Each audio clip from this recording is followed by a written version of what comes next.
Hey, how you doing? This is SEIJIHITO here to bring you the news. And yes, we have to deal with, it seems like some discriminatory behavior, or as some people would say, some downright racist behavior. And this will always go to the effect of when I've stated, and many others have stated, that no matter if a person has a black significant other or not, they can still inevitably be racist. Now, what you just so happen to see in front of you are, little stills and screenshots, video compilation of what the business decided to put together. So, what we're going to listen to is a white woman who went directly to the establishment and witnessed firsthand what specifically took place at said establishment. We got Ty directly in the building. He was like, "Yo, guess who's back? Back again." Shady's back. Tell a friend. Dun, dun, dun. But yeah, let's get directly into the video. I went to the opening night of Zachary's Daiquiris with some friends on Friday night. And while we were sitting outside, we were having our second round of drinks, and there was a line that had started forming because they were opening the restaurant to the public at 8. And while we were sitting there enjoying our drinks, I was making an Instagram story, literally just about to say welcome to Charleston Zachary's Daiquiris to promote the restaurant because I was very excited about a new Charleston small business. The bouncer starts walking down the line and goes, "Hey guys, there is a new dress code as of right now." Okay? And she stops next to the one group of black men. Stops next to them, doesn't look at them, but stops next to them. That's where she makes the announcement. No Jordans, no ripped jeans, no athletic pants. Describing this group of men. Not no athletic shoes, not no sneakers, Jordans. And we were like, I mean, it felt like I was short-circuiting. The guys left. Obviously, they left the line.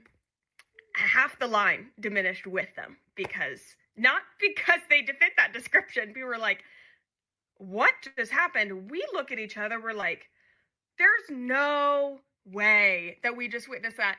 But we're certainly not going to support a business that does that. So we get up. We have not even finished half of our drinks. And the table behind us was like, you guys thought that was weird too, right? And we were like, yeah, and that's unacceptable. We're not going to be supporting this place. Absolutely not. So we left. As we were leaving, we passed the bouncer, and my husband said, "I just want you to know that half your tables and half your line just left because of what you did to those black men." She said it came from upper, it's just directions from upper management. We don't really care. You just need to know. And we left. We went to another restaurant. And we're all talking about it. We checked the reviews, and one of the men who was in that group made a review. So amazing. We said, great. I'm glad he spoke about his experience. We're going to make a review about our experience as well because this is unacceptable. On the car ride to that restaurant, I had sent an email to Zachary's Daiquiris requesting an explanation. I said, this was what we witnessed. Can you explain this? My husband Google review, can't find it. Even though it has been screenshotted and put in several Facebook groups, several Reddit pages, and referenced several times, they seem to have now 2 Google accounts. The Google account that the reviews were originally coming on, there was 24 on Saturday. That rating wasn't very high. Today there is 6, and now there's another Google account where there's 5 stars being flooded, including reviews that are talking about the dress code.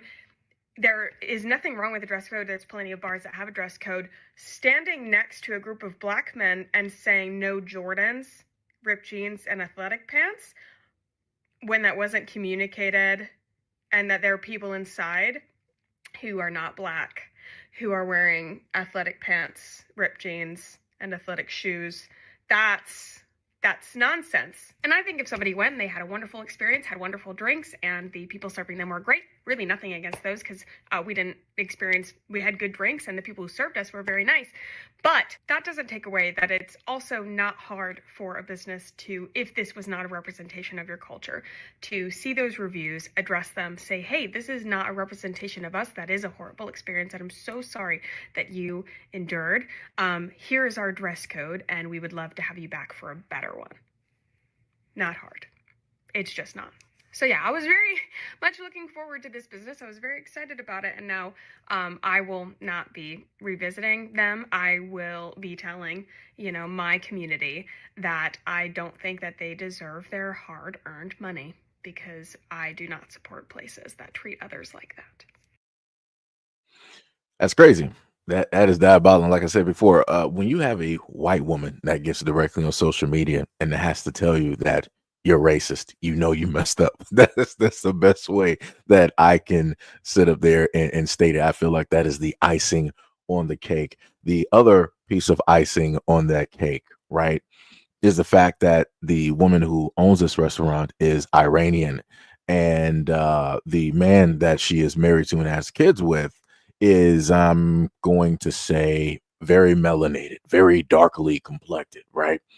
So one of the things that were stated, as we were able to hear, going directly a little bit from an article, they said the staff responded that the directions came from management and that they were passing along the information. After heading to another restaurant, the woman in the video states that she found a review made by one of the black men who was turned away, which describes the firsthand account that the woman initially explained, that both the black man and the TikToker states that there were already white patrons in the establishment wearing all of the items that were suddenly prohibited.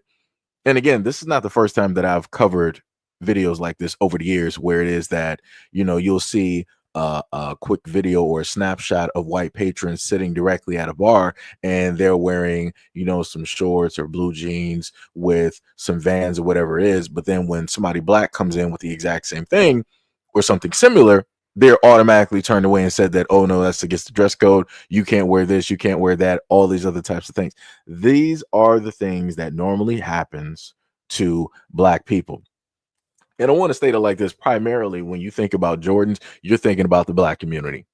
There's not any other community out here where the term or the writing Jordans is, and bam, I'm thinking about somebody from, Quebec. Bam, I'm thinking about somebody from Japan. Bam, no. You're thinking about black Americans, right? Because we are the main ones that made Jordans popular. It wasn't any other group directly out here. It wasn't nobody from Africa. It wasn't nobody from Europe. It wasn't nobody from Asia, Australia, South America. Nobody else made those popular, right? So you automatically know the demographic of which they are pointing towards when they say no Jordans, right? And then when they say no ripped jeans, right? For a lot of, as they like to say, urban fashion, you would just so happen to find ripped jeans, right? Because that's, the type of thing that some people like to, wear. But oddly enough, that is a thing that is a no-go, right? Along with a few other things that were listed by her as well. And to me, that's crazy. 100% crazy. Because if this was going to be the thing that you were, or how it is that you want your business to be represented, you should have automatically made this known as soon as the first brick was laid on that building, as soon as the sign went directly up, as soon as the electricity started going throughout that building. That should have been the main thing there. You don't just sit up there and decide that, oh, we're going to list this right now in front of these black guys who are here. That's crazy. That's 100% crazy. But what makes it even crazier, you got the response from the husband. And he stated this by way of the IG. He said, "This is the first and the last time that you'll hear from me on social media. I live in the real world and I deal with real people. I am native of Charleston, South Carolina, and I love this city. In the past few days, I've been asked to make a statement, apologize, and address outlandish allegations about my business on social media. Allegations that are not only entirely false, but extremely harmful and discriminatory. Our grand opening was this past weekend, and as you can see, it is full of happiness celebration, and enjoyment. A wonderful time was had by all walks of life. Let me just make sure I got the picture directly up there because this is what they're talking about here, where people were just enjoying themselves, and you got all walks of life and so on and so on, right? All walks of life, ethnic backgrounds, and genders simply here to have a good time. To be accused of racial profiling by a non-person of color young TikToker is very 2025. For those who want to follow this organized propaganda that we are a quote whites only establishment, please kindly kiss my backside. Ooh, that's very businesslike. I like that. I am a person that has experienced racism and acts of discrimination firsthand. This is a real FU moment. What saddens me the most about seeing these untruthful posts is the irony of it. The deepest and most dangerous form of racism.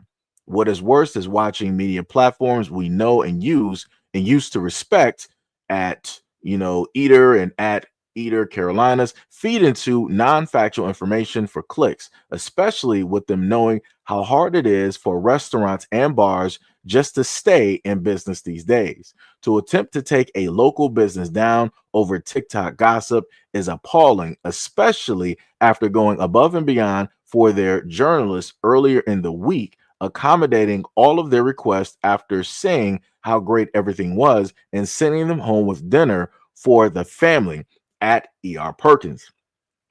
To the trolls, have fun, but I'll block your bleep if you want to say, or if what you're saying isn't true. And no, this isn't an apology because we did nothing wrong. We have a dress code and it's enforced after 8 p.m. If you don't like the way we do business, don't come. To all of our supporters and other media outlets and bloggers that don't jump to false bandwagon, we love you. To exploit issues that affect our people for your social media gain is BS. If you want to talk in real life, I'm not hard to find. I'll be at Zach's front door with the white Zach's hat on. Come say hi. Lamar. Like I said before, that's crazy. I get that you want to try to stand 10 toes down for your wife and your business, but how you decide to address outrage on social media is going to speak volumes. And again, you're a representation of this business. To go out on a limb and you want to start trying to cuss people out, nah. This ain't that type of gig. You're running a business. You're running an establishment. You're running a restaurant. And the craziest part is listening to Lamar and how it is that he wanted to come, directly at social media. He didn't address the fact of what the black men stated. So I'm a little bit confused, Lamar, on why it is that you wanted to talk around the situation. You want to say, I faced racism before, I faced discrimination, and all this other type of stuff. You didn't want to say that the white woman called you out though, called out the establishment. You made sure not to sit up there and say that, but you wanted to make sure to let people know that you face racism and discrimination. Like I said, let it be directly out there.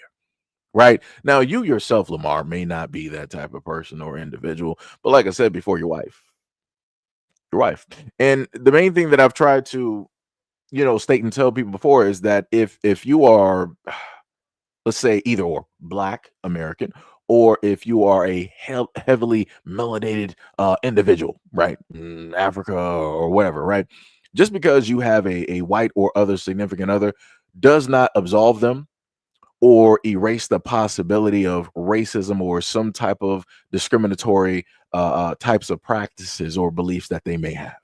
Just because they have your mixed race child does not mean that this mixed race child is there. By all means, they're not racist. They don't discriminate. They don't have issues with this that and the third. No. That doesn't mean that. That just means that is a very nice, beautiful shield that they have directly in front of them to deflect any and all things that people may want to sit up there and say.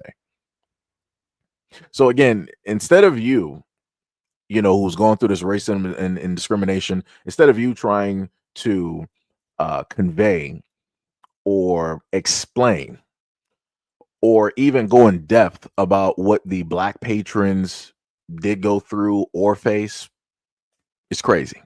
And again, you're what, a business owner, you know, have part ownership or however it is that it works with you and your wife. Again, that's a bad look. And then you said that you're going to start blocking people on social media. You can block me. I don't care. I didn't even know what your restaurant is up until the story came up. And I'm pretty sure a lot of other people across the United States didn't know either. But guess what? Now you got publicity. And I guess you can start being, you know, block happy. You can be the block captain, right? Lamar, block captain Lamar, and just, you know, blocking all over the scene. And I guess you're not going to block the people that are going to just, you know, suck up to you to get a free meal and all this other. Like I said, it's clown work out here. It's clown work. That makes no sense. Like I said, if you know in your business there is a problem or people had an issue, as a person that owns a business, you address that problem head on. Right? You don't sideline it. You don't try to throw other things directly into the mix. You don't move the goalpost. You address the problem head on. People have more respect if you address the problem, maybe, you know, make a mistake here and there, but at least you did that, right? Other than just this. And then you got the nerves to try to put up a video showcasing a multi, you know, faceted thing of people of all diverse backgrounds coming there and having fun. That don't mean nothing. As I stated before, if you have a dress code, let that dress code be the dress code from when y'all open to when you close. Don't decide that, oh, it's 8 p.m. Ha, black guys here. Guess what? No J's, no ripped jeans, no this, no that. We're not doing this. Oh, you got jogging. Can't do the jogging bands either. That's crazy. Have that dress code through the whole thing. Don't decide to sit up there and swap it up when you know that you're going to have people that are ready for, you know, going to the club or whatever it is, and they want to stop by to maybe get something to eat and be like, got to turn you away. You can't be dressing black in this establishment at 8 p.m. We can't have that. That's crazy. That's crazy. But like I said, you know, this is shout out to your Iranian wife. You know, that's what y'all do. That's how y'all get down out there, right? Shout out to South Carolina. It's crazy out there. It's crazy work. Crazy work. Yo, what is up? Prince is in the building. Said I know two mixed people with full blown 3K card carrying Caucasian mothers, and they're both messed up in the head. It'd be like that, but you know, you can't tell people nothing. People got to learn the hard way. But let's go to the next video. Female and male go into a part. So if you have the female part, you go to the female side. If you have the male part, so let me just preface this because it's going to be a lot of talking in a sense, and people are going to be like, "Yo, what is this about?" So in this video, you're going to have the something going on with people who are. You're going to have a trans supporter. And you're going to have somebody themselves who is trans, right? So they decided to go directly to the spa, and I think these are activists, right? They decided to go to the spa. I said spa for whatever reason. They wanted to go to the spa, and you know, they decided to cause an issue, right? Because you have the men's and the women's bathroom, and to try to give a little bit of context here, I'm trying to go back real quick. Give me a quick second here. I got to go back very quickly so I can get the snapshot. All right, there we go. So it said the person stated this online. They were like, to be clear, a man and a woman who identifies as trans men went into the men's section of the spa. Male patrons complained because a woman was in the men's side of the nude spa, right? So that is, in a sense, for all intents and purposes, the context. Right, so you got the patrons who are trans or trans supporters, and then you have the people who are managing the business and or the business owner explaining the rules and how it is that they go about things. So here we go. They go based female and male go into a part. So if you have the female part, you go to the female side. If you have the male part, you go to the male part. I'm not sure what you're meaning by parts. as in like physical parts, as in like your genitals. Yes. If you have the woman genital still, you go to the woman's side. And if you have the male genital, a penis, you go to the male side. Well, what about women who have penises and men who have vaginas? You go to How that do you side. segregate them? We still go based on genital parts. So you would put a man in the women's room? So if they have the parts, yes. That's not a man, though, necessarily. We just go based off genitals. So you were with, you're assigned with the male has the genital part. If you put a man in the women's room, you're going to have huge problems. You can't do that. We have transgender male. They feel totally, if they still have, we're going to talk how it is. If they still have their vagina, they go on the female side, they feel totally comfortable. Because we go based on what they have, the genital. Yeah, but you have, I mean, if somebody is a man, they need to go in the men's room. Just full If stop. they don't have genital parts, we cannot let them go in. You can't say that somebody's not a man based on what their parts are. If they're licensed and what they have said they are a man, you can't say that they're not allowed to go in a particular room. That's our policy. So Is that Where their is that where's that written? policy? Because I've never actually seen Yeah, that. let's see yes. that. So you have genitalia written into your policy? Could I see but that, it please? has to go. That's how we go based off. That would need to be like in a policy for people Yeah. to be aware of that, because So that's I why- don't see that on your website. Is that written somewhere that genitalia it's is not part of your policy? written, but we still go based off the gender and if their genital parts. That's literally not how anybody defines men and women, especially in San Francisco. Yes, if a but man that's looks how like a we define. man, or if they define themselves as a man, Well, also then they if go they in are the men's legally room. a man. And if they are legally a man, So sure. You based have a on man the on your parts driver's because- license? So yeah, but we still go based on the parts. So if you have a female part, you go to the female side. And if you have a male part, you go to the male side. Okay. So, just so you're clear, that is anti-trans rhetoric. That is So that's the rule discriminatory that we're saying. You keep anti-trans recording rhetoric. and then put that, but that's what we go based off on. Okay, I'm just letting you know. That Here we is- go with the dog Next time whistles. when you guys record, you have to ask for my consent. Not necessarily, Yes, no. necessarily. Go And for we it. also have the right to refuse our service. It's So if fine. you I don't would never feel come back here, and I comfortable, wouldn't of ever course. tell anyone trans to come here because you are spouting anti-trans rhetoric.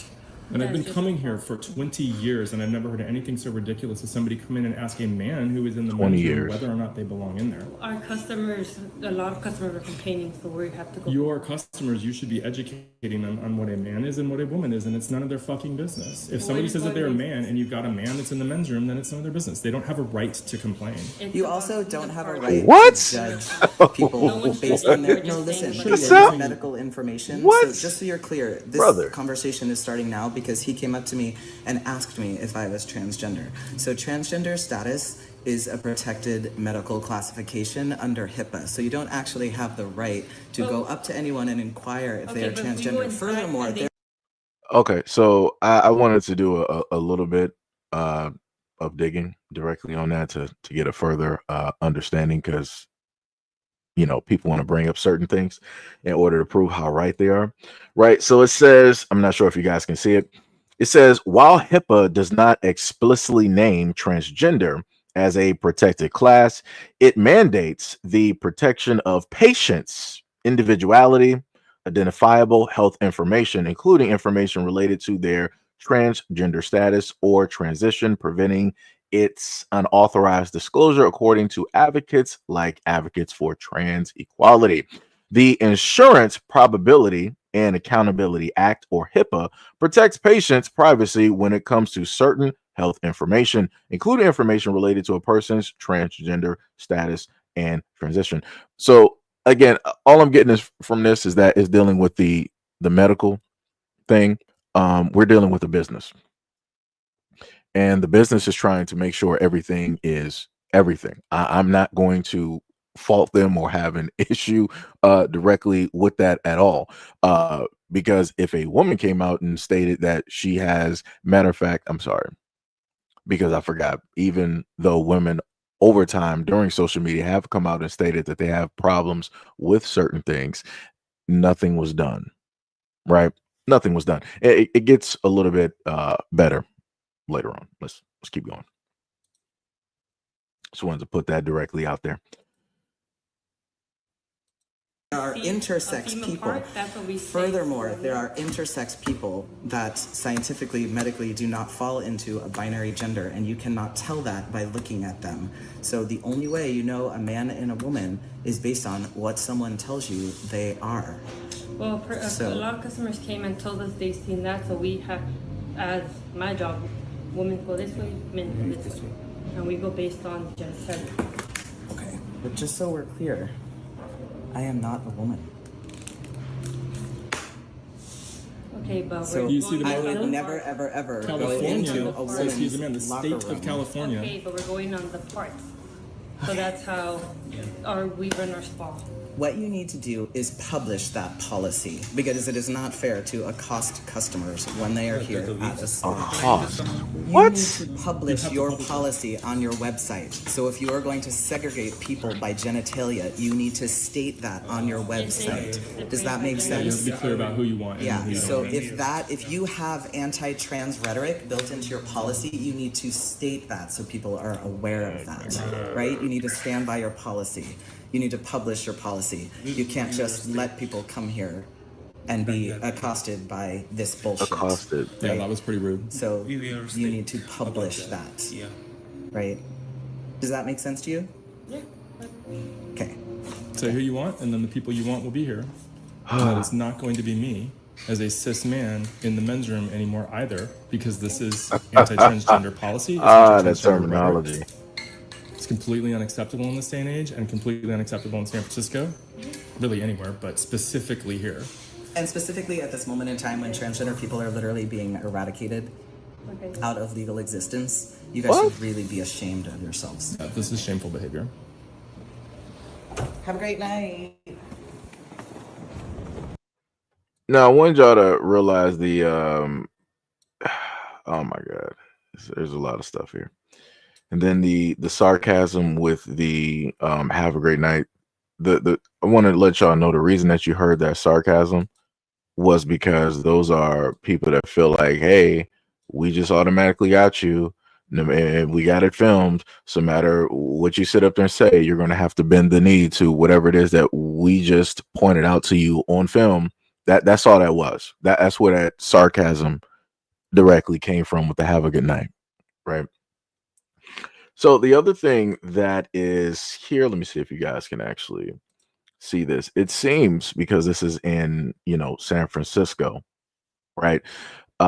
Because of the backlash that obviously happened, right? Because again, it's San Francisco, right? It says several dozen people showed up Monday to protest outside of Imperial Day Spa to demand that the city take action.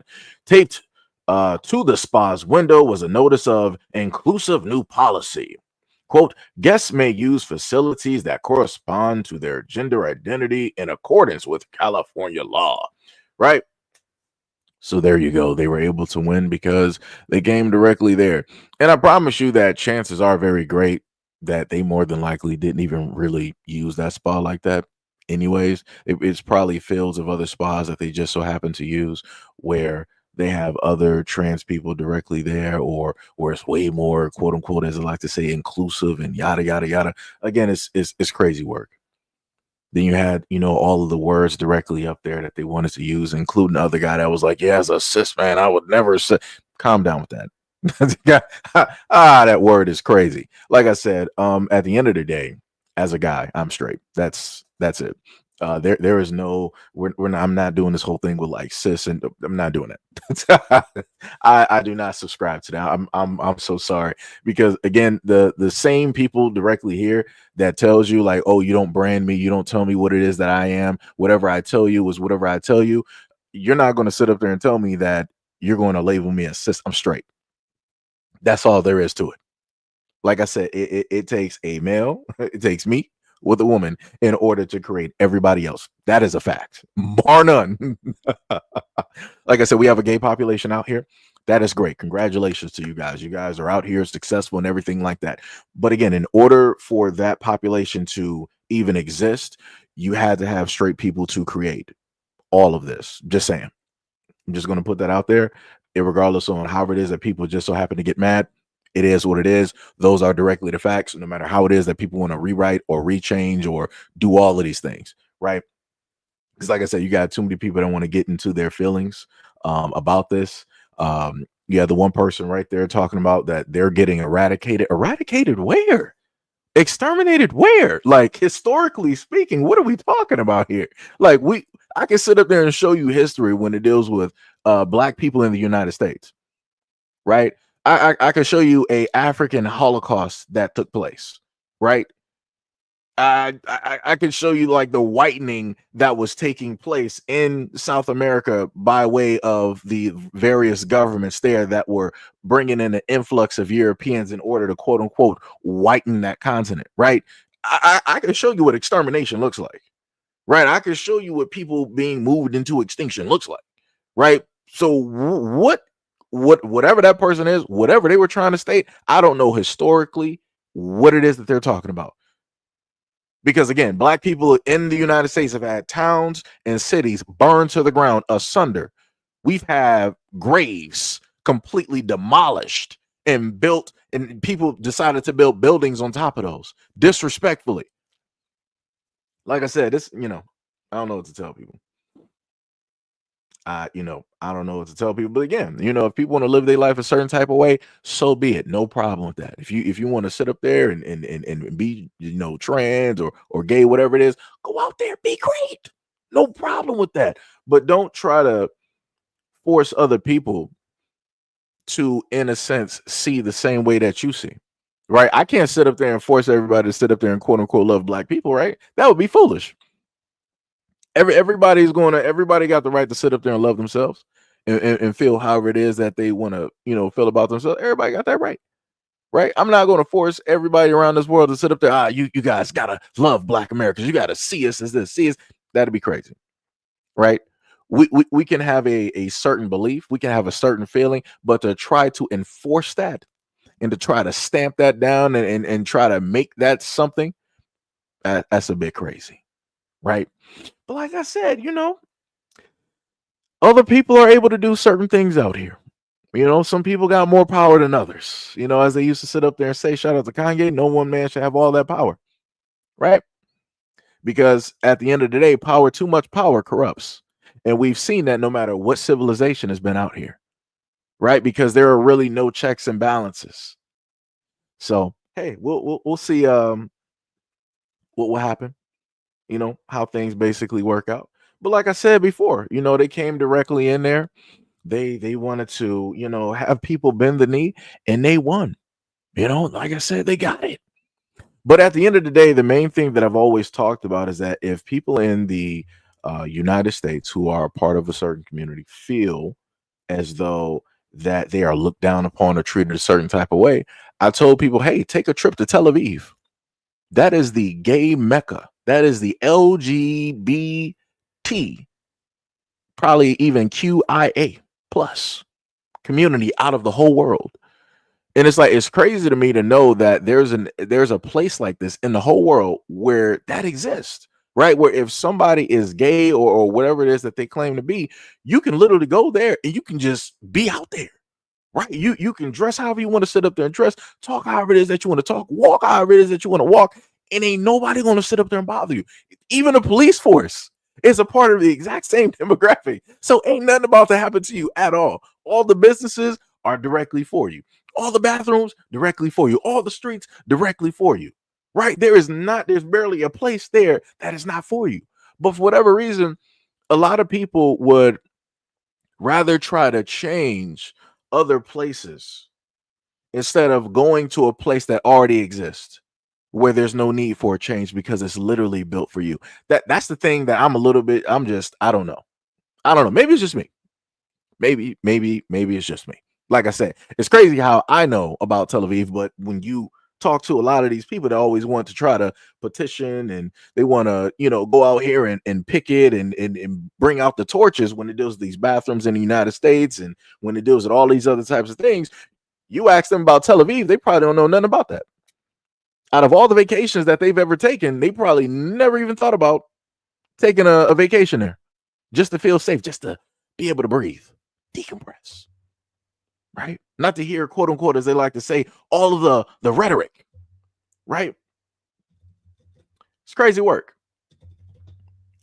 But, like I said, I try to educate people on a lot of different things, But anyways, let's continue.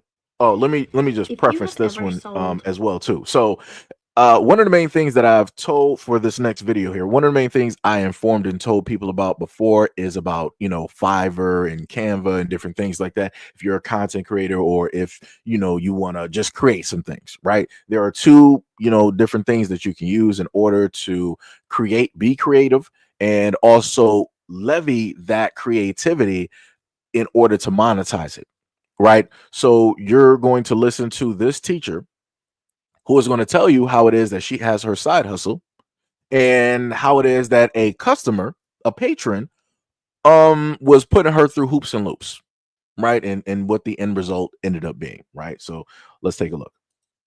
On Fiverr, the website Fiverr, where you can like make a little extra money making things.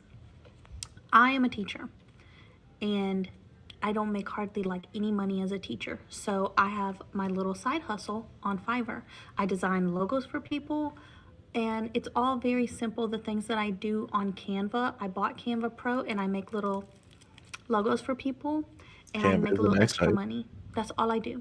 Okay. But let me just tell you this woman and what she did to me. I have a gig that says I will design an equine logo for your farm or ranch. So I'll design you a little logo with horses, farm stuff, ranch stuff, with your name, whatever you want me to put on it. I will design it for you, and I'll send you a JPEG file, a PNG transparent file, SVG file, and a PDF file. Simple. This woman contacts me. She's also from South Carolina. She is going to start a online auction called the Horse Hub. Okay, and she wants a logo, and she specifically said she wanted the U in hub. Sorry. She wanted the U in hub to be a horseshoe. So she picked the package that was $15, and it was supposed to only include one design concept. But she was nice. We were both from South Carolina. It took me no time at all. So I said, you know what? I'm going to make her 3 because she's so nice, blah, blah, blah. And so I sent her 3 concepts. She said, oh, these all are really simple. I could have made these myself. And you know what? I was like, word, okay? She said, I thought you were going to make me something more unique, more custom. I said, you know what? Word. Let me spice it up. I said, I apologize so much. I said, let me fix these for you. Do you want them more shaped, more customized in a way that you've seen something already that you like and you want me to, do like do you have any ideas of things you like? I can try to do something more like that if you think these are too basic. I was like, you know what? You clock my T? Okay. Let me up my game, because I have a 4.9 out of 5-star rating on Fiverr, and I'm looking to keep it that way. I want all my reviews really nice. So I said, okay. Even though she's only supposed to get 1 and I gave her 3, I said, whatever. You didn't like them? Let me amp it up. I end up sending this woman 8 different concepts. That's a no-no. Shaped, beautiful. She sends me logos. Well, first of all, she sends me logos, and they're all linear. They're all horizontal, rectangular shaped with cursive writing. I do a bunch like that, and she says, oh no, this is even further away from what I wanted. I said, okay, I made more. I want to satisfy the customer. I make this woman logos, and then she finds one that I make that she does like. Okay, she likes it, and I'm like, yes, okay, you like this one. She says, but could you make the horse's tail come whip around and cut through the H? I say, okay. I'm thinking to myself, I'm just moving stuff around on Canva. Let me figure out how to try to make a tail and shoot it through the H, whatever. I do it. She loves it. But then she says she wants the top of the T to be the horse's back. I do it. She loves it. Do I get my $15 yet? Because remember, we're still at $15. I'm just hoping to get paid just $15 for all this work. Now she wants the horse's head to be more simple. So I take away some things, try to make it more simple. Then she wants the horse's head to look back at the body. And you know what? By this point, I've spent like 2 to 3 days, hours on Canva making this logo for this woman.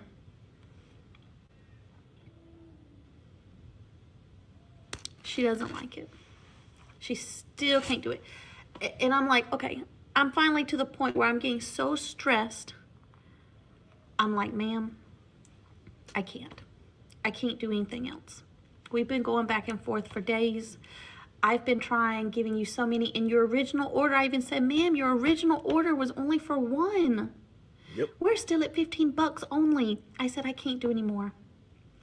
I said, you can either cancel the order, or you can take the most recent designs that I have sent to you and accept that order, but I can't freehand draw this horse's head to look back at the logo like you want, blah, blah, blah.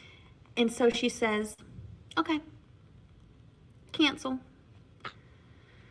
And I say, I am like about to throw up and cry, because I'm like, ma'am, do you think like maybe I could at least get the $15? No. Cancel. You didn't produce anything that I'm going to use. You didn't produce anything satisfactory to me. Cancel. Emotional damage.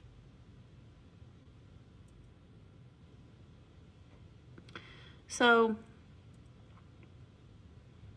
Christine M. Potts, when your website, The Horse Hub, does air, I hope it fails. So these are some of the ones I sent her. She called these like really basic.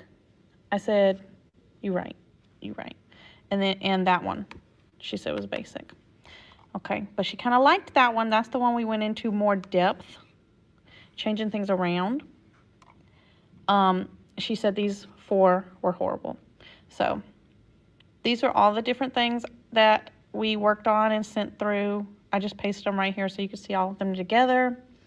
But is that worth $15, or am I crazy? Yes, Is me working on these logos for going back and forth with this lady, is this worth $15? Because if I'm crazy and it's not worth $15, then I'll just shut up about it. You know, the crazy part is actually looking at some of those logos, the fact that she did a lot of revisions and newer logos directly in there. I could see some of those, let's say on the t-shirt, on a beer can, something for a bar. Like I can see where a lot of these could be used, right? But again, you have certain people out there that are just too picky. And you know, in a sense, she did it herself. You said for $15, I think you get one and probably a revision. You should have just kept it as that. You decided to go out on a limb and you wanted to impress, you know, said person for that $15. It wasn't worth it. It wasn't worth it at all. And then she said she spent about 2 to 3 days on that. Yeah, nah. That was not worth it. But now we also got this as well too, right?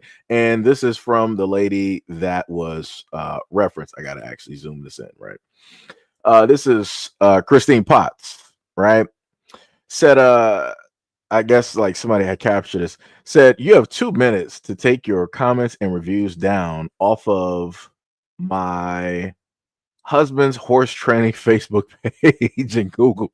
This will get reported to Fiverr and the police. My logo work I tried hiring you to complete had absolutely nothing to do with his business. Ma'am, it'd be like that, Miss Christine and Potts. I mean, technically it does have to do with this business because you both guys are into horses and the businesses you have are surrounding horses. So, I mean, it'd be like that. This is what happens when people are in a marriage. Now, if this was your boyfriend, it'd be different. It'd be completely different. Nobody would even know who he is, but y'all share the last name. Y'all got Facebook photos, pictures, everything. So, I mean, I you know, it'd be like that. Miss Potts, Pepper Potts, Shout out to Iron Man. But yeah, it'd be like that, man. It'd be like that. I mean, you can't get mad if the teacher decided to make a review on all the things that she did and showcase, her work as well. And the end result was that you didn't even buy anything, no matter how she revised it, no matter how she tried, no matter how she listened. And on top of the fact that she was straightforward and told you that, hey, I can't freehand draw and make the horse look back at it, right? Like, what are we doing? Like, you're doing way too much. Way too much. But like I said, she wants to do, that woman wanted a lot of stuff for $15. No, like more so that job was probably 100 or something. Just being real, because if you have somebody that knows how to use, let's say Adobe, Photoshop and whatnot, and they can do the art and draw and stuff. Oh yeah, that job would have went up 50 plus. That would have been 50, 100 plus, especially if somebody's drawing something by hand and they're specifically creating it to your specifications. Yeah, that's going to be at least like a good 100, 150, maybe 200 in some cases.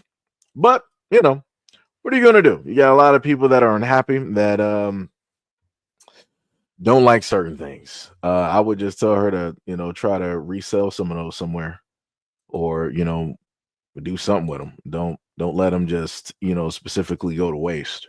I wouldn't do that. But let's go to the next video. When the elders tap us because they no longer have the energy, but they have the wisdom, we need to be ready to get in the ring. Y'all don't even live around here. I tell them people, this is another prime example of poverty pimping. I said, you know what happens when people realize that they can profit from the pain of black people? They create nonprofit organizations. They create religious organizations, churches, pastors. I said, we are always sold to the highest bidder. Even if it's our own that's sitting at the table selling us out piece by piece. That's why I go so hard at these damn politicians and pastors, because 90% of the time they are the ones selling us off piece by piece, the ones that look like us. The way the people in that room was amen, and that's right. And I'm talking about the elders.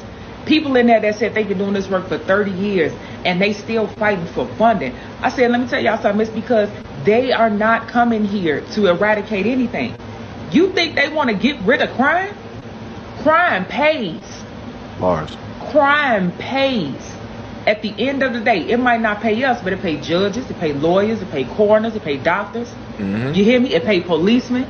It pays everybody but us. We are the ones that catch, we are the stock to them. I say, I want y'all to do me a favor, and I want y'all to think about all of these large churches and these nonprofit organizations and these healthcare systems. I want you to think about them, and then I want you to think about who is actually at the top of the food chain in many of these spaces, because it ain't us. I said, you know why? We are here because we are always the face of their businesses. Because at the end of the day, the church is a business. Mm-hmm. The nonprofit sector is a business. Bars. They just buying up land and talking about they doing housing and interventions and drug abuse, recovery and all of that. And all of them people, when you look at them, they don't look like us. And they have people like us as the front-facing people who go out into the community. I said, y'all ain't getting no higher than street intervention. Because to them, we need to be on the street talking to the people and bringing them in the doors. Everything is about numbers. Everything is about numbers. When I got through ripping them folks up in there, and it wasn't even disrespectful, that man said, that's hard to come after. I know it is. And when I looked over and I saw them older people that trusted me to speak up for them, nodding and saying thank you, I knew my job was done. My job was done for the day. But I got something else for their ass. Happy. Let me tell you, as soon as I saw this woman and I saw the as I like to say, the Betty Boo type of hairstyle, not sure if anybody knows, but Betty Boo was based off of a black woman. But when I saw, the short Betty Boo type of hairstyle, I already knew what was about to happen, right? And everything that she stated was 100% facts. And these were things that I've also stated myself over the years. Matter of fact, even the last live stream, I stated this, where it is that black people are needed to be at a certain level in order for everything else to move, right? You need that foundation there in order for everything else to be built upon or to be uplifted or pedestalized, right? Or you need that certain foundation there so that other people are able to, profit from the ground up, right? Or you need that certain foundation there so that people can have that compare and contrast so that others can look at the plight of black people and be like, well, I'm better than them because I'm obviously doing better. I'm better than them because I'm not at the bottom. I'm better than them because I'm not the poster child of such and such a crime, or my neighborhoods don't look like this. My kids don't look like this. My relationships don't look like this, and yada, yada, yada, and all this other type of good stuff, right? But to further put a emphasis on what it is that this black woman was talking about and trying to showcase verbally, I'm going to allow this black man to showcase something to you that you can see. Same crime, same courtroom, same judge, same criminal history. 1,300% difference in sentencing. And maybe he didn't have a good lawyer, but that don't mean anything. Look at this. Chase, armed robbery at 19, no contest plea, 1 misdemeanor prior. Total points, 138.2. 2 years and counting. Now look at this. Lamar Lloyd, armed robbery at 21, no contest plea, 1 misdemeanor prior, total points 138.2, 26 years in prison. Yeah, the system is lump-sided, okay? And he had the same judge, Judge Sherwood Bauer Jr., St. Lucie County Courthouse in Fort Pierce, Florida. So, you tell me, does race makes a difference when you're getting sentenced in a court of law? I believe it do. And I'm not trying to make this a, black and white thing, but I'm just being honest. Let me know in the comments. Right. Now, that's something that is completely obvious and anybody can see, right? You got the same judge. You got a white boy, you got a black man, right? Both pretty much did the exact same crime. The white boy got 2 years. The black man got 26. Ain't that something? Ain't that something? That is diabolical. Chase, armed robbery at 19, no contest, 1 misdemeanor prior, right? Total points 138.2. Lamar, right? Armed robbery at 21, no contest plea, 1 misdemeanor prior, total points 138.2. They both got the same amount of points. So it's balanced. So why would the years be completely different? The only thing that I could bring up would be race. Because the common denominator is a white judge. So the white judge gave the white boy, was like, I don't want to, you did mess up, but I see myself in you. I see my nephew. I see a grandchild in you. I'm going to give you 2 years, right? I'm going to be lenient. I'm going to give you 2 years, right? But when it came to Lamar, he was like, we got another one here. He was like, you people just don't learn. It's like, no problem. I got you. I'm going to throw everything. I'm going to throw the whole book directly at you. You sat up there and committed this crime. You know that you could have did better. You didn't have to do this at all. You just decided to go into the streets and nibble and dabble. No problem. We're going to make sure that you have a long stint and in a long time to think about the consequences of the crime that you committed. 26 years. And that's what happened. I can promise you, because that white judge cannot see himself within Lamar. He doesn't see a reflection of himself. He doesn't see a son. He doesn't see a grandchild. He doesn't see a nephew. He doesn't even see one of the white neighbor's kids. He don't see none of that. He sees another black man trying to get over on the system or trying to, do something. And that's exactly how he treated him. It's crazy. Well, he said, what state is that? That should have been Florida, from what the black guy stated. But like I said, I don't care what state it is.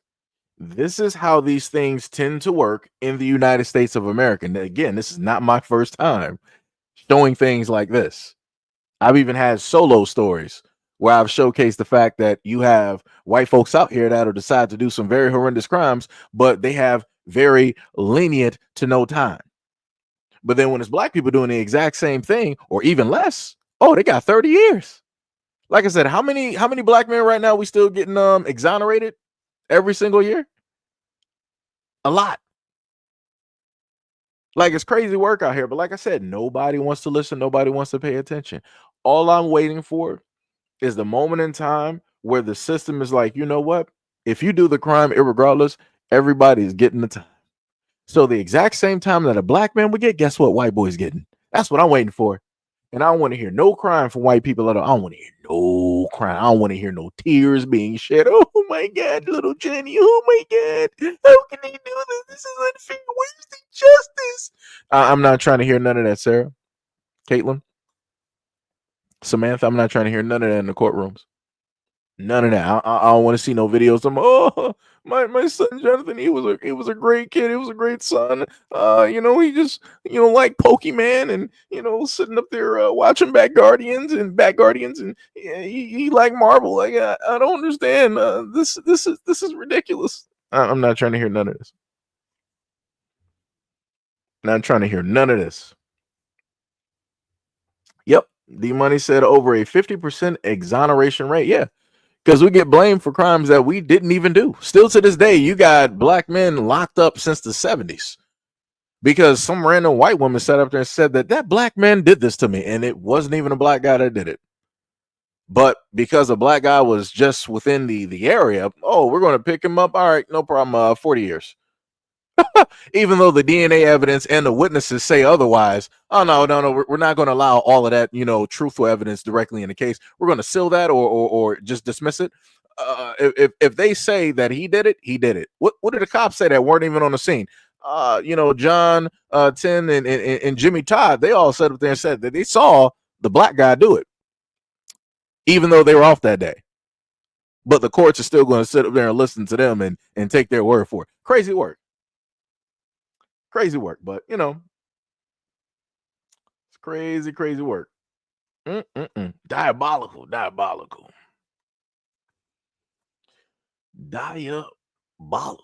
But let's go to the next video.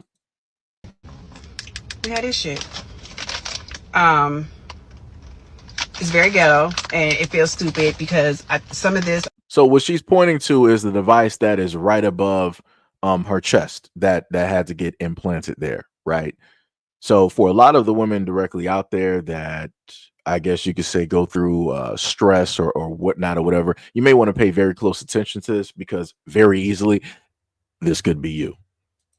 I think I brought it on myself by not sticking to my boundaries, overextending, overperforming. That shit stops here. I don't give a fuck. None of that shit. No more. None. If you have a question, you need a contract, something needs these closings. If it's outside of my business hours, I cannot help you. You know why? Because when you get sick, people don't give a fuck. They still want done. So just because it's an emergency for you does not make it an emergency for me. This is an emergency for me. This showed me, bitch, you need to sit the fuck down. You need to slow down.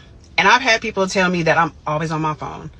Early in the morning, on my phone, sending an email, sending a text, responding to something, pause the movie. Can you rewind the movie? That stops here. I initially was just starting to read the book, what the fuck that book called? The Subtle Art of Not Giving a Fuck. Don't need it. I don't give a fuck. This right here says I have no more fucks. They're gone. Out of there. Out of the window.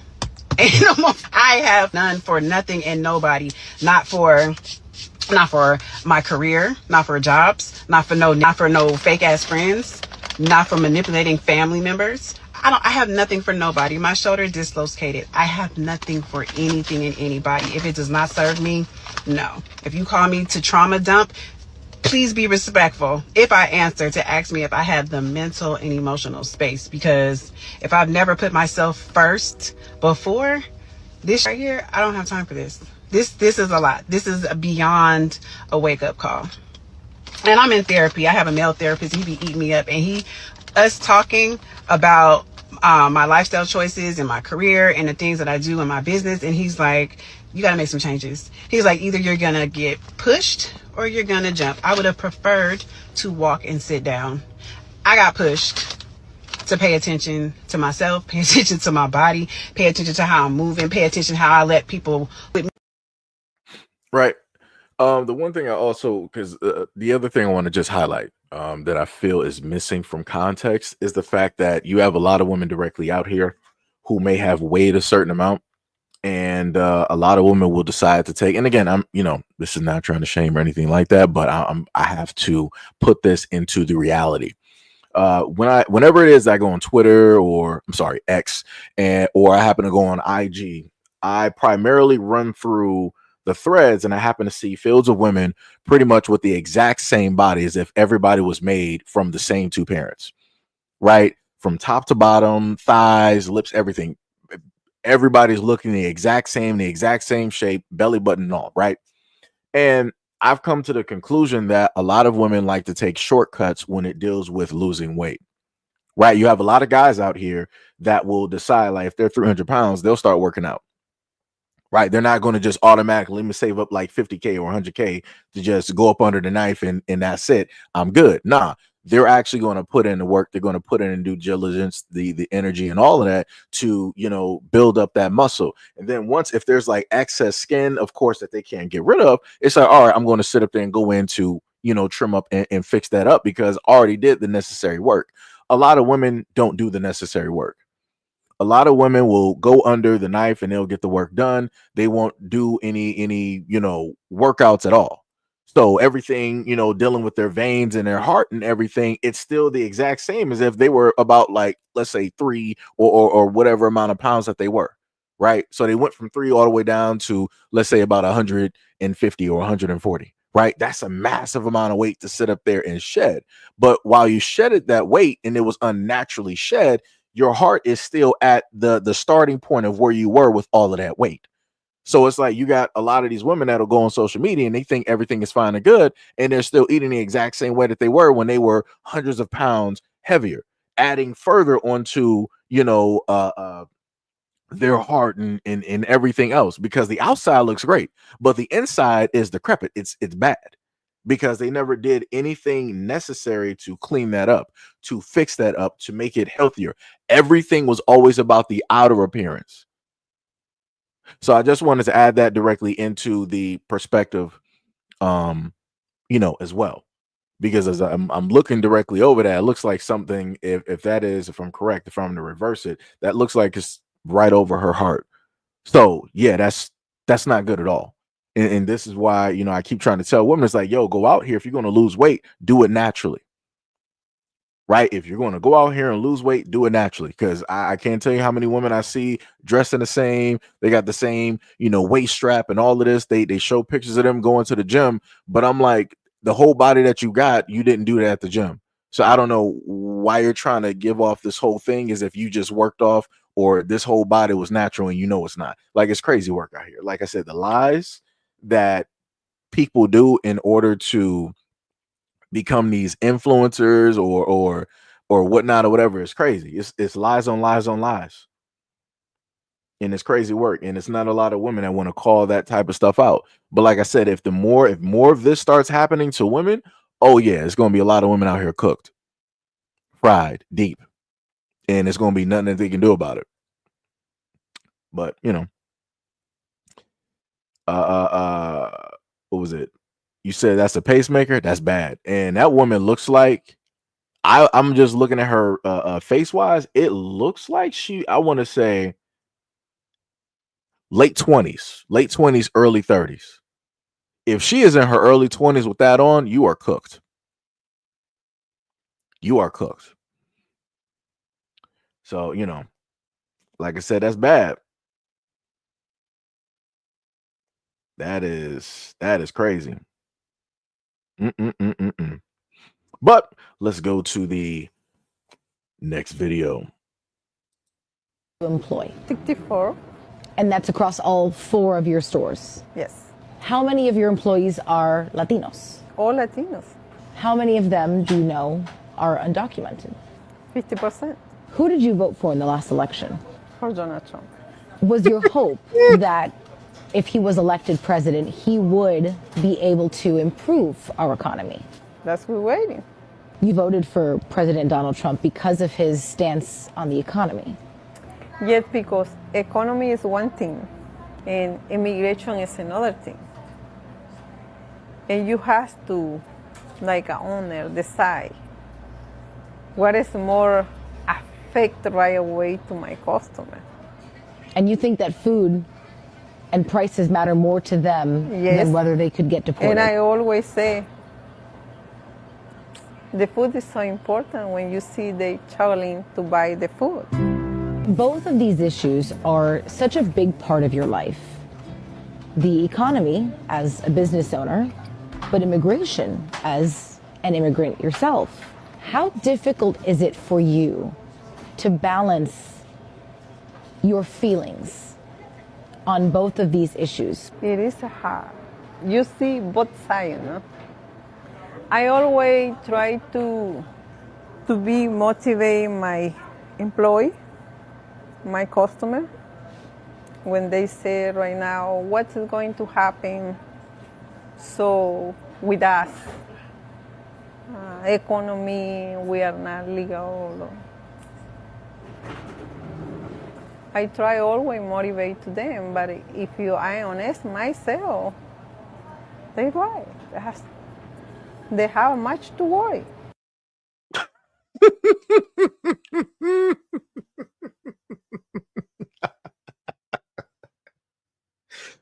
Woo! Like I said, this is why I love doing social media, because of content like this. Let me tell you, to anybody out there that is Spanish speaking, it's people like her who decided to get rid of you, who voted against you, who opted to make sure that your family, who are quote unquote illegal, don't have documentations or papers that came directly across the border.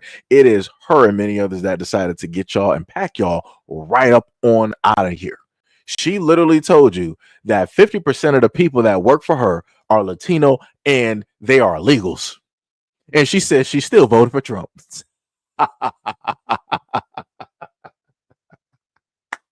Y'all sit up there and get online and y'all trying to tell black people, why ain't we caring? Why ain't we helping y'all? We don't got nothing to do with this, brother. We don't got nothing to do with this. We tried to tell you. Y'all better sit up there and send out a phone call to Mario Lopez real quick and ask him on a Sway show, like, what does he feel about this happening? Because this is your 9/11 right now. This is your version of 9/11.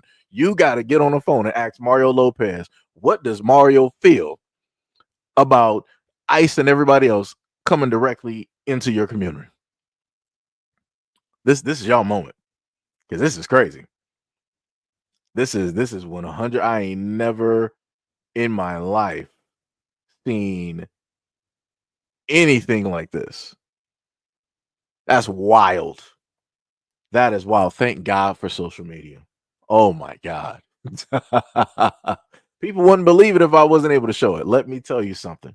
You got a business owner that only hires, all of her people are Latin. 50% are illegal. And she still voted for Trump, who said that if you vote for me, I'm going to send everybody back over the border. And she was like, okay.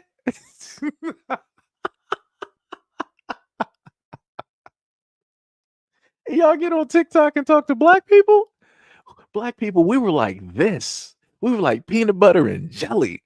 We were like the other side of a dime. What happened? Oh man, I love it. I love it. Oh wow. That is crazy. That is diabolical work. Going against your own. Going against your own. And this woman is just smiling.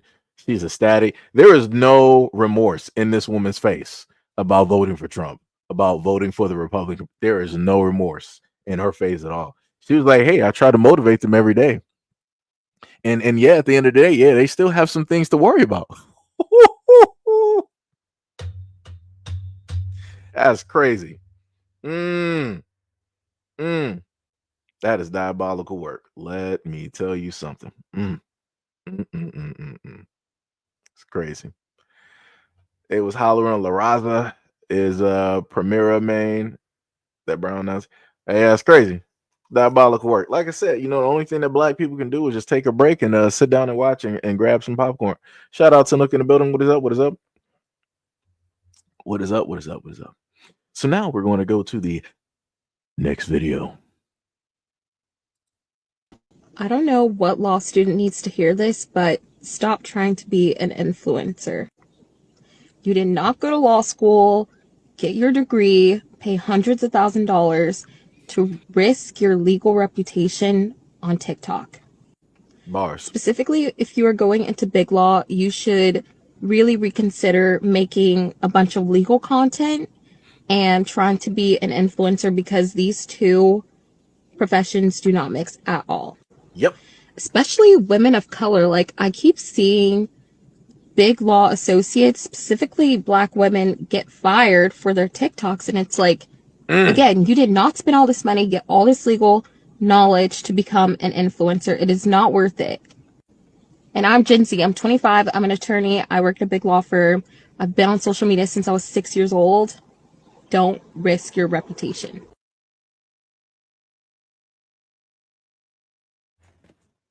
So I'm just trying to figure out, right? And I've said something similar before, where there's a lot of black women who are professionals, right? All over social media.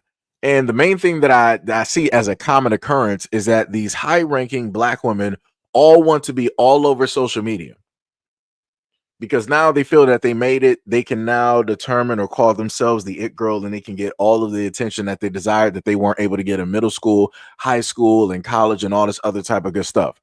And I'm like, that's stupid. I'm like, you're not, like she said, you didn't spend all of this money. You didn't go through and try to rack your brain to, get all of this information just to become a social media influencer. I'm like, you're going to lose out at the end of the day. And if you're a black woman working in law and you're working for a law firm, sweetheart, they're going to get rid of you. They're 100%. They're going to find somebody else that is not anything about social media. If they tell you to do social media, then you do social media. I do not understand it. Why would you be so stupid? Like, are people really that hungry for attention? Like, you're willing to literally jack up your job and your opportunity to work at a law firm just so you can make some TikToks? Word? Is TikTok paying you that much better than your education that you went to? What? Like, brother. Oh my God. Oh my God. Oh wow. Oh, this is crazy. Shout out to this black woman that's trying to, ring the alarm directly out there. Because like I said, if black men decided to go out there and tell black women don't do this, guess what? We'll be looked at as haters. We'll be looked at as broke. We'll be looked at as told that you don't know what you're talking about. Go out there and actually get an education before you start, barking and talk, all this other type of stuff. So like I said, you got an educated black woman that is trying to inform other black women. But the problem with that is other black women are not going to listen to her. They're going to think that they're better than thou. They're going to think that, oh, well, just because it happened to her doesn't mean that it's going to happen to me. Like I said, I done seen it before. You got nurses, women, black women who are nurses right now, and they want to sit up there and make TikToks while they're at work around patients. And I'm like, you're a dummy. You can't do the same thing that white women sit up here and do on you're not a white woman. You can't do that. There are a different set of rules. Don't be stupid. Don't play around and find out. Like I say, you didn't do all of that schooling to become a nurse just to sit up there and be fired. Don't do it. But like I said, hey, what do I know? I'm an uneducated black man that only made it through the first, the first doors of a community college, and that's it. That's it. Like I said, being as transparent as possible. So what do I know? Who's going to actually sit up there and listen to me, right? I'm uneducated, like a lot of people like to say. Right. And I'm looking at a lot of educated people on social media act completely unintelligent and stupid. Like I say, you can't make this up. Can't make it up.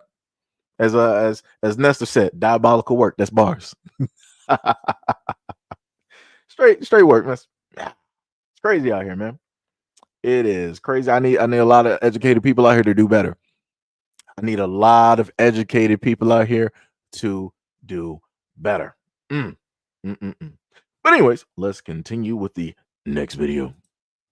Ashley Lincoln is live with the exclusive surveillance video of the incident. And Ashley, you learned multiple state regulations and policies were violated here.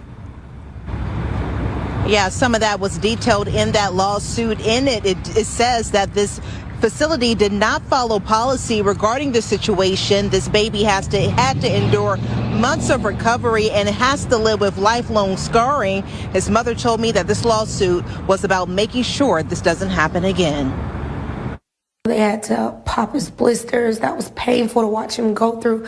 No amount of pain medicine could help him. Sharice Beasley says her son, just 9 months old, at the time had to endure months of recovery after being left in scalding water for minutes at this DeKalb County daycare in 2022. Diaper changes, it was hard.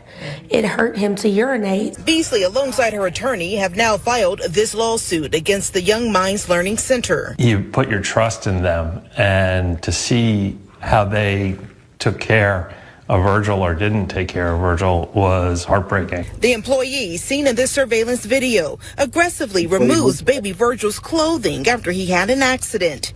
She then places him in a sink filled with hot water. When she removes Virgil, the employee finally realizes the baby's in pain. In a state of panic, the employee ran around the daycare for more than 15 minutes. I just never in a million years thought something like this would happen. Beasley's lawsuit says the employee ignored policy and was not supposed to bathe Virgil. They're supposed to use wet wipes. The State Department of Early Care and Learning launched a 3-month investigation after this incident. The state says the employee engaged in an action that was detrimental to the well-being of the child when he was burned with hot water. And as to the number of children in the room, the state says the facility did not follow child ratios by not housing children under 3 in a separate area. At one point in the video, a young child is seen looking over Virgil after he was burned. This is a multi-level fail on the business. I feel like nobody's done anything to try and, make it right for him. He needs justice. And it's important to note in most recent inspection reports I went through, the facility did make corrections since this incident, and currently they are in good standing with the state. In the meantime, we did find out that employee was arrested at the time and charged with child cruelty and was sentenced to serve probation. Crazy. And Nook said, oh my God, what happened to Virgil? Yeah, I know that song too. When I first heard this story, my mind went directly to that song because I got it on my Spotify. But back to the story, the main thing that I'd like to, state is that I've tried to tell parents over time that, hey, if you decide to leave your children in the care of other individuals, other adults, things like this are liable to happen. I've talked about daycares. I've talked about nurseries. I've talked about hospitals. I've talked about even schools. And in all of these instances, somehow, some way, something always happens to the child, right? And they stated that the woman is on probation. That's it? Probation? That's it? You're not going to sit up there and lock her up? Like, the woman got the nerve. First of all, I don't care how frustrated you are. If you're going to bathe a child, you're going to make sure, I would almost, if you're going to do this and you're a stranger, you might as well almost slightly make sure that that water is like cold just to be on the safe side that, no scalding hot water is going to be taking place or happening. For the most part, that you had the child in water that hot where they ended up getting blisters. That's insanity. You knew that water was hot, but you didn't care because you was probably mad and frustrated that you had to clean up after the child. And again, children make mistakes like this. It happens. They're not full on autonomous, adults and different things like this where they can just manage and control themselves. If it feels like they gotta go, they're going to release it, in a lot of instances right then and there. They're not about to be trying to hold this, wait for a potty or a bathroom or whatever it is. Like, that's crazy work.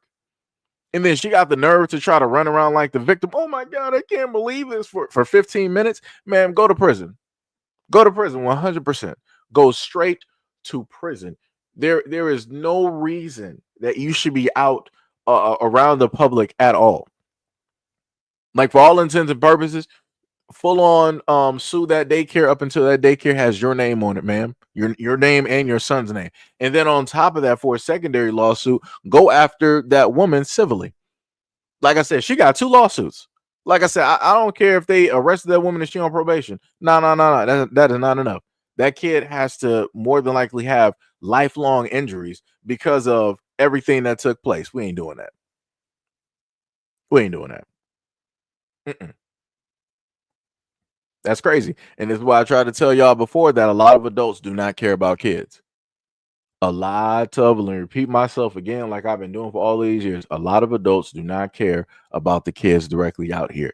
And that further shows it. For the most part, that a grown adult woman can run around a daycare knowing what it is that she did, and she want to try to portray herself as the victim, boo-hooing and crying. That's some crazy work. What about that child?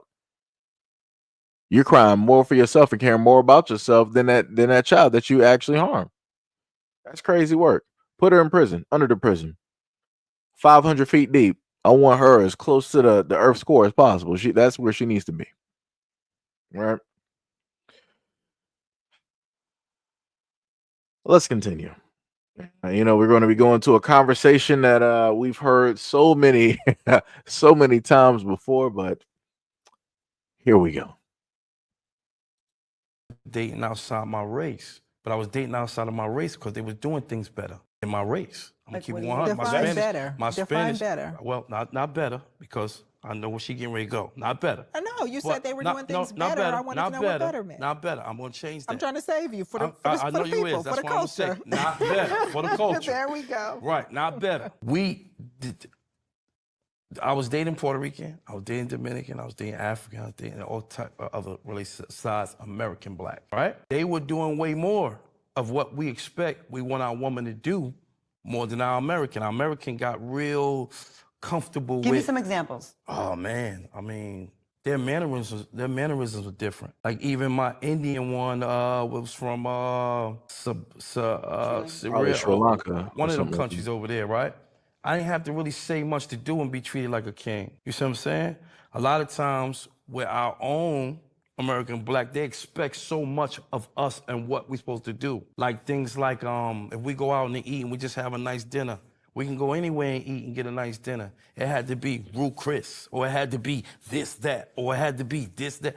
Then I get somebody that's just as fine, a Cuban or a Colombian. They don't care about nothing. They care about you and your household. Even though they still care about the money, but it's not about the money. You understand what I'm trying to say? It's a difference. Not better, but sometimes we get tired of hearing, Birkin bags, sushi. Do you think that's fair? Because I feel like there's a certain type of woman that does demand that. And to me, I think it depends on the bait you're using and where you're looking. If you're gonna go get a model from Instagram that got the BBL, the snatched in stomach, and has all the things that check off money hungry and surface, you're gonna get that. If you're gonna meet a girl and through different ways and ask different questions, you're gonna find that out a lot earlier on, that what's important to her. I'm not doubting that, but I'm just talking about, even if you look on just a regular dating app and just look at what a woman may state that she requires. I'm saying these things because it feels as if social media, again, is the barometer, okay? And it's the comparison. And when you're comparing yourself to all these other women, and of course, even with the BBLs, because I'm like, that's fine, but I mean... What's BBL? I'm sorry. Brazilian butt lift. Oh, okay. And there's no shade to women that have No, them. I'm just I was saying. wondering, I was waiting for it too. I'm like, excuse me? There's no shade to everyone that has them. I'm just saying, if you're going by just surface things and that's who you're going afterwards, then guess what? She's gonna run them pockets. No, and I'm not, and I want to get your thoughts, Doc, and as well, Amy, as a woman dating or even considering, I think that a lot of times, we do value women, but when you talk about black relationships, I think we all come with some baggage, all right? Now, some of us have some baggage that's not gonna fit in the overhead compartment, and some of us have some baggage that you're gonna have to pay a whole lot more for to get on this flight, right? But the reality of it is, that's just who we are, and I'm talking about historic. Like, if you're talking about being enslaved, where we were and how we engage each other, there's a lot of elements there. But it can be a little difficult because women have expectations in 2021 that they're watching, and they're very material expectations. I agree with you, Claudia, but I'm simply saying that not all of them are material. And I'm not trying to generalize. It's just women. Most of the time it's pointing to American women are more material. And it's America as a society. Not better. Let's bring spirit into this. And I gave you the space to even edit the better part, right? So and I'm with you on that. But let's say this because you guys both tie in two really important pieces, right? You talk about women who are not African American women, and you talk about the experience and what is the influence here. You mentioned social media, but what you're really missing here is the piece that you talk about, the enslavement part. The culture and the trauma that African American men and women and children have faced in this country is unlike any other group. And so when we talk about trauma, what we know is that Black people have a lot of unprocessed trauma. We have a lot of hurt. We have a lot of harm, not just back then, but right now on the daily, right? And so one of the things that we talk about as professionals within my profession is we talk about how trauma impacts people. And so we love to say, Resma Menakem, one of my favorite colleagues, he says that trauma decontextualized within a person looks like personality. And that trauma decontextualized within a family looks like family traits. And that trauma decontextualized within a people looks like culture, right? And so when you talk about how African American women present and what they need as it relates to security and finances and the finer things in life, and to look a certain way and to want a certain thing from their man and to have certain expectations, it's because of the trauma that we are still trying to survive. And when we talk about feeling beautiful and the BBLs and the Birkin bags and the wanting the nice things and wanting their men to come with a certain level of care and a certain level of treatment and expectation, we are trying to connect. We are trying to heal with you. We are trying to build with you. But there's so much hurt and trauma that we all have that we don't talk about, that we don't even understand within ourselves, so that we can't find who we're compatible with. Because who we're compatible with is traumatized versions of ourselves. Spirit, do you think that women and men, women that seek the materialistic things, items, the tangible things, and men that just seek the women for the aesthetics, do you think those are people that kind of just gave up on love and they're just like going for, all right, well, at least I can see this, I can grab onto this? No, I think it's science. If you really want to know, we are part of the animal kingdom like anything else.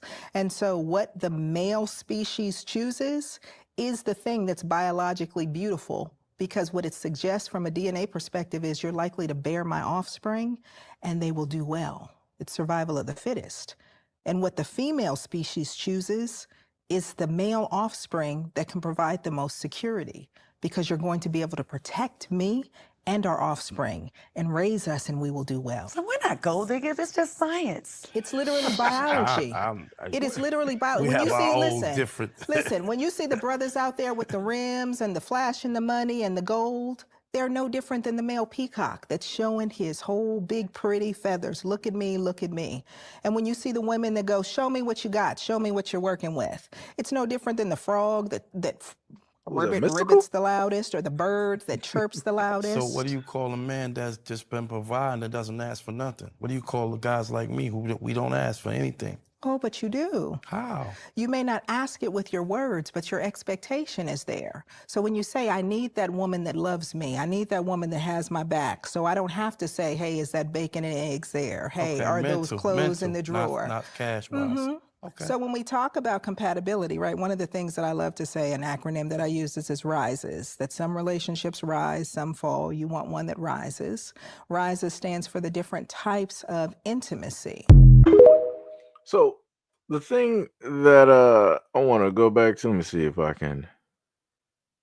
You may not ask it with your Like the sarcasm that she just gave, she's like, "Oh, but you." I'm like, I would expect that. I wouldn't expect that from a psych. I would expect that from a woman that he would be in a relationship with, right? Not somebody who went to school to study the human mind and to, do all of these things, right? That threw me off. The other thing that threw me off was how she wanted to say that, of course, there's a lot of trauma in the Black community. Okay, cool, fine. but more specifically when it deals with women, the way that they're trying to grow with and go through this trauma is by way of having those luxurious things, the finer things in life. I'm like, all of that stuff that a guy can give you, like, is as easy as it can be given, it can be taken away. And I'm not talking about the guy taking it away. I'm just talking about, like, you could have a hurricane, you could have a flash flood, a volcano could open up, the earth could split apart. Like, so what does that then mean, right? If they're trying to progress and go through their trauma by way of the material things, and those material things are, they disappear, does that now mean that woman will start back at zero again? She got to restart the whole thing of trying to grow and move forward past it. Like, I'm a little bit confused. I'm a little bit confused, and I want people to understand, like, there are such things as gold diggers.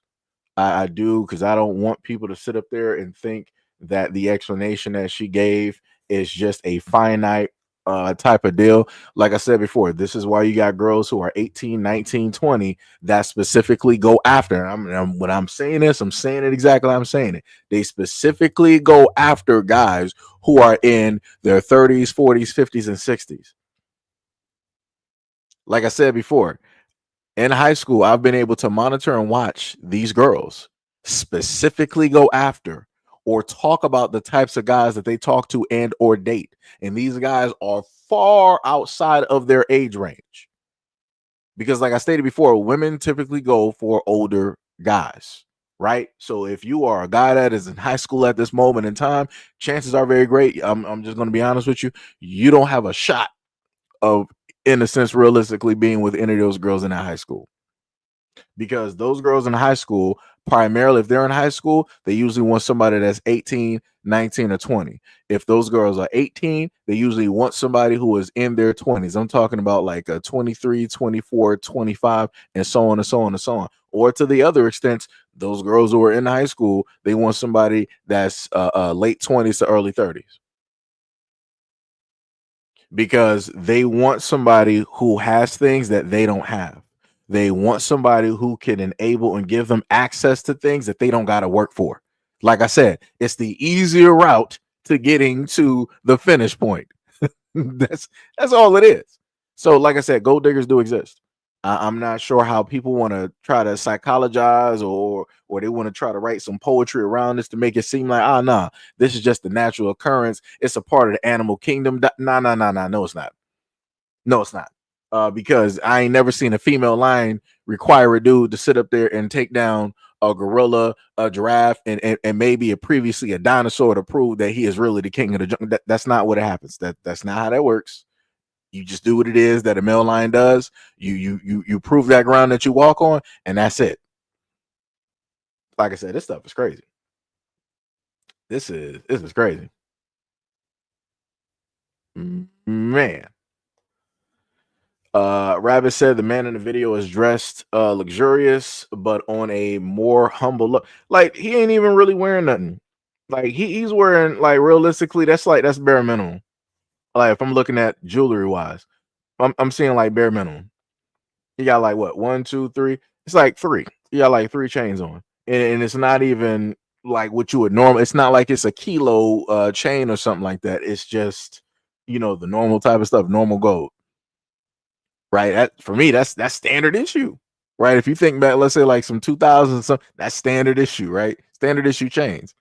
It's not like the ridiculousness that you see from a lot of rappers right now, where they got like a chain with the thickness of their wrists, like something crazy. I'm like, dog, you basically wearing something that you would find at like a shipyard.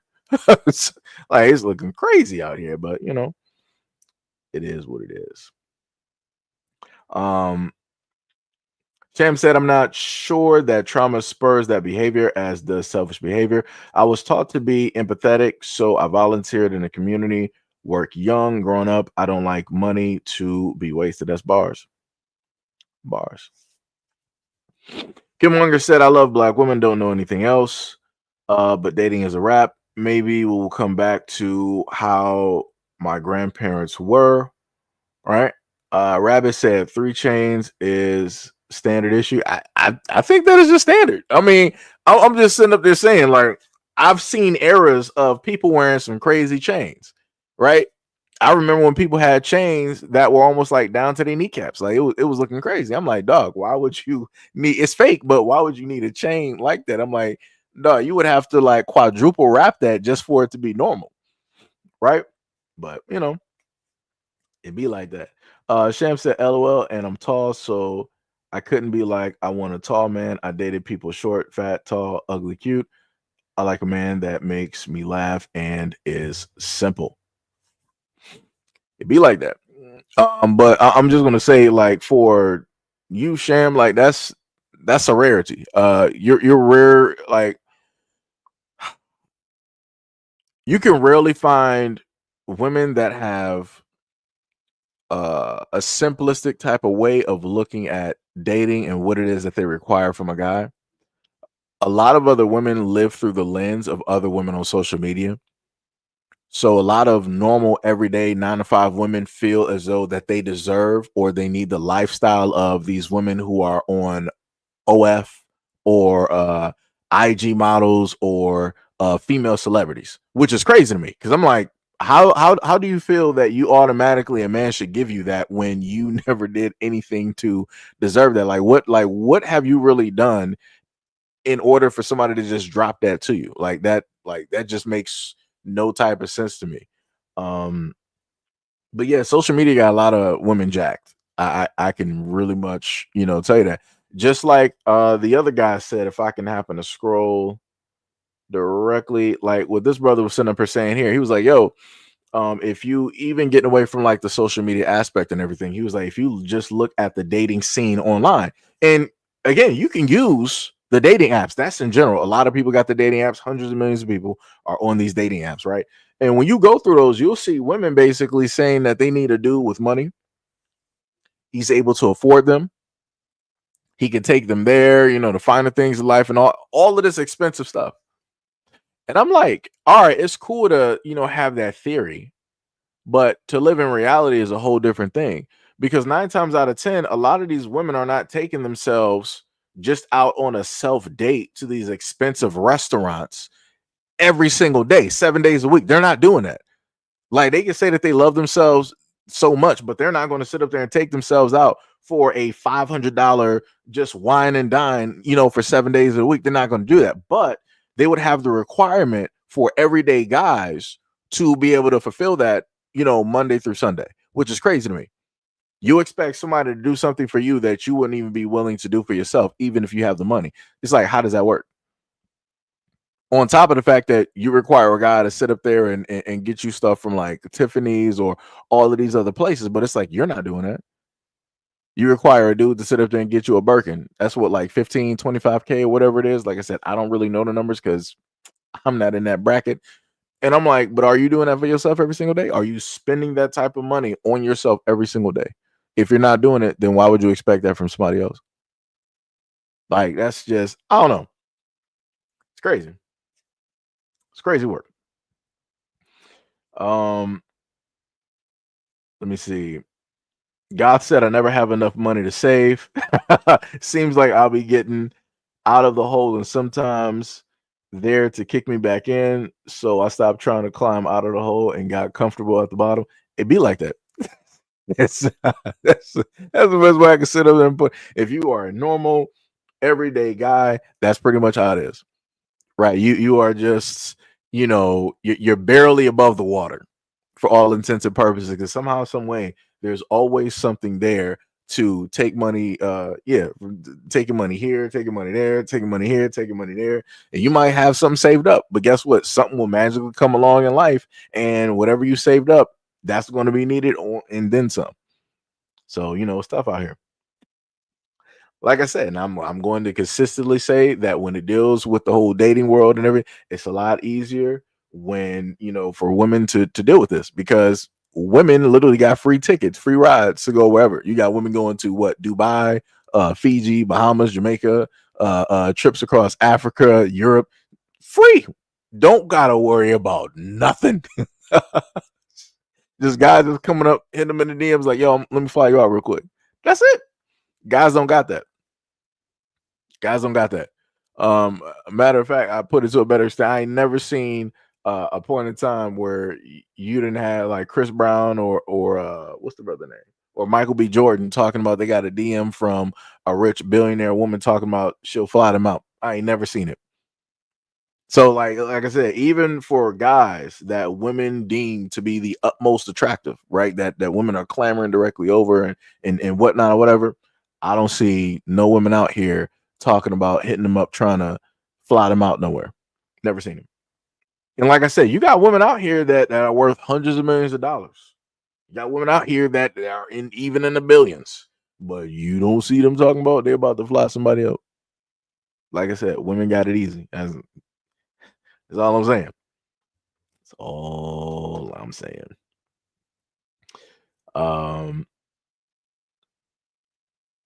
Wait. Sham said, LOL, I went to the doctor. I was like, I'm 6 feet tall. She took my height last week and I'm 6'1". So think my height and my upbringing taught me good people come in all forms, and I just kept it simple. You know, the funny thing is, the one thing I've always talked to people about when it deals with dating, you never see tall people talking about they really want somebody tall. Usually, if it's women, they'll always say that they want a tall guy, and that guy has to be taller than them. Like, I don't understand how this works. Like, because like I've literally seen videos and I've shown you guys videos. There was a woman, I might get that clip so I can show y'all. But on the Red Balloon Pop show, there's a guy that's at least 6 feet, 6'1", right? All the women popped their balloon because they said that he was too short. I'm like, you have to be kidding me. The average height for a woman is what? I mean, at one point in time, I thought it was like 5'6", 5'7", but I think now it's like 5'8", 5'9", or something like that. If a guy is 6'1" or even just 6 feet, he is taller than you. Your heels do not actually add to your natural height. Like, I don't understand the mentality of a lot of women out here. And one of the women that popped her balloon, she's like 4'11", and she said that the guy who is 6 feet is too short for her. I'm like, bro, just call it a day. Call it a day. Just wrap it up. Start shopping for dates somewhere else around the world, because this ain't it. Never in my life would I ever think that I would see a woman that is literally pretty much to the ground looking up and telling a guy who is 6 feet tall, you are too short for her. That's wow. Audacity is not even a word. I don't even know. I would have to really start studying dictionary to give you some. Maybe I might have to study some different languages, because I don't know what to tell you that is. Like, that's beyond any type of delusion that I can. Like I said, I don't know what that is.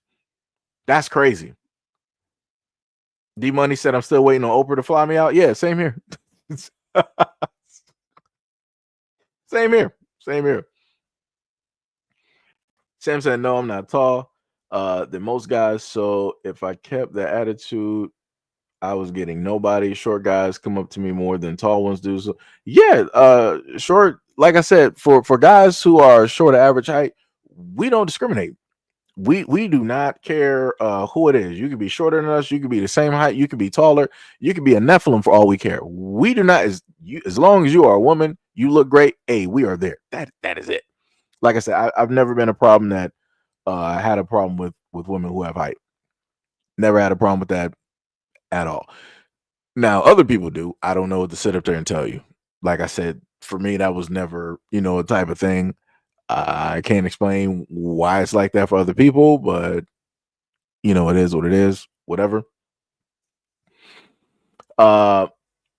Miss Ivory, what is up? You said, wait, hold on, let me try to go back up and scroll. You said, who is going to fine dining 7 days a week? And I'm grown, and I have stuff to do. No. I've showcased some women who I don't know where it was that she was at, but that looked like some type of like European hall where they were having dinner. Like it was looking great.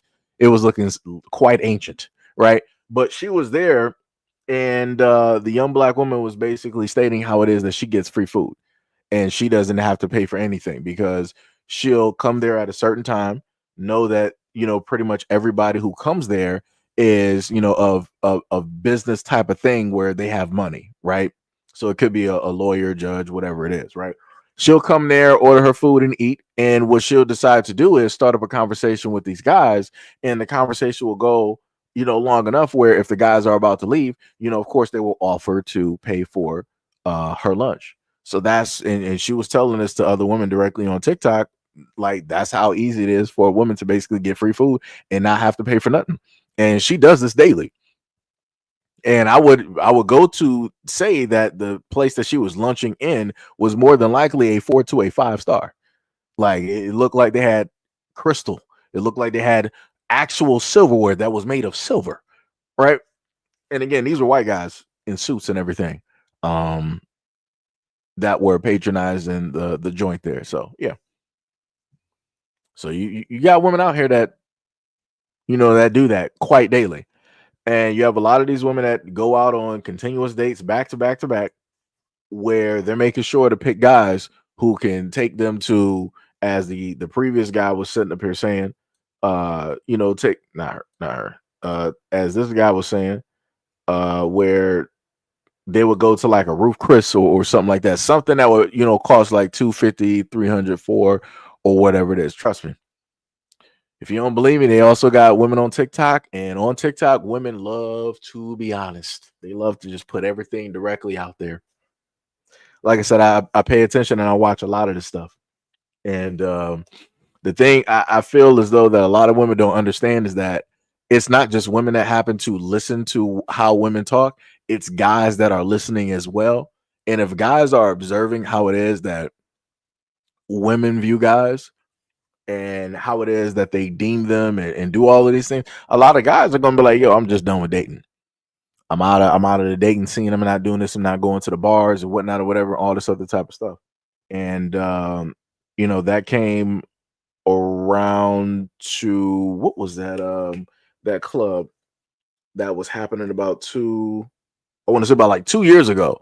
There was a video of this club and you just saw all of these women sitting there. Right, because at a point in time, women were going on social media. They were like, "Hey, I'm going to the club. I'm dressed up. I'm looking nice, and no guys want to approach me. No guys want to talk to me. No guys want to offer to buy me a drink." And da. I'm like, "Well, yeah," because women are like, "Hey, men are not needed. Y'all basically got it. Y'all say that men are broke or cheap, can't afford it. So it's like guys are going to be like, all right, we're going to just be doing our own thing." Guys about to start, buying game systems, start buying PCs and start gaming online, ordering some pizza, some Domino's, and just staying at home, probably just knocking back some beers and whatnot, and just living an easy life instead of wasting $200, $300, $400, $500 on a random date, and you don't know if she's gonna want to do a second date with you. That's a waste of money. If I'm spending, I'm just gonna be real. If I'm a guy, right, and I'm out here on the dating scene, if I'm spending 2, 3, 4 to 5, first of all, that's ridiculous. But if I were to even go out on a limb and even spend that is an investment. And realistically, when anybody makes an investment, if you think about stocks, bonds, crypto, whatever it is, people who throw money in expect to get something out in return. Right. And that can be a variety of things. I'm not just specifically, pinning one thing down. That can be a variety of things. I'm just going to sit up there and be real directly about it. Because it's the same thing when it details a date. When women decide to go out on a date with a guy, they expect to get things in return just for them being there, being women. Right? Some women in hopes of getting a boyfriend. Some women of hopes of getting a free meal because they can't afford the meals of which they want. Right? They might want lobster and steak and all this other type of stuff that they don't even normally eat. But because this guy is paying, they're about to buy up half the menu.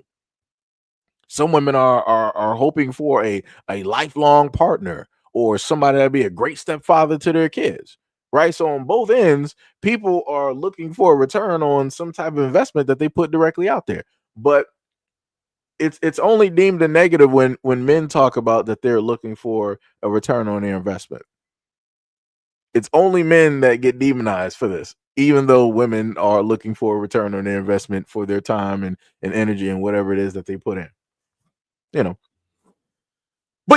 But yeah, that might have been a little bit long-winded, but yeah, I get what I'm saying. Sham said, because if you're looking for a 6-figure dude, it's going to be a very lonely life. I'm comfortable with the dude making 50K and less, I can work with it. See, like I said, that's a rarity. Because matter of fact, oh man, because the video I wanted to showcase, it has music directly to it, but it pretty much makes the point. Let me see.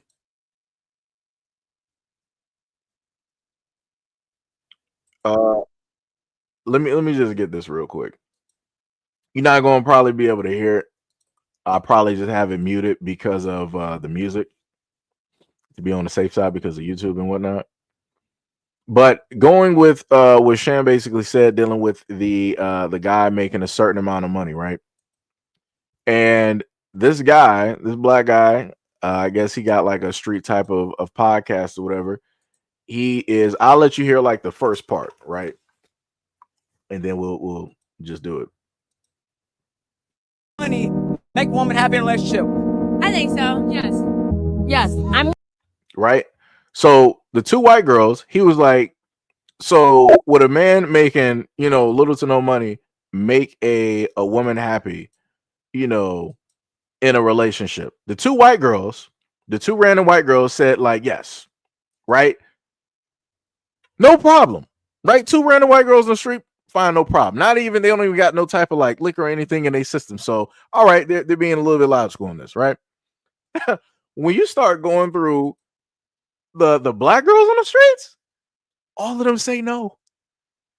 All of them sit up there and say like he needs to sit up there and have money in order to make them like us.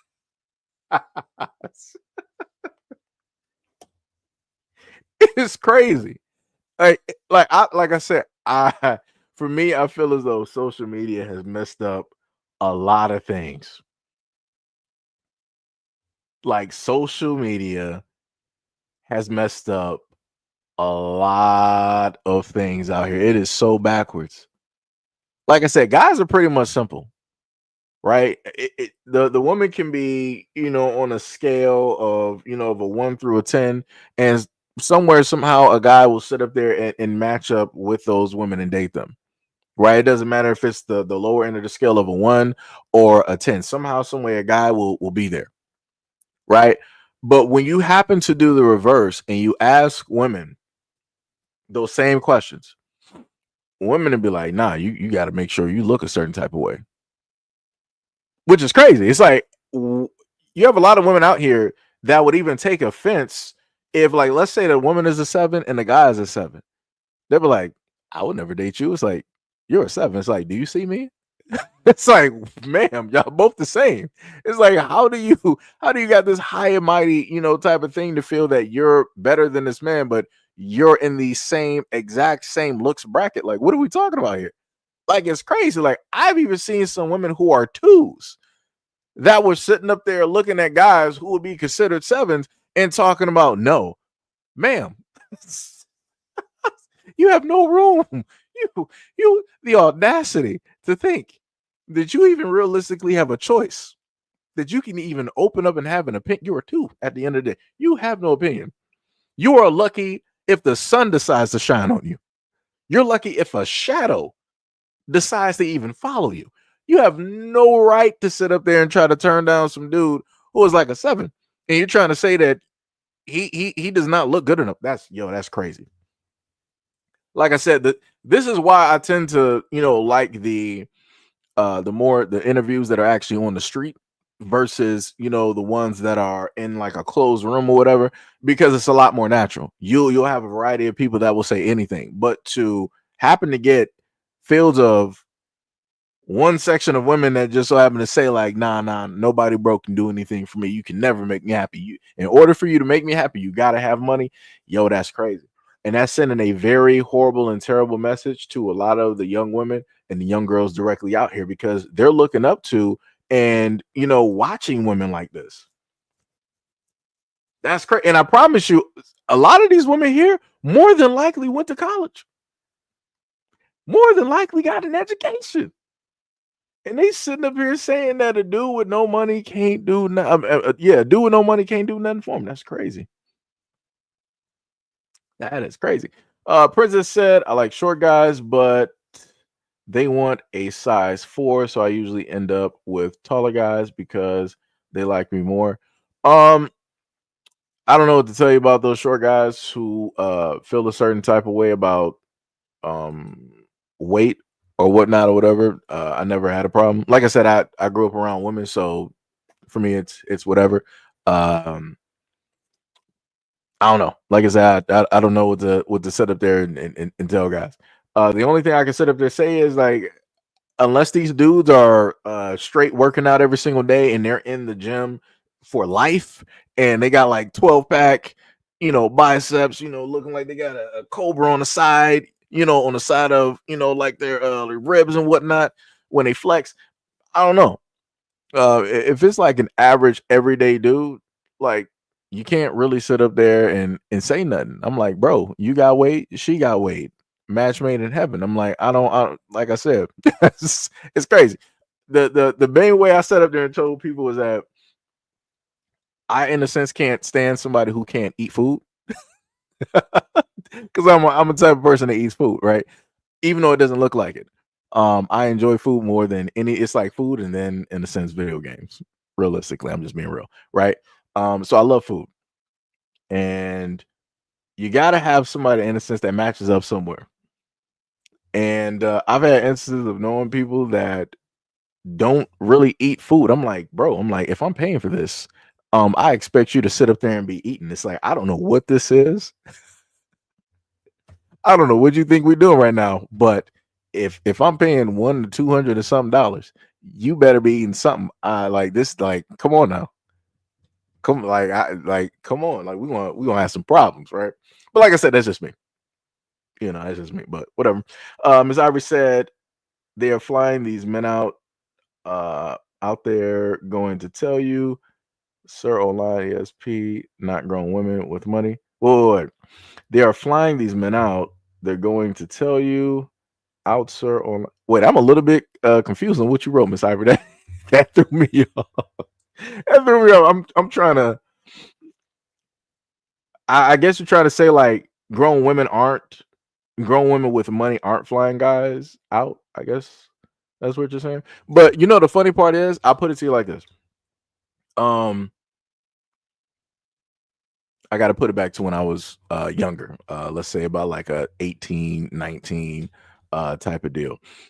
So the thing that I've learned and understood when I was a lot younger, when it deals with older women, right? Older women are not going to, let's say, do things for or fly out, or drive guys who are of the same age.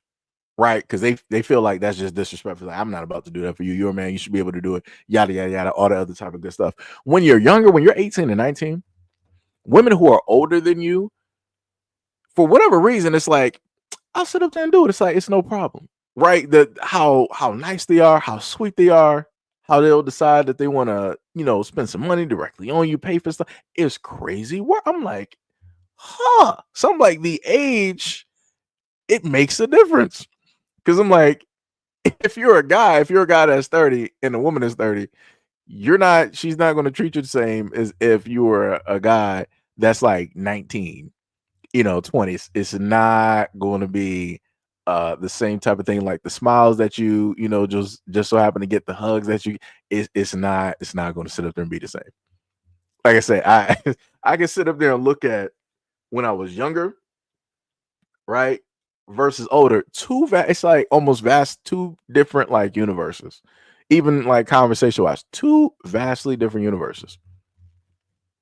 I don't know, it needs to be studied. But you will have older women that will quote unquote fly out or drive to sea or whatnot or whatever.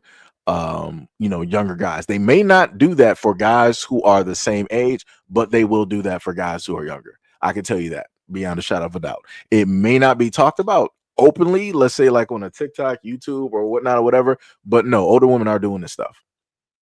There are a few younger guys directly out there. One dude, he makes videos cataloging the fact that he goes out there and tries to hit on and sleep with women and whatnot or whatever. And one of the women paid him $5,000. So yeah, you got women out here that will sit up there and pay money. It's crazy. And he said to ask on camera. He was like, "So was it worth it?" And she was like, "Yeah." So I'm like, "There you go." So you do got women out here that will pay for guys. It's just going to be guys who are younger.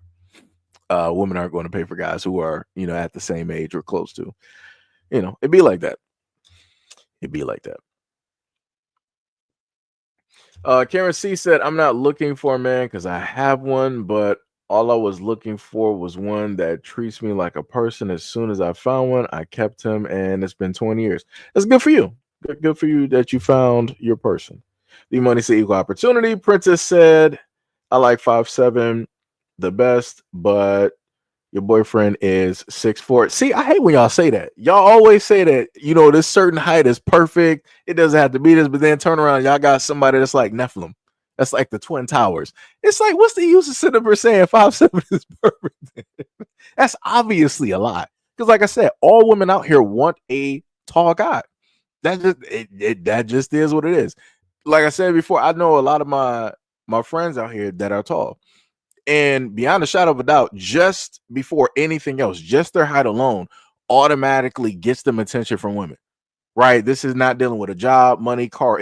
Just because they're tall, automatically that marks off a check, and women are automatically checking for them.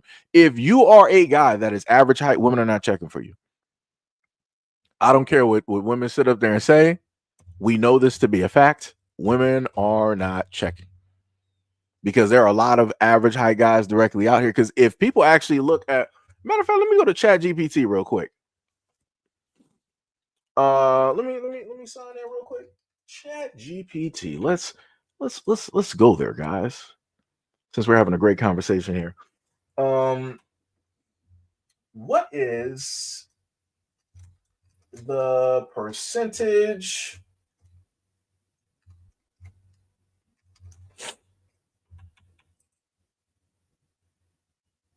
of men?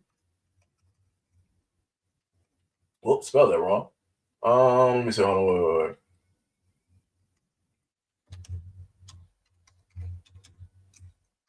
Of men that are 6 feet tall around the world.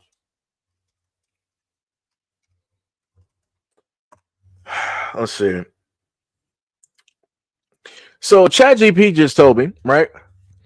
The percentage of men who are 6 feet tall or taller varies by country, population, and group. Globally, it is estimated that about 4% of men reach or exceed 6 feet tall. However, the figures change significantly depending on the geographic location, genetics, and other factors. So, regional differences. The United States, approximately 14.5% of adult men are 6 feet tall or taller. In Europe, Northern European countries, e.g. Netherlands, Denmark, have a higher percentage of about 15 to 20%, while Southern Europe has a lower average. Asian and Latin America. In many Asian or Latin American countries, the percentage is less than 1 to 3 due to the shorter average of male height. Africa, it varies by region, with some populations, e.g. the Dinka people in South Sudan, having a much higher proportion of taller men. Overall, 6 feet tall is relatively uncommon worldwide, with most men falling in between 5'6" to 5'10". So yeah, for all intents and purposes, women that want a guy that's like 6 feet tall, you're searching for a needle in a haystack, just to be real. Just to be real, because going back to ChatGPT, worldwide, you're looking at what, 4% of the men's population. So out of 100% of men, 4% of that meets the criteria of being 6 feet tall. And that's what I want to say 90+% of women are pretty much, searching for. They want a guy that's tall, no matter what height those women are directly at. So that's where we are, guys. You got women out here looking for a needle in a haystack. It is crazy work. Crazy work. Miss Ivory said them older sugar mamas with money feel shamed by Kevin Samuels types. I mean, this is the thing I'll sit up there and say, Miss Ivory. A lot of, because every now and again, because Kevin Samuels will get, brought directly up. And the main thing that I try to remind people or tell people about is that I was watching Kevin Samuels before he was mentioning anything about women in relationships, right?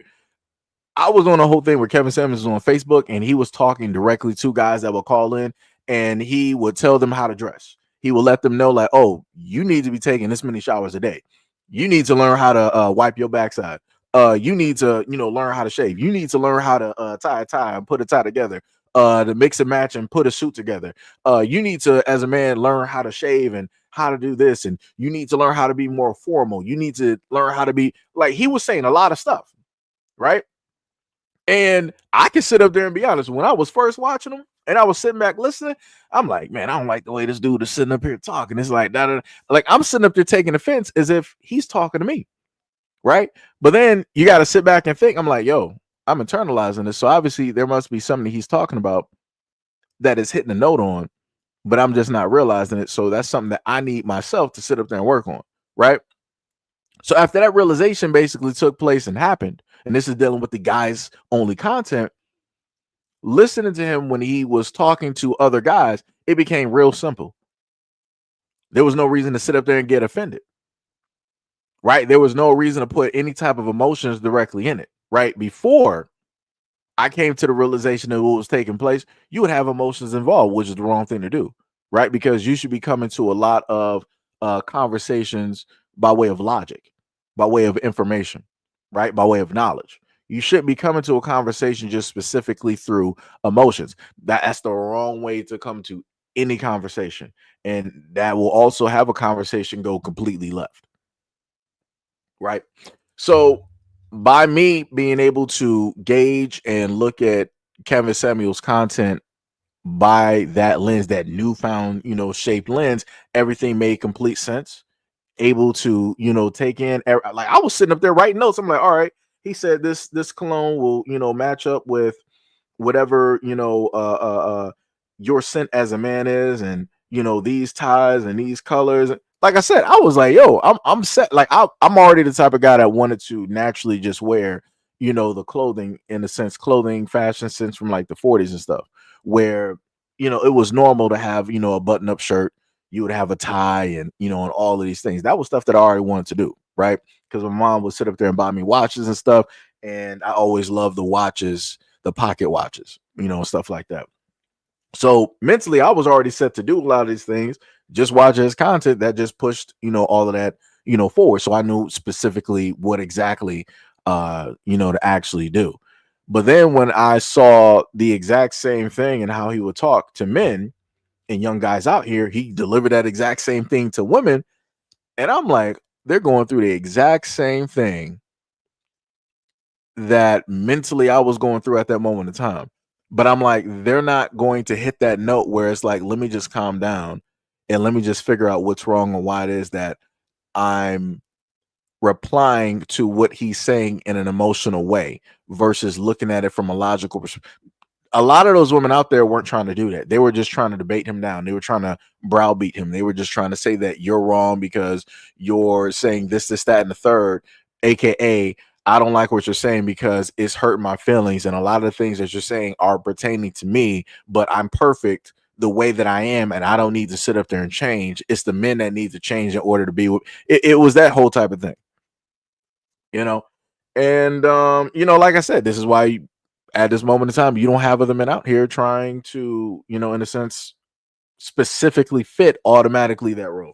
You have other dudes out there trying to copycat it. But to the effect of what Kevin Samuels was able to do in a short period of time that he was able to do it, you don't have other men out here able to do that. You do not have people able to, sit up there and do it. And like I said, he was talking directly to both sides. Crazy work though. But yeah, I will sit up there and say this though, to Ivory, you do have some dudes out here that push it far over what it should be going towards, because it's a difference between, somebody giving a critique in order to help you see what the problem is in order to highlight and point out that problem that you may not know is aware. So they may have to trigger something in order for you to know, like, hey, there's a thorn there. Hey, there's a splinter there. You might want to smooth that out, right? Versus the other guys that want to just do it in a whole different type of way. And I'm like, I'm looking at some of the dudes online. I'm like, dog, you don't got no room to talk. I'm like, your cholesterol is completely high. You might be like 400 pounds. I'm like, bro, you need to just relax. You better be happy that you're even alive at this moment in time. The way that you're sitting up there moving your mouth directly on social media, I'm like, yeah, you might want to relax. You got a lot of things there that you need to get in shape before you start trying to, point the finger in another direction. Get yourself in order before you just so happen to do that. But this is where we are. Sham said, yeah, the problem with looking for someone rich is he got a lot of women at him all the time, including when he's married. I don't want that smoke. He can make 50K and less. I mean, yeah, that's true.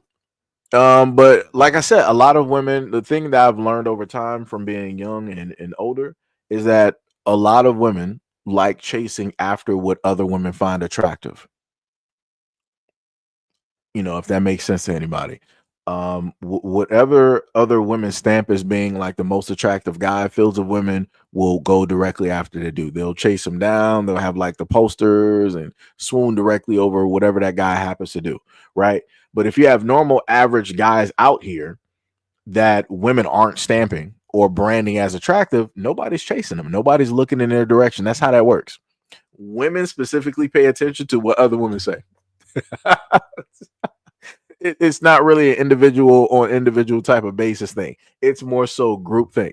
On the other end, when it's guys, it's all across the board. A guy can be individual and be like, yo, this woman is attractive. I find her attractive. I'm dating her. In other instances, maybe it's a guy that finds a woman that's, I don't know why I sounded like a sheep right there, but it could be a guy out here that will find a woman attractive because maybe, he just saw her in a movie. Right, maybe she was on a magazine. Maybe she has a nice photo shoot on IG or X or something like that. Or then in the other instance, it might be a guy who finds another woman attractive, such as like Janet Jackson. That is a very beautiful woman, right? So, like I said, for guys, it's all across the board. When it deals with women, it's more so on groupthink. On if other women find them attractive, then they themselves are going to find the said guy attractive. Right. Miss Ivory said, I believe it. TikTok tells no lies. Yeah, that's bars. That is 100% bars. God said, I think it's a scam because I make decent money. And when I started making good money, I thought I'd be able to save, but more money you make, the more problems and bills you have. Bars. Yeah, that's true. Sham said, it's creepy if the first date is something expensive. The first date should be something light and have coffee or tea. The funny part is, I think you might have missed those videos that I did where I was doing this quite commonly, where I went over videos where women of all different cultures, I'm sorry, not cultures, ethnicities, white, black, whatever. All of them at one point in time, I want to say it should have been like 2023 to the start of 2024. Women were all across the board on TikTok and social media talking about, I'm not a coffee girl. I'm not a walk in the park girl. What do you think that I am going on a coffee date with you? Like, coffee date is nothing. Like, you put some more effort in. I'm like, are you kidding me right now? And then when I sat up there and started seeing white women do that, I'm like, oh, it's over. I'm like, it is when white women who normally are out here where it's like, yo, they like simple stuff, flowers and picnic in a park. When they're sitting up here talking about a coffee date, that is a no-no. Oh, it's over. It's over because I already know what every other woman out here is going to sit up there and say. It is already curtains. It is a downfall. It is the straight downfall because whenever you hear the voices out here when it deals with the dating world, at the top of that is normally white women. And then everybody else falls in after that. When white women basically say that something is, as I hate this word, when it happen to say an ick or a dislike or whatever it is, every other woman under white women will sit up there and say and follow the exact same thing. And I kid you not, like I said, go on TikTok. Go on TikTok. It is directly up there. Like I said, this is why I love the internet, because it's a blessing and a curse. because the main things that men used to talk about that people are like, oh no, you're lying on women. Women don't say this. They don't do this. Now we got social media. So now everything that men were always saying for all these decades, women can now see what men were talking about by way of TikTok, by women being honest with other women, by women doing their own podcasts and openly talking about these things and expressing these things. So like I said, now men are getting that vindication and people don't like it. They still want to try to say or formulate that men are lying when we're not lying. It's just the fact that people don't like the truth. Crazy work. Karen C said coffee dates are best because you can tell if you want to take them on a real date. Yeah, but you can't do anything if women don't want to go on coffee dates. And for the most part, I've seen a lot of areas on social media where they have these type of coffees where it's like chocolate. In a sense, they got different types of coffee or chocolate that you can try out. And like I said, it was some dope stuff. Like I said, I thought it was dope, right? Princess said it's wrong to date a man that you don't care about. Don't waste his money. Yeah, but see, that's the thing though. A lot of women feel that if a man is going to waste money, it should be wasted on her, even if they're not compatible. That's something as well that I've seen women talk about online. Crazy work. Like the amount of conversations that I've sat through and watched. Wow. I'm shocked that I even still have a brain right now. JD said, shake my head, black women don't get it. Sham said, an expensive date should be when you both decide you're the one for each other because it is an investment into a marriage or a commitment. That's true. Pink said, yo, what is up, Pink? Said, I've had more men approach me during my son's Fortnite tournament than at any nightclub. Yeah, because this is the main thing that I tried to sit up there and state. And I have to preference this, right? Because Pink is a gamer, right? So it's different. For guys who love video games, like I'm a guy who loves video games, I play video games, right? Women who play video games are attractive. Like that's just like I said, how women normally say that if a guy is 6 feet tall, automatically they're looking at him and trying to date him, right? For guys, if we see a woman that is even of our age that is interested in video games, automatically we're going in that direction. You got guys that might not even know how to socialize or even how to talk to a woman or whatnot. They're going to be trying that very first time to talk to that woman. Be like, yo, you in the video games? Like, and then they're going to start going through, different video games to see, what era you specifically come from, how much of a gamer you specifically are. It's almost like you're trying to see if you would actually date that person, but you're using it in a sense with video games and that logic and different stuff like that. So yeah, that is going to sit up there and happen because a lot of guys, primarily, no matter what the stats like to say, because I read off an article where they like to say that 30 to 40% of women out here are gamers. I'm like, since when? I'm like, where are those women at? Because I'm like, somebody is lying. Because when I look on TikTok, that's not what I see. When I look on IG, that's not what I'm seeing. When I look on YouTube, that's not what I'm seeing. When I look on Twitter, that's not what I'm seeing. So I'm like, these numbers, I'm not sure where they're getting these numbers from. Because there's a difference between women who game on their cell phone versus women who are sitting there on a PC, right? Women who are sitting there on a console. Like I said, it's a vast difference. I've even used Twitch as an example. There's women there right now who don't actually really know how to actually play a game. They're just there to look cute versus women who know how to play a game. It's just like, it's about the gaming. And they're just there, they're sitting there, they're playing the game, they're locked in, they're focused. They might have, like a Mountain Dew or Coke directly on the side. They might have like some pizza. It is about the game, right? Those women right there, those are motherfucking gamers. I was supposed to edit that part. I was supposed to do self-editing, but like I said, I was locked in. Those are actual female gamers. That's what I consider female gamers, right? So it's going to be like that. The problem with this is I don't want fields of other women who are quote unquote talking about that they're trying to like look for a guy and they know that they would never be interested in a guy that plays video games to start going to a lot of these places to try to find it. I'm not trying to sit up there. It's almost like the whole thing with like Comic-Con and these anime scenes and whatnot. At one point in time, like the whole anime and the cosplay scene was dope. right? I've always wanted to go to them at a point in time before they got mainstreamed. But yeah, at one point in time, it was a lot more, natural in a sense. Now, when you go to these things and you see women doing cosplay, it's almost like watching Twitch. It's like all the women just want to dress up as like something provocative and sexy, or a sexy version of a character. I'm like, dog, what is this? I'm like, for all intents and purposes, it looks like you're about to start working the pole real quick. Like you just about to go to the club. Because I'm like, there's barely any clothes there. It's like, it's really not any type of thought. Versus if I see some women out there and they're doing like Warhammer cosplay, like they actually did a lot of work directly in it. I'm more impressed with that than some woman walking through a Comic-Con or whatever half naked. I'm like, dog, like, what is this? Go to a beach somewhere. Like, you're just at this moment in time really looking for attention. You're not even here because you, in a sense, know about or like any of this stuff.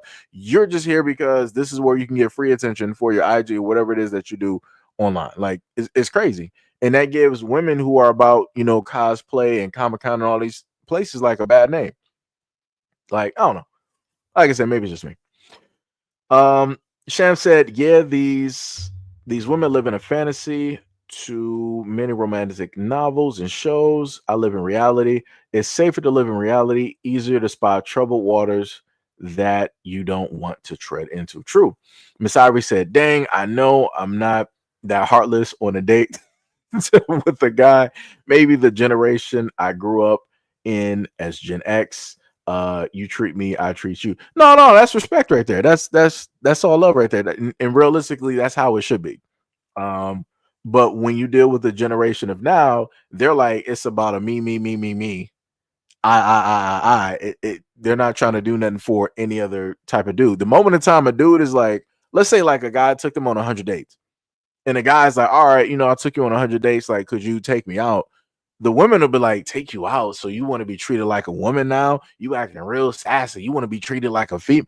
I'm like, oh my God. I'm like, okay. I'm like, everything is cooked. It's done. It is just done. Everything is burnt to the ground. I don't even know why everything is continuing right now, because you got women that can have 100 things done for them, thousands of dollars spent on them. But then when a dude is like, yo, could you do, a little bit of something for me? They freaking out. They losing their minds. Magically, the dude is sassy. He's feminine. He wants to be a woman now. It's crazy. It's crazy. The tactics and the wordings that are used in order to shame guys to not look for or ask for the same type of treatment is crazy. It needs to be studied. It needs to be studied 100%. Rabbit said, dudes will smash anything these days. That's why twos got confidence. I mean, true. That is true. Can't lie. That's true. Ivory said, what caused their tallness balances out their weight size? Wait, what causes their tallness balances out their weight size? I mean, I guess. I think Goth is replying to JD. Princess said, right, I can't stand people that don't eat LOL because I'm a whole chef. Yo, that's dope. Much love and appreciation to your chefing skills directly out there. Keep, flipping of the wrist. Keep that going. Like I said, one of these days, I'll be just like you. I'll be a chef. I mean, I like to eat. So, be like that. I mean, more so I'm like, well, technically I can eat anything realistically. The only thing I don't really do is sea urchin. Well, talking about sushi. Sea urchin, for anybody who's a sushi lover directly out there, if you like standard issued sushi like tuna, salmon, yellowtail, and all that, scallions and scallops and whatnot, lobster, and what was it, octopus and whatnot, sea urchin is an acquired taste. That was the first time in my life where I ate that and my body was like, don't you ever do this again. And I listened to my body that day. I was like, yeah, that one piece, that was it. Because I immediately felt that. My body was like, what did you just do? It was like all the systems just stopped. And it was like, we did not have an accident. This is day 0 of 000 that we've had an accident. It was like, now this is about to be day 1. It's like, if you do this one more time, It's going to be over. You're going to ruin these numbers. We've been doing great. Don't mess up this factory, right? So it was crazy. Ivory said, food is good. Yeah, food is good. Sham said, I like food, but I got to be careful. I'm insulin resistant since I was little, so I can't have carbs and sugar. I got you. Miss Ivory said, oops, my bad, Seji, with the older woman statement, typing too fast, but you do have some that fly them out. Yeah, I got you. Sam said, LOL, young man, watch out for those Krugers now. It might sound like a good deal, but she's grooming you for a reason. But see, this is the funny thing, though. The funniest thing is when it deals with younger guys being with older women. Speaking from experience of being a younger guy, we never really saw it as a problem or issue. We didn't really see it as like anything negative or not. It was like, all right, it was attention, right? So if you're 18 or 19 and you're a guy just getting out of high school or whatnot or whatever, you're not really getting that attention that you want from the girls of your age that you're trying to chase down, knock down the door, everything. Like you're literally trying to get the numbers, going to the malls, you're going to the meetups, all of these things, right? You're even trying to, talk to some of them, passing by the store or whatnot. Like, yo, hey, all that good stuff. And it's not working, right? So it's like, all right, whatever. You're not giving up, but you're pretty much just like staying neutral. And then you just out of nowhere might be a woman that's older. She might be late 20s or her 30s or whatnot, or whatever. And she's the one sitting up there trying to talk to you. She's introducing herself. She's trying to get your number. It's a whole different thing. And it's like, whoa. It's like, wait a minute, what just happened here? It's like, hold on. It's like, wait a minute, I'm supposed to be doing this. But it's like, due to the fact that you've been through so many L's, it's like, yo, for me, I'm like, hey, this is a win. I'm like, hey, ain't no problem here. It's like, hey, take me as I am. And and that's how, younger guys, well, at least for me, that's how I looked at it, right? But when you flip that and you have young girls saying that, people are like, oh no, those guys are predators. They're this, they're that. I'm like, what are we talking about right now? I'm like 18, 19. I knew exactly what it was that I wanted, what it was that I was going for. Right. I didn't do nothing that I didn't want to do. Right. Nobody forced me into or forced me to do anything. But for whatever reason, when you got the girls out here that's 18 and 19, people are like, oh my God, they're children. How could you do this? Oh, they're innocent. I'm like, oh my God. I'm like, who are these people talking about that they're innocent? Because I'm sitting up there looking back and I'm looking at some of these girls in high school. I'm like, they already had kids. I'm like, what are we talking about innocence? They probably were innocent when they were 14, but not now. Some of them got twins right now. Like, what are we talking about here? But I'm like, hey, all right, whatever. People want to make up whatever story. It's crazy. Princess said, nah, the tall guys that you like that can throw me in the air, but the short guys I like to cuddle and stuff. LOL. I'm only 5 feet though, so maybe it's just that's light. That's like you're at the floor. You're 4'11". You're not even 5 feet. You're 5 feet because of the soles and whatever shoes that you're wearing. You on barefoot land. You are 4'11". You are 4'11" on barefoot land. 4'11". Because I promise you said the guy that you're with is about like 6'4". So yeah, you basically come up to like his waist. Like you're basically half of him. Since height wise, if not a little bit more. A little bit less or whatnot. You said, in my experience, shorter men come at me with Kevin Samuel stats about obesity, and I'm not even big, but they say a size 12 and 14 is disgusting.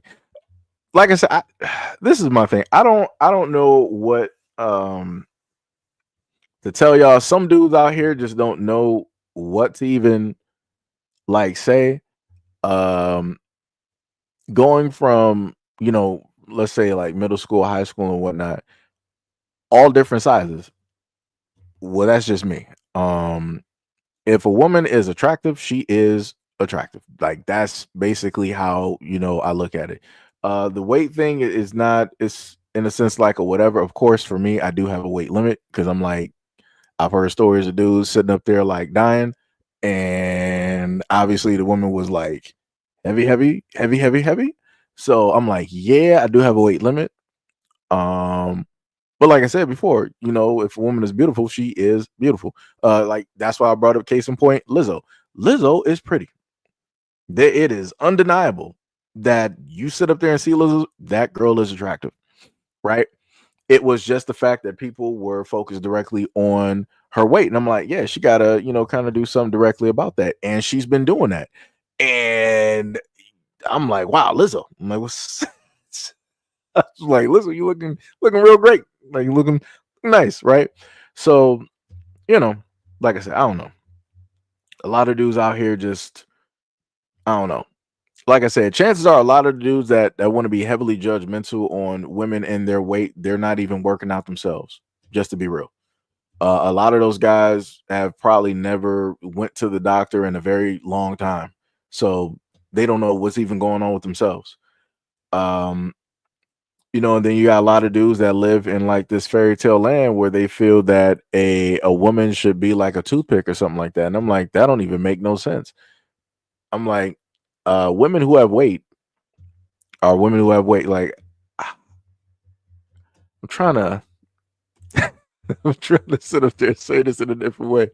I don't know how to sit up there and say it without it sounding strange. But yeah, I don't know. I'm just gonna skip over that one. But like I said, for me as a man, I would feel as though that a guy would actually want a woman that is, you know, for all intents and purposes, a woman, right? And this is not me sitting up there saying that women who don't have, you know, a certain type of weight, they are not women. Not sitting up there saying that, right? Because like I said, I've dated women who are in like the 130s. Well, technically, I gotta really switch that because like women who are like 130 on a woman is different from 130 on a guy. Because I remember when being younger, I was with a girl who was 130, and I'm like, I know we about like the same way, but I'm like 130 on you. Wow, I'm like, it's like I can't explain. It's like you would have to be a guy to like really understand, to like just sit there and understand that this is a woman who is the exact same weight as you, but when you look at it on her, it's like wow, right? It's that type. It's like you just sit in awe in a sense, right? It's almost like you just saw like a rare meteor shower for the first time in your life, and you're just like sitting there and like your jaw just on the floor, like you're just astonished, right? That's how I looked at that. So you know, weight is way different on women, because there's women I've seen on social media that work out, and I think one of the women might have been like 185 to like maybe like 204 or something like that. And 180, when you think about 185 and 204, like people are just like thinking about like, you got guys out here that's like, oh, that's like Jabba the Hutt. It's like no. 185 to do something on a woman that is about average height, if not maybe a little bit, it is a whole different story. It is a whole different story. But like I said before, you can't tell a lot of guys stuff. A lot of guys will rather stay in whatever mental capacity or vision that they have of a woman, and they would just, you know, rather it be that. Because even when you have women who are toned and in shape, you'll have a lot of those guys still find a problem or an issue. They'll still try to, oh, she still has too much weight. I'm like, dog, shut up. I'm like, she could probably outrun you on the track. I'm like, I need you to shut up. I just need you to just back down. We just know this one ain't for you. This ride is not for you. Right? Princess said, in my experience, shorter guys come at me with the conversation about obesity and 24. Right. Just talking said, so glad I'm 6 feet tall. Right? Shem said, telling I'm taller than most men, so it doesn't matter to me if you're short. I can reach my own stuff on the shelf. Plus, kissing someone shorter is no problem for me. Right. Princess said, I just look for extraordinarily intelligent men. Right.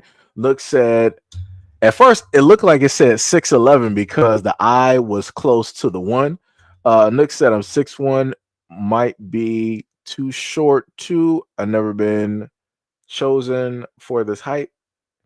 yo, like I said, glory to the winner. I know a lot of my guy friends directly out here who are 6 feet, if not taller. They have no problems getting women at all. Ever since I've known them, they've never had issues getting women at all. From high school to now, never had issues, right?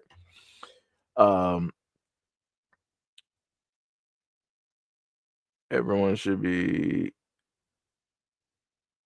writing people is in their videos. All right, Matt Hatter. You said what? You shouldn't be writing people.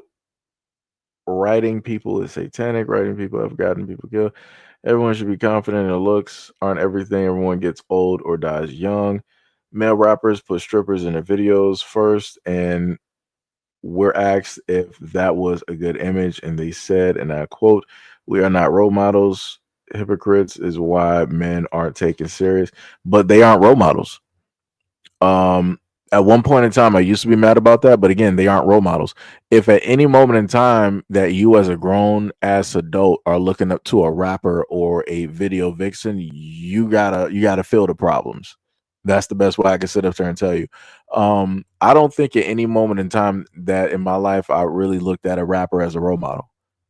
I looked at the black men that were in my community or in my family as role models, or better yet, even some of my friends who might have been, a few years older than me, because of how responsible in the way that they conducted themselves, in life. I looked at them in a sense as a role model, right? As you would look to an older brother. So, like I said, I don't know what to tell you on that one, Mad Hatter. I don't know what to tell you. God said, but some people need to be told that because they weren't home trained. I'm like, nah, friend, that comes over first, puts his feet on a coffee table. My wife went off. Yeah. What was it? Smoke said, bruh, it's been years since your channel popped up, which is crazy because I've been subscribed. I remember when you first started selling merch. Hey, much love, respect, and appreciation. Yeah, that was heavily during like what was it, like the first part of the pandemic? The first or second part of the pandemic. So yeah, that was a while. So yeah, you've been all the way from there all the way to 2025. Welcome home. Welcome, happy 2025. But yeah, that's YouTube at work. That's how they tend to do when it deals with the notifications. That's how it tends to go. But I'm happy that you're here. Matt Hatter said male rappers were told that they shouldn't put strippers in their music videos back in the 90s and the 2000s. The rappers are quoted on a documentary about video vixens as saying we're not role models, because they're not. They're not.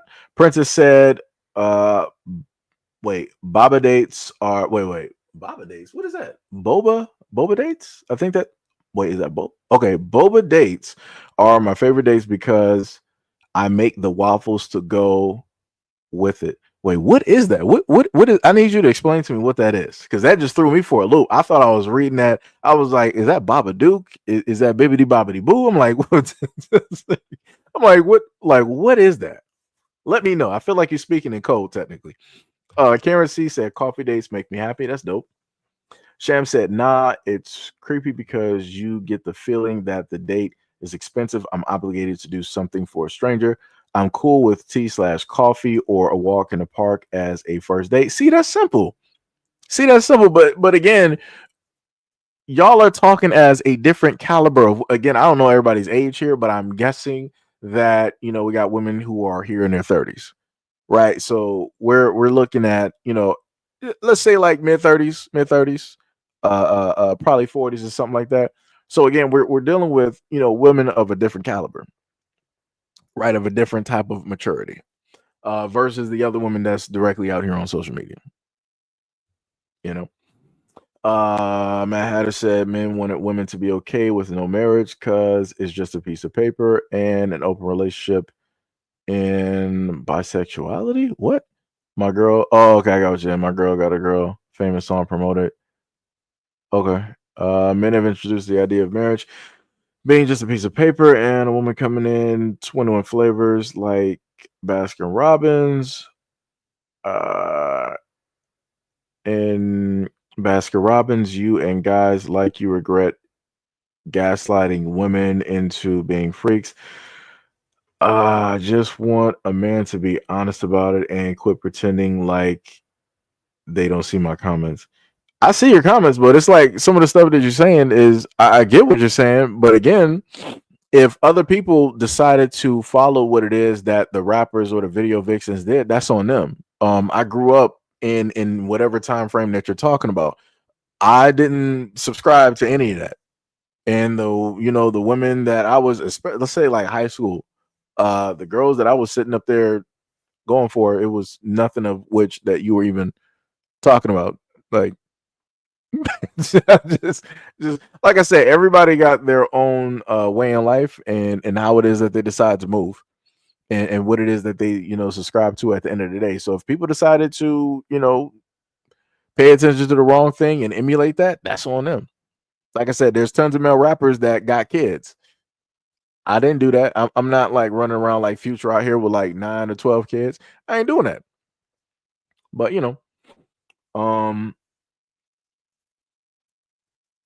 let me see. Yo, CNG, what is up? What's up? Said, love me a chick that loves Bleach and Dragon Ball Z. Oh yeah. Oh yo, CNG. I'm not sure if you play video games, but Bleach does have a fighter coming out, and I will be getting that. At first, I overlooked it, but then I saw like this black guy on YouTube, and he was talking about it. I was like, oh. This is technically like, this is a decent anime fight. I'm like, oh, and everybody is different. It's not like a copy. Oh, I'm like, okay, you might got me. This might be the first time that I'll actually have a Bleach type of game. I'm like, all right, you got me. I ain't been technically psyched about something like this since Jump Force. And I actually did a video on Jump Force breaking that down. That video, let me mind you, that video went nowhere. I literally spent hours on that breakdown video of Jump Force trying to, break down certain. Man, I was felt like I was really in my bag that day, but obviously not. Men said for the ladies in the chat. That's crazy. Karen C said, I'll be honest. The guy that you're with is 1 to 2 years younger than my parents. Oh. I mean, that it'd be like that. Like I said, women are attracted to older guys.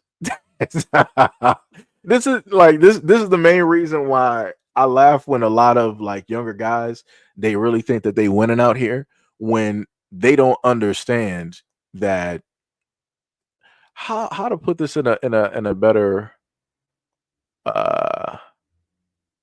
better circumstance.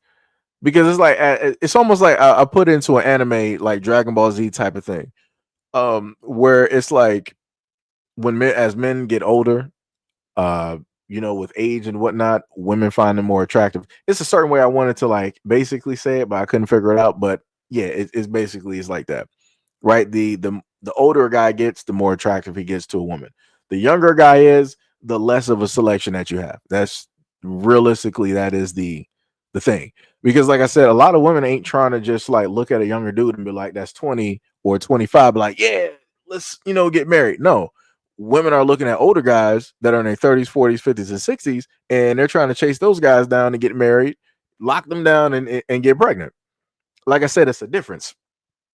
But a lot of young dudes don't understand that. They think that they winning right now because they can just add up a whole bunch of bodies and da da da da. But I'm like, you can add up those bodies, but how many of those bodies were committed? Right? How many of those bodies that you actually had a long relationship with that person to not only learn about them, but to also learn about yourself, and within that grow from that. When you ask a lot of those young guys that their brains cut off, they don't know nothing about that. Because they're not trying to, actually grow. They're just trying to just be in that moment. They're going to try to figure out and grow, when they're in their 30s or when they're getting close to their 30s. And I'm like, bro, you should have been doing this through your 20s. Like I said, but they'll find out. They'll find out when they sit up there and reach 30, you're going to start to see a lot of the content that they used to do is going to be changing. You already got some of the young content creators. They're about like hitting 24, 25. In their timeline, that's considered old.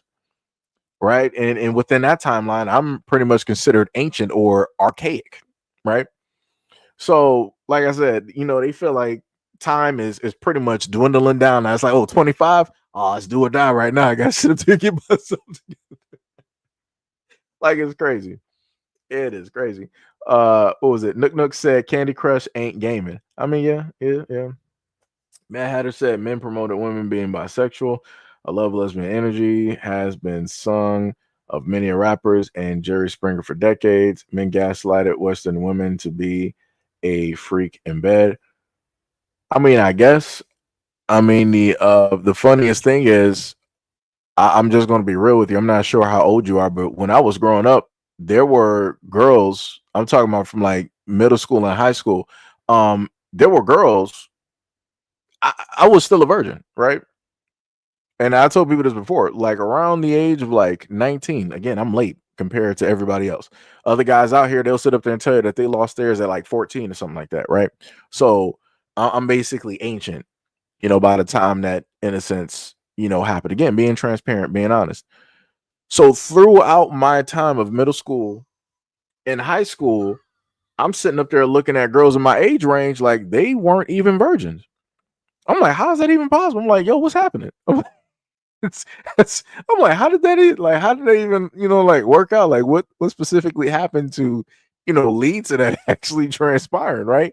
So I'm like, to try to sit up there and say that it was solely, in a sense, men that led to women doing these things, that's not even being wholeheartedly honest. Because like I said, a lot of the women that I've known throughout my life, they lost their quote unquote V card before I did. So yeah, just saying. But like I said, nobody likes to talk about that. Nobody wants to mention that. See, Terry, what is up? What is up? Much love, respect, and appreciation. Princess says sea urchin. Yeah. Was the sushi raw? Of course. Kiza said, what is up? Seji in chat. What is up? What is up? What is up? Matt Hatter said younger guys harass older women and tell them they can't handle it. You guys get on media and you just love to embarrass your own people. I don't know why. What are you talking about? Like that, like don't even make any type of sense. I'm like, as a guy who was young during that time, it's like, nah, that's not the conversations that were even like. That's a heavy generalization, right? Because I can sit up there and tell you from firsthand, those were not words that I even used. Actually, it was quite the contrary, where the older women were sitting up there telling me that I couldn't handle them. So, like I said, I don't know where your sources are specifically coming from, but you got to do some better research. Because like I said, I was doing this before, this whole internet thing, right? This is, back when people were just picking up a phone, calling, the normal phone lines and just trying to talk to people, get a date or whatnot or whatever. So yeah, I don't know what you're talking about. Let me see what we're going to do with Vincent is that we're going to pack you on up there, sir. You're not going to be writing that nonsense there. He said, Guarantee said, Keith won't pay your bills. Yeah. Yo, radio, what is up? What is up? Matt Hatter said, I haven't met a pregnant 14-year-old in the Black community in 20 years. You said you guys get on YouTube and you quote the white man's lies. When's the last time you seen a pregnant 14-year-old Black? What are you talking about? What are you talking about pregnancy? Like, you're just talking anything, right? I would almost want to sit up there and call you a bot, but bots are way smarter than this. Like, who talked about pregnant 14-year-olds? Talking about being young and people losing their virginity. That was the main thing that was mentioned. Like, you're just moving the goalposts to somewhere else because your line is running short. Like, that's crazy. You said radio said high school hormones are at its peak, like the F world these people are from. Yeah. You said back in the day, 30 and 40-year-old Black men used to get 14-year-old girls pregnant because nobody cared, but it doesn't happen anymore. And yes. Dog, what are you talking about? Like, bro, you're just sitting up here saying anything. Like I said, I don't even know who you are. You're just saying like random stuff. And it's like, no, everybody's uncle is not that. bro, you need to you need to sit up there and relax. Like realistically, because at first you might have been making some sense. Now you're just like saying whatever. Because it's like now you're talking about like back 30 or 40 years ago. We're talking about 2025. You're talking about a whole different time period where people thought about age and whatnot way differently. Like I said, if people talk to a lot of their grandparents' ages will sit up there and mystify a lot of people, right? But we're talking about 2025 right now, right here. But like I said before, if you want to talk about young kids, young teenagers getting pregnant, they're still getting pregnant. I can tell you that because you can see them on social media, but people don't like to do their research. Princess said, "Why does everyone tell me I'm 4'11"? You're 4'11. I can tell you. I've known a lot of short women directly in my life, a lot of short girls, and for whatever reason, y'all always want to sit up there and say that you are taller than what realistically you are. Blatant lies. You could be wearing flats and then magically, like, I'm 5'8" today. No, you're not. You barely come above the light switch. It's like it's no way possible that you're 5 foot anything. So I was like, yeah. Always be. I tell one of my other moderators, Tana, that all the time. He said, "What I'm saying is that it's not feminism; it's what has not been allowed to be said." Okay, all right, all right. Sham said, "Oh, you talking about Boba? I'm sure it was. Yeah, I don't even know what that is." Radio said, "More cushion for the pushing." Pretty much. Princess said, "I got hips and breasts and thighs, so I'm a solid thick 178, and he was 160, but still bigger than me in the waist. Not fat, but muscular. I mean, yeah, 178 is normal. It's like, yeah, on somebody, on a woman that's short, 178, that's pretty much, yeah, it's gonna be like stacked. Yeah, it's solid. Like the wind is not going to, be pushing you, but everything is going to have, shape directly to it. Yeah. Um, what was it? Let me see. Sham said women weight is a bit different. Like I'm tall and I have hips and a big chest, so my size varies. And yeah, I'm going to be heavy. I'm not fat, so you can't go by numbers. Yeah, yeah. Matt Hatter said, "Do you guys want the older males access to minor?" What are you even talking about right now? You hated it when you was in high school, but you like it. Quit breaking your own rules and using females as breed. What are you even talking about? Right? Like you're just talking about some random like dog. The amount of female teachers that I've talked about at the moment in time who are going after students, both male and female. And then this is what you like I said, this is why this is why I love social media, because you got people that will literally focus on one thing, but not focus on the overall arching problem. But like I said, it is what it is. Mario said you also have to take bone density when yeah, that's true. That's true. Good note on that, Mario. That's true. Bone density is another thing as well, too, because some people have thicker bones, which could also then, make it seem as though they weigh more when it deals with, like the muscle and the fat content that, is around there. What was it? Princess said that thigh and booty muscle weight is a lot. Yeah, especially on women. Yeah. Yep. Princess said, "For real though, I know I'm healthy because I can run 4 miles before I get out of breath." Yo, that's dope. That is good. That is good. I was gonna make a short joke, but I was like, nah, I ain't gonna do it. Sham said, "Me too. Thighs and booty muscle for me comes from me walking a lot and hit the gym for swimming. Muscle does weigh more than fat, though." Yeah, that's true. Let me see. Sham said, "I hate shopping for me because my height comes from my legs, and then I'm built like a black woman. So top are too small and the chest is too large and the waist and my fit's weird for the build on my body." Okay, I got you. Yo, hey Zeus, what is up? What is up? What is up? Much love, respect, and appreciation. Let me see what we got. As Princess said, boba tea is milk tea. Okay. I got you. You said not bibbity bobbity boo. Shab said, I'm just saying, clothing is not designated for black women, clothing is not designated for black women, even swimsuits. My body, my size is not designed for white women with no. Yeah, that's true. That's true. See, Terry said, whoa.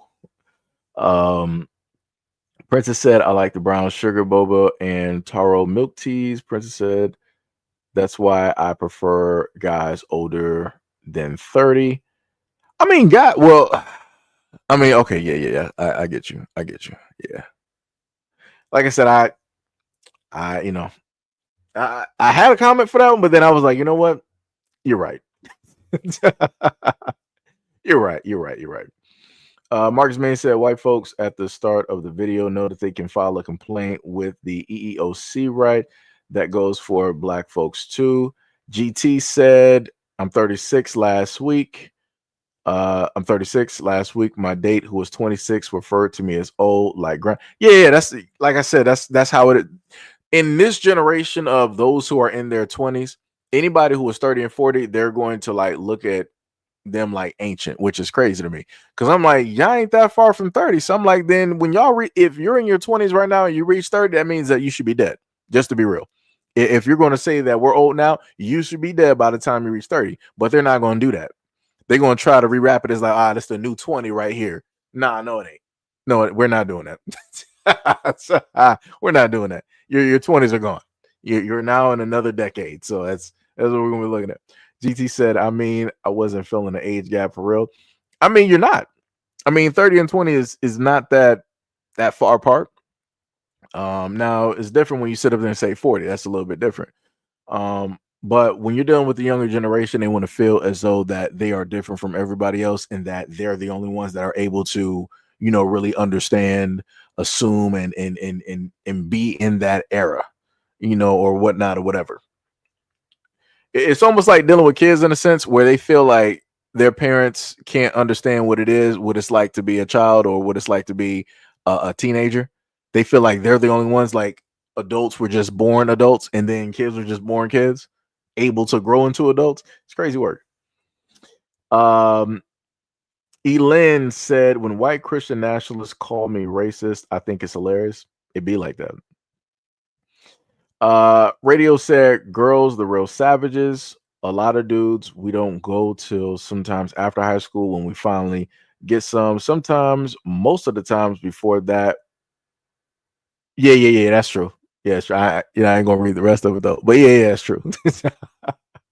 Princess said, I cook my sushi. Now, the funny part is there was a place that I went to that actually cooks. They have like deep fried sushi.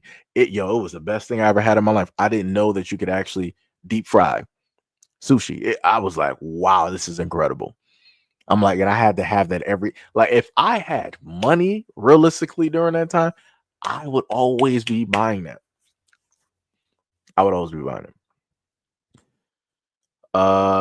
Sham said 14. I was still playing with Barbies. LOL. I was completely a late bloomer. I didn't even have sex yet.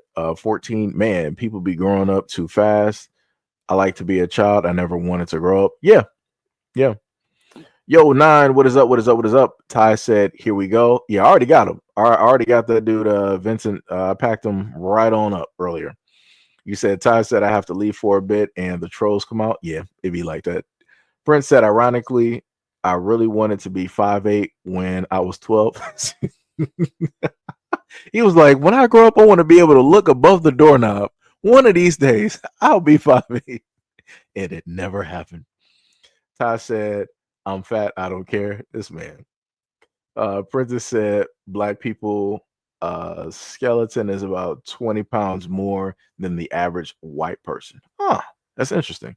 Ty said, I'd be walking, rolling around like a bowling ball. This man is crazy.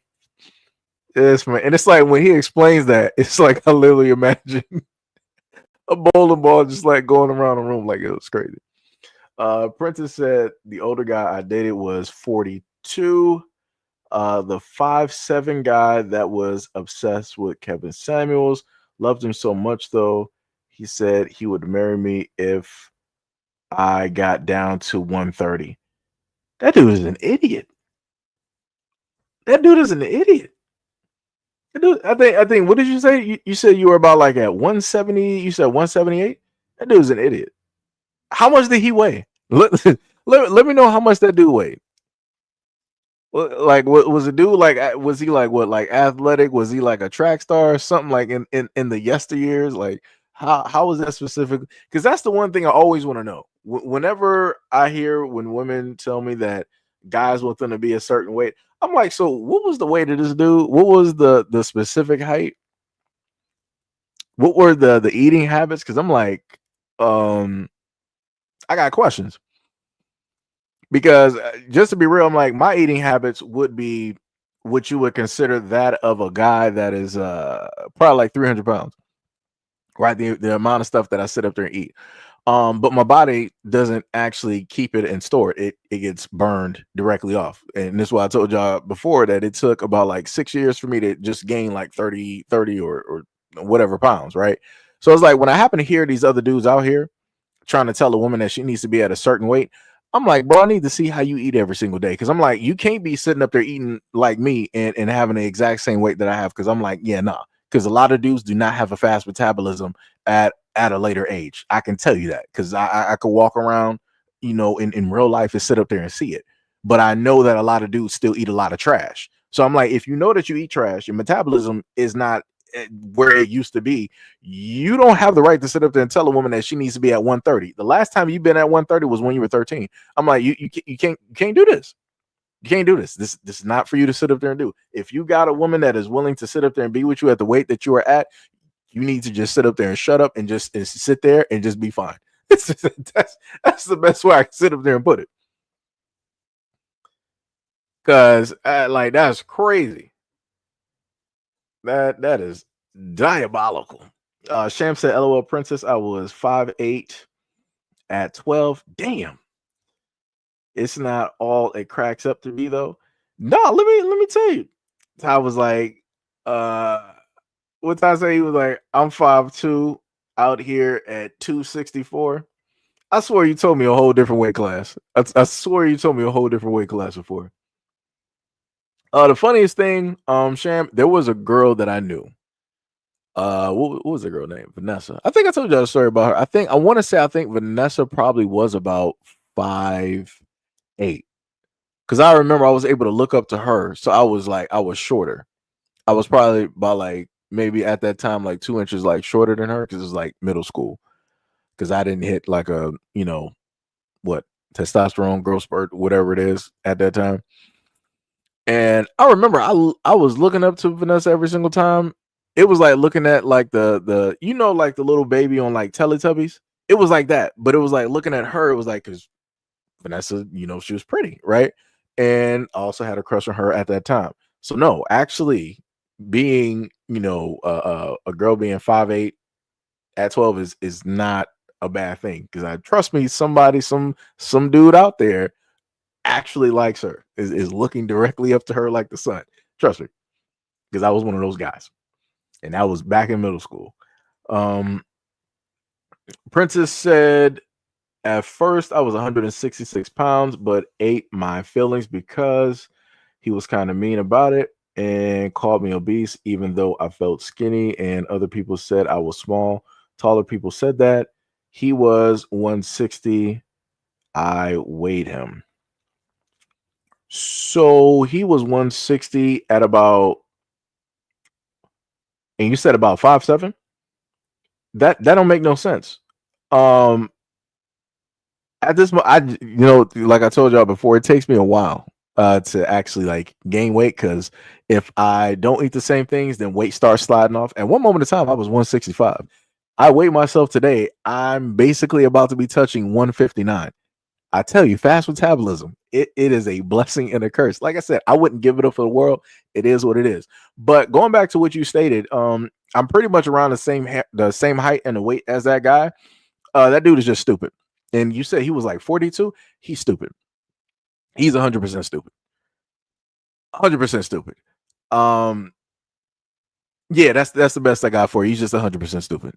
You made the right choice in not trying to wait or further along with that guy, and you made the right choice in not trying to accommodate what it is that he wanted. Because realistically, at 165.7, yeah, 5'7", I can tell you even by looking at myself, I'm like, yeah, you're not fully in shape, but it's not like for him that he would be like obese. But I'm like, yeah, there's areas that you need to work out. I can sit up there and tell you that just by looking at myself. There are areas that you need to sit up there and work out and get directly in shape. So for him to ask of you to lose weight makes no sense when I know for a fact that he more than likely wasn't doing that himself. And especially you say he was 42. Yeah, he wasn't doing that. Everything for him was pretty much, like set in stone. He felt that, all right, I'm here. Women come see me. That's probably, his whole, mentality directly with that. Miss Terry said, good. Vincent was who I said whoa to. I was, yeah, that dude Vincent, he was just writing some, I don't know what that was. That dude was smoking crack. C. Terry said, I was 5'4" on my permit that I obtained at 15, and I'm still at the same. You know what? I'm not even gonna lie to you. Miss Terry, when I originally saw your picture directly on IG, I thought you were probably about like a good 5'7", 5'8". That's what I thought. But then you're like, actually, you're 5'4". I'm like, wow, that's crazy. I thought you were way taller. I thought you were way taller. Ty said, trying to see if Seiji caught my lie. Yeah, because I'm like, this man told me like way different like weight class and whatnot before. I'm like, man, this dude out here fabricating. Maddie said, I'm 5'7". Yo, what is up, Maddie? Much love, respect, and appreciation. Welcome to the channel. You said I'm 5'7" and love heels. Makes me feel like an Amazon. Yeah, a lot of women do love heels. A lot of women happen to like heels, especially women who are short. And usually women who are short that happen to wear heels, they're the main ones that'll tell a guy that's 5'8", 5'7" that, they're too short for them. And I'm like, brother, I can pick you up. I can throw you like what's actually happening. And then the other thing I want to state before too is that the thing that's jacked up, right? Because again, I'm a guy, I'm pretty much, I'm just gonna say I'm short. I like to just tell people I'm 5'4", Wolverine's actual height, right? So even when you have shorter guys, we're able to sit up there and pick up women who are about like a good 2+. And the funniest thing is when shorter guys happen to pick up those women, people are actually shocked. I'm like, I don't understand why women think that only tall guys or guys who work out can actually pick up women who are like 200+. Like, that's crazy to me. I'm like, what? How do y'all think like the world actually works? Like, there's a lot of guys out here that work physical labor that are not 6 feet tall, 274 solid muscle of steel. Like, just saying. Shout out to all the short kings out there. Shout out. We in here. The quietest said hello. What is up there, Quiet Mouse? Ty said, and I'm pretty sure for back to Maddie, I'm pretty sure you got heels that put you about in the range of maybe like, let's say like 6'2", like 6'2", 6'3", or something like that. So yeah, you're gonna be walking out there like an Amazon, and every guy out there gonna be looking up like, wow, I can't believe she's so tall. It's like, yeah. Ty said football, track, and wrestled. He said, I'm fat, out of shape, but give me a few months and I'll be back in shape again. Yeah. Right. Like I said, the same shape. I looked at previous pictures from when I was younger, and I'm like, technically, I still look the same. You can just tell that there is weight there, right? Because it's the difference in between being a guy that's about, let me see, what was that? Like 135 to like 140, right? Being there, because I kid you not, if you're a guy and you're about like 5'7", 140, any little bit of workout that you do, automatically you're going to see results. That was the one thing that I loved about being at like a 140.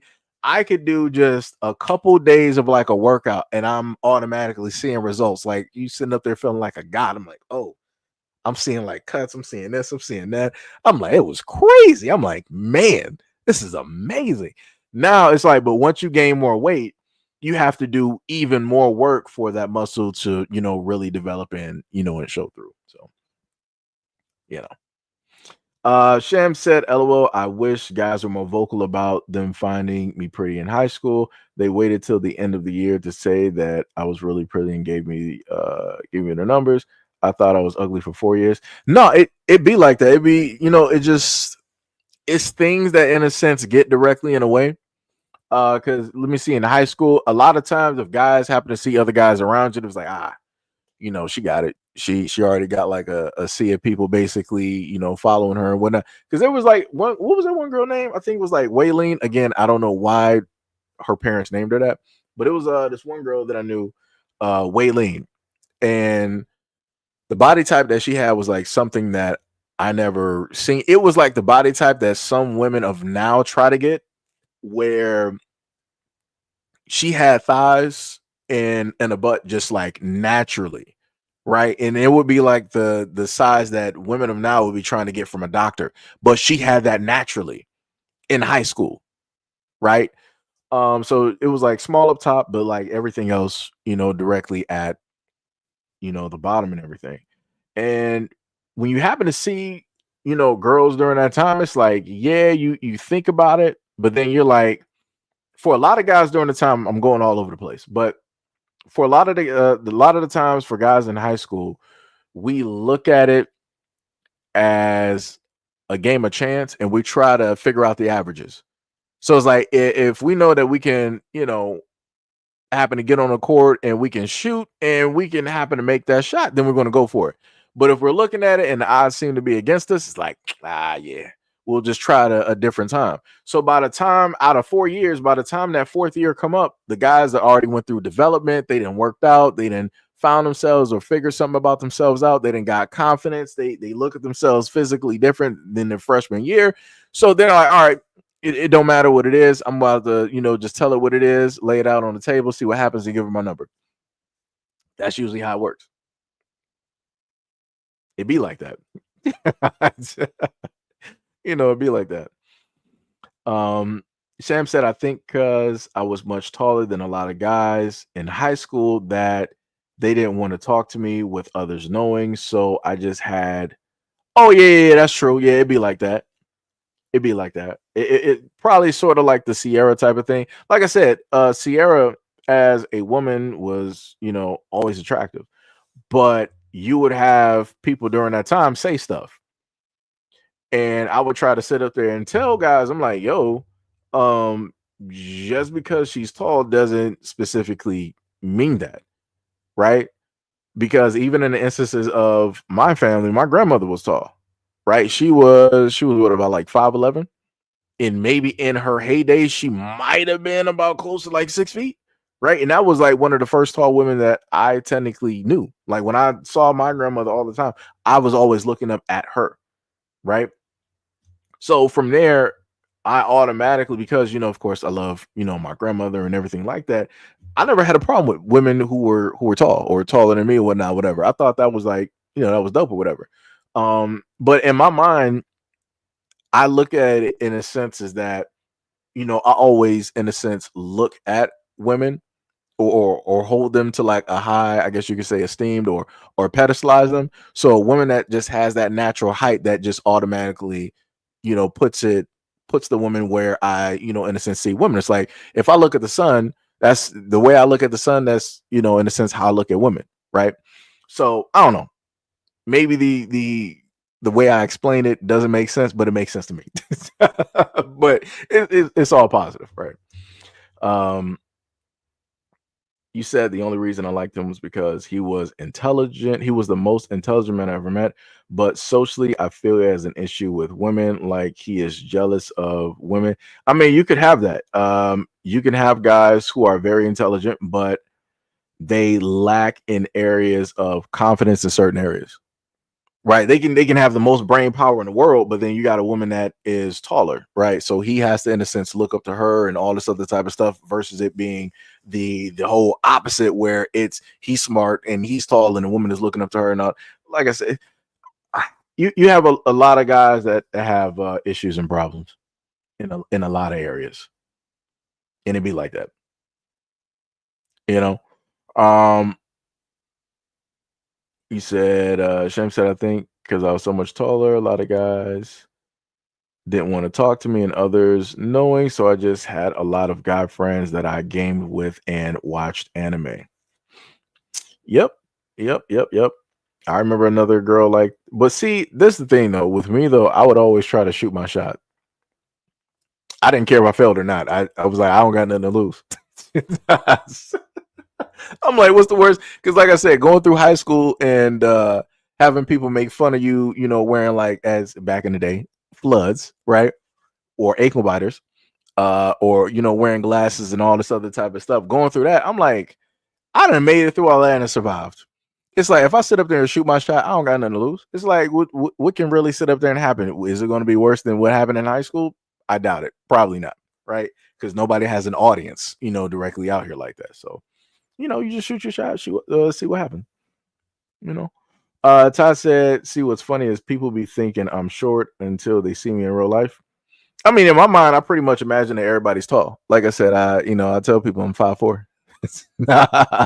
So I pretty much envision everybody to, be tall. C. Terry said, haha, I wish I can't reach anything. That's crazy. C. Terry, I swear for years, I kid you not. I'm like, I know. I set up there and went through several pictures. I'm like, okay, so she's average. I know she is. I'm like, I done seen so many pictures. Well, she's average. He's like, yeah. And then he was like, no, I'm 5'4". I'm like, dang, that's crazy. Sham said, I'm tall and I still put on my heels. I don't care if they make me taller. My legs look good. LOL Seji dated a guy shorter than you, 5'2", and he always picked me up.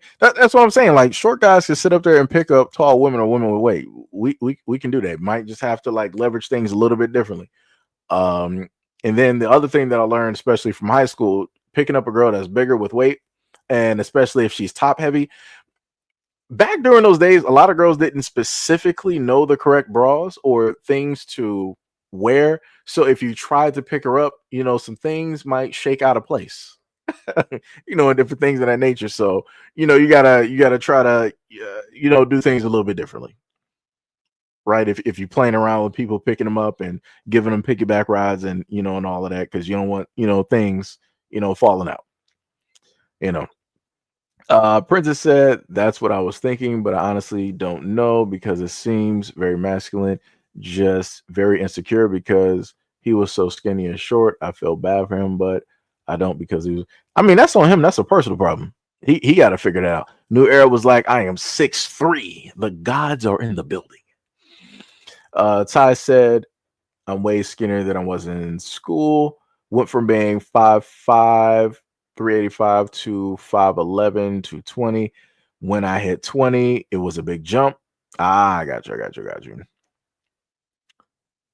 you. Yeah, Maddie got a point. Sham, they was like, maybe they were intimidated or had their puberty not kicked in yet. I mean, that's a good point. Princess said, if you seen the Nutty Professor movie, I feel like I was a similar vibe, but he was skinny, not fat. He got muscles a year after meeting me.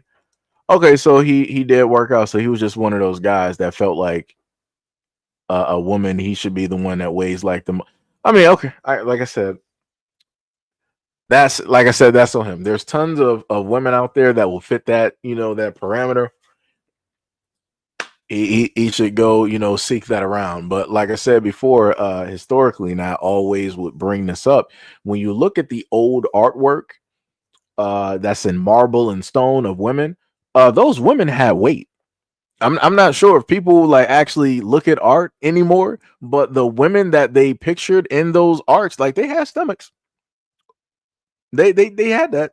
They had thighs and everything. It might not be, so much top heavy, but their weight was directly around their body. And those were the women that they idolized. Those were the women that they pedestalized. Those were the women that they made artwork of.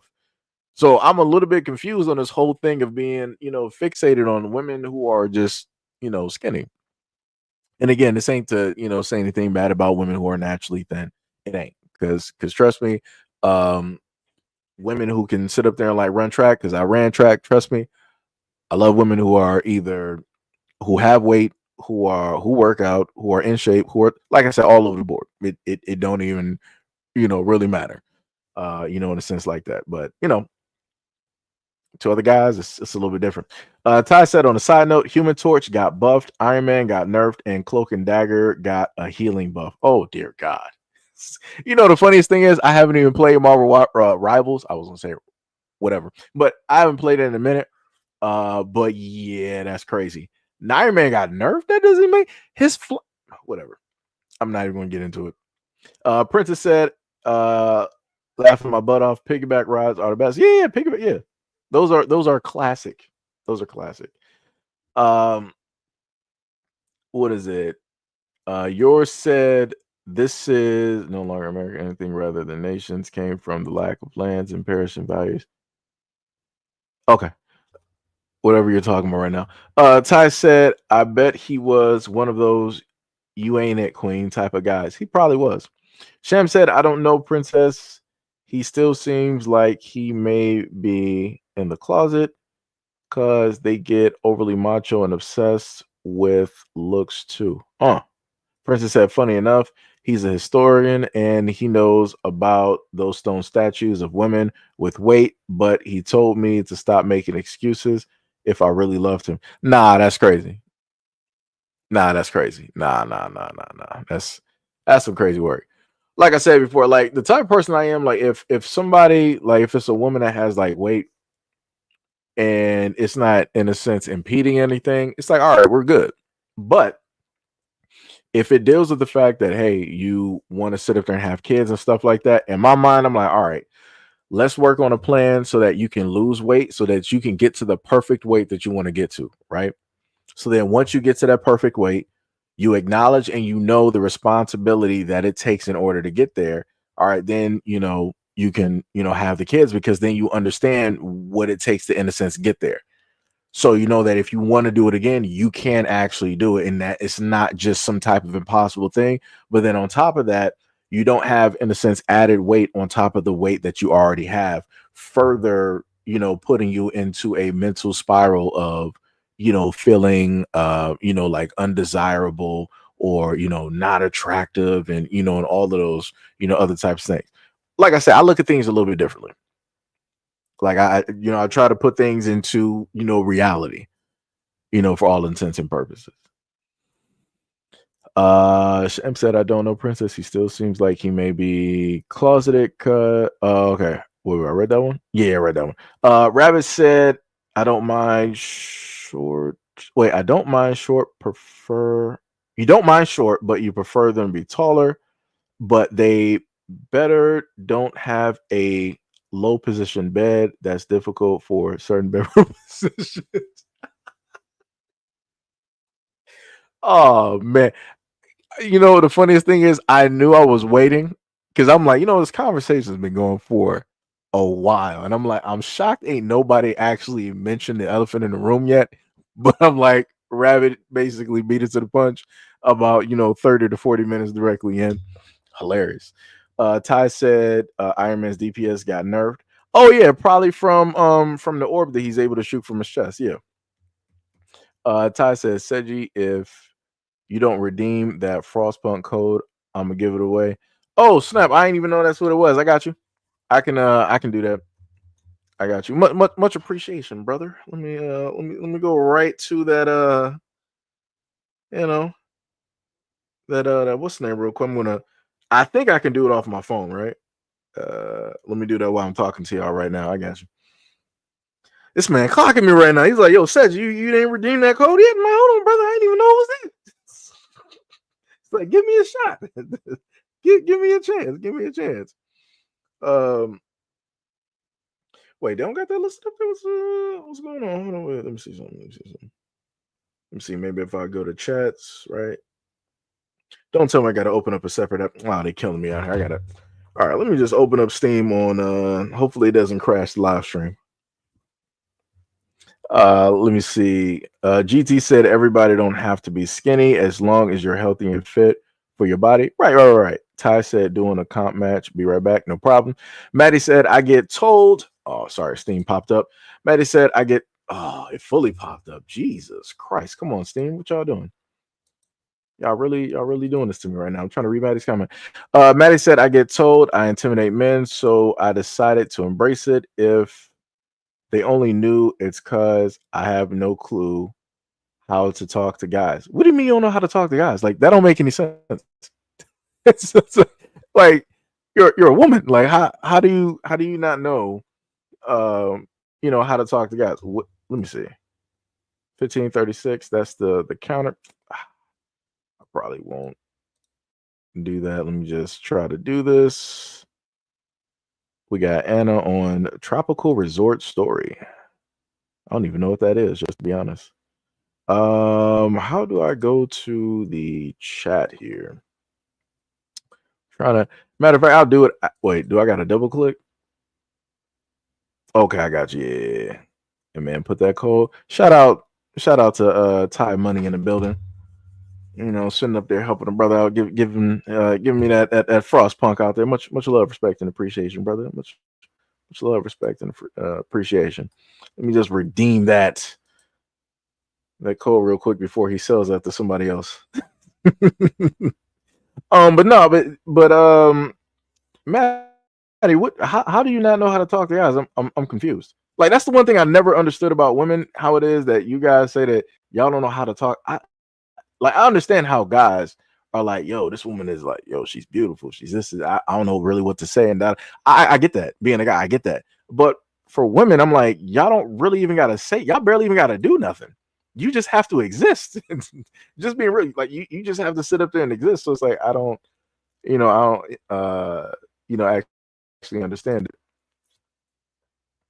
Let me see, where do I go to redeem the code at? Do I got to go to the market? Let me see.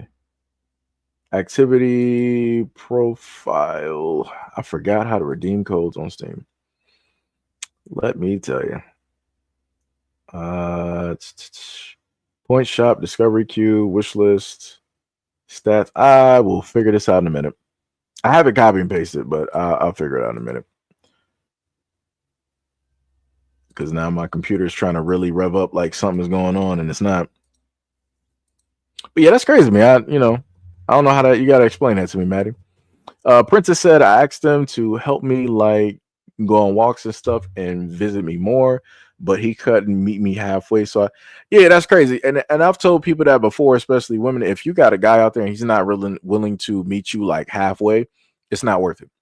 It's not worth you to try to overextend and put in more effort. It should be a symbiotic, type of thing. I'm not with that. It should be if you got two people coming together, 50 and 50 to make 100, then it should be the exact same thing. If a woman is able to meet you 50, you as a man should be able to meet her the exact same way. She shouldn't be doing more than you. Like that's just crazy to me. That's crazy. So like I said, you made the right choice, and I'm pretty sure you are happier because of it. GT said Benthic was a sign of health and fertility. Bars. Though a lot of history food wasn't easy to get, so let's have a thick woman was the ideal. That's why most fertility goddesses were crazy thick. Yeah, because they looking at you like, oh, you think you can sit up there and bear some bear a few kids, maybe even a village. We got you. Marry this woman right now. That's what it be, Ty said, I've been telling you for days. I probably wasn't paying attention. I'm just gonna be honest. I'll be all over the place. Princess said exactly, but now because of Kevin Samuels, they say the opposite, that skinny is fertile. Nah, skinny is not really fertile because a lot of skinny women need help from other women in order to, do certain things. And like I said, it's a variety of things there. Because women who have, weight, they have obviously more deposits of different vitamins and different things there that the baby and whatnot can pull directly from. Women who are thinner, yeah, they got to be, taking those pills. They got to take their vitamins. They got to take this. They got to take that to make sure that the baby and her are receiving the nutrients that, they need, because babies will take a lot of the nutrients from a woman's body because they need it. Maddie said, I don't have a type, but the people I have had a crush on tend to be tall and husky. Shoot, so I may have a type after all. Never mind. Yeah, see that, that's what happens. Once you get talking, you'll figure out that you actually do got a type. Now you know what that type is. You said I have zero riz. I once had a friend help me set up a date. What? But before the date happened, my friend became single, so they ended up hooking up. So damn, that's crazy. You said that guy was a friend of her boyfriend. That is crazy work. Nah, Maddie, do you play video games? Like let me know. Do you play video games? Do you play video games? Are you into anime or anything like that? Because if you are, into any one of those categories, there are guys directly out there that would actually fit what it is you say you like, tall and what, husky. So the guys, they're tall and they got weight, right? They got probably a stomach or whatnot. Whatever. There are guys directly in the anime and the gaming section that are directly there for you. Now I'm not really too sure about how they might bathe or deodorant. That's up to each person, but there are guys out there that fits those parameters. And just as awkward as you may be to ask somebody out on a date or try to hit them up, they too are awkward as well. So it's a match made in heaven. Match made in heaven. Sham said LL Seji. You know what? Yo, that's crazy. That's dab. Yo. The funniest thing is I've seen you online whenever it is that I'm talking to Ty and what was it, talking about like video games and stuff. I'm like, man, it's like, yo, I see Anna online all the time, but I'm like, she probably, be busy and stuff. I'm like, when is she gonna come around to the channel? And then you're like, yo, Seji, guess what? I'm Anna and I'm playing a casual game while I'm still sick, though I'm thinking of playing an RPG. When I sit up there and tell you that I am very bad at remembering two different names, I mean that in my very soul. Because I know I added a lot of y'all directly onto, like, let's say Steam and maybe PlayStation and whatnot or whatever, but y'all names be vastly different. So in my mind, I'm like, okay, these are obviously two separate people. So, Sham is directly right here talking, and then we got Anna just ignoring the channel. But actually, that's the secret identity, right? It's crazy. It is crazy. So shout out. So now we got like a Barbara Gordon / Batgirl thing basically happening here with Sham. Shout out to Sham. Both part of the stream and gaming, at the same time. Much respect. Much respect. Princess said back then if you were skinny, you would have a miscarriage and not carry the full term. Yeah.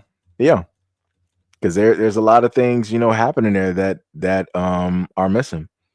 What was it? Sham said that still goes for today. If you are too thin, much more difficult to get pregnant and more likely to miscarry. Not to mention more likely for the baby to have nutrition problems at birth. Yeah. The money up there laughing, talking about facts. Pink says, Seji, are you going to play the new Assassin's Creed on the channel? If I happen to, let me see. I gotta check when Assassin's Creed is coming out. I actually gotta, because the funny thing about you mentioning that thing, I had, because I gotta go directly to the Microsoft Store. I saw it up there. Depending on when it comes out, I might not be there day one, but let me see. Games coming soon. It comes out on the 20th. When is the 20th? I actually cut my phone off by mistake. If somebody's actually writing a response right now, I can't actually see it because I am looking at my phone right now. Let me see. Let me look at the.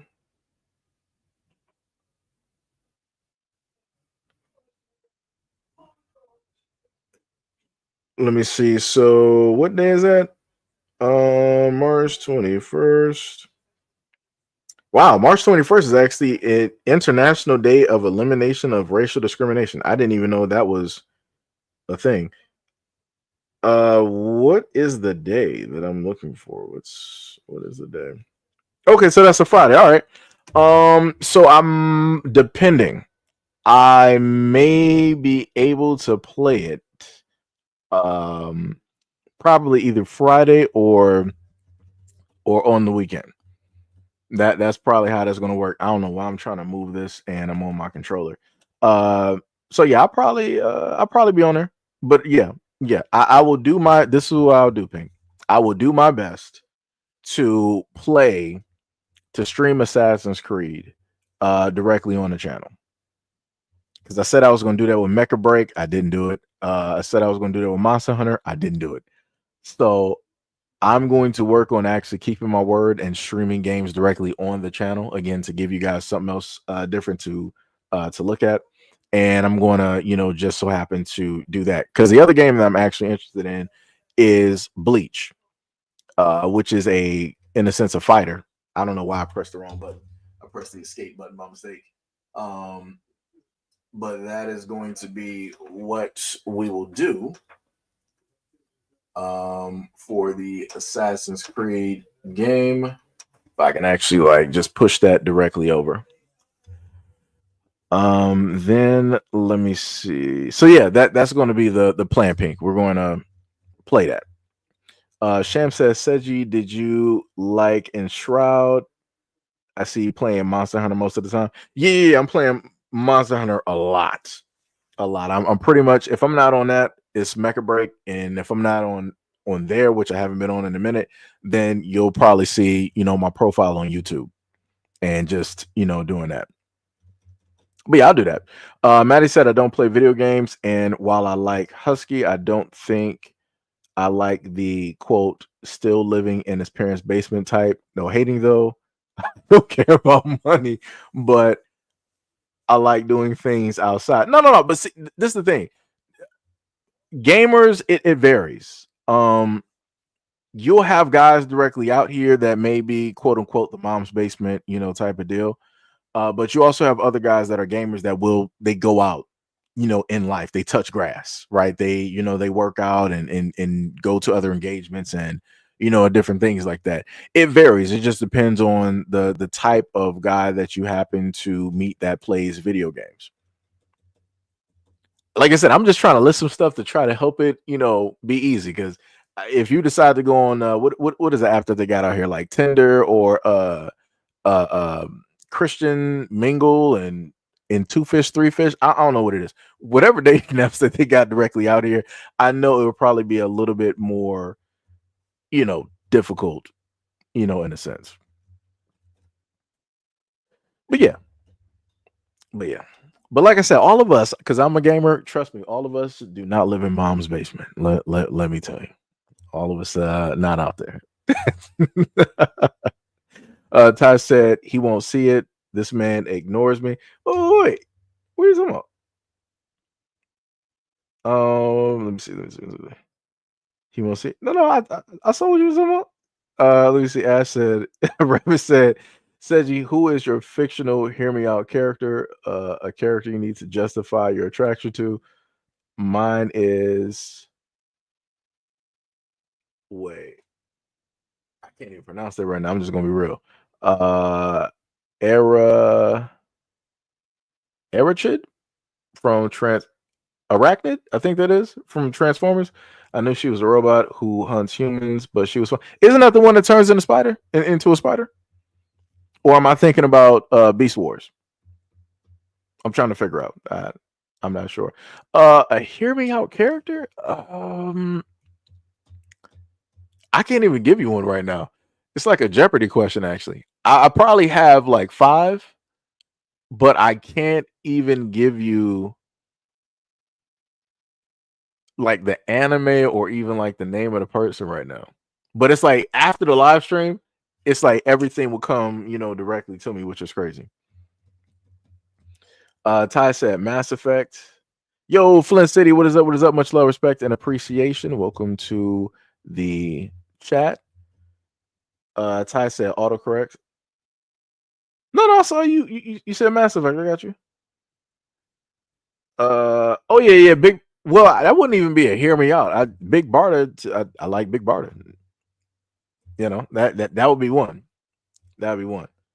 It's funny how Ty was able to bring that up before. I wasn't. I was the one that got the question asked. That's crazy. But like I said, you guys know me so well. I've been here for years. Radio said, "Damn, that's the thing. Neither erase racism day. Yeah, I didn't even know that was a thing. That's crazy. That's what the 20th is.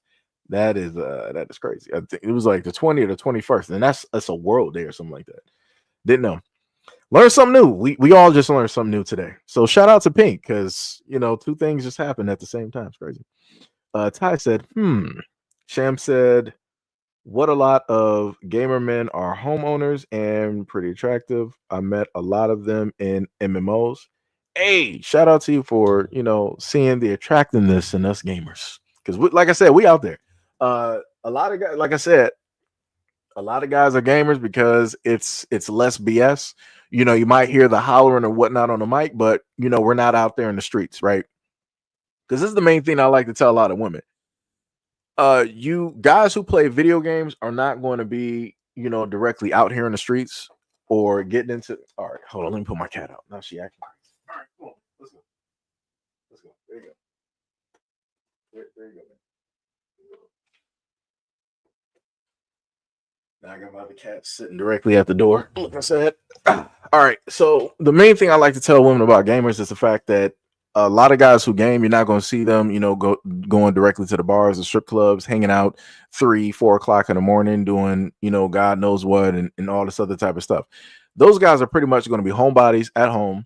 As soon as they come home from work, they're getting, directly on the game or, vice versa, cooking or watching it, something. Right. But it's going to be something dealing with home. So where they are, pretty much all the time instead of trying to wonder. So, like I said, I like to, list that as a positive, in a sense. What was it? Maddie said, I'm not into anime either. I've been to a cosplay convention and it was super cool, but I wasn't dressed myself. That's dope though. So this is the thing I'll put it to you as. You may be able to find a guy that would be your type at a anime convention or cosplay. You may not be, directly deep dived or into it, but for the most part, that as a woman, you decided to step out and go directly into that avenue. That shows a lot because a lot of other women out here to be like, I ain't doing that. They're like, what do I look like sitting up there, going to an anime convention? What do I look like being around a whole bunch of guys that play gamers and and all this other type of stuff? So, that shows a lot. And it also shows a potentiality for you to maybe grow into that just because you stepped out and you decided to, do it yourself. Ty said, I didn't stutter, Seji. You ignore us. I don't. I'll be sitting up there watching it, and you were playing Marvel earlier, and I have the code pasted, but I didn't know where to put it on Steam, so I didn't put it up yet. And then I cut off Steam so that my computer will stop revving up. What was it? Radio said, I didn't know that was a thing neither. Yeah. Sham said, I like anime. Quote, Amy, I'm a spider, so what?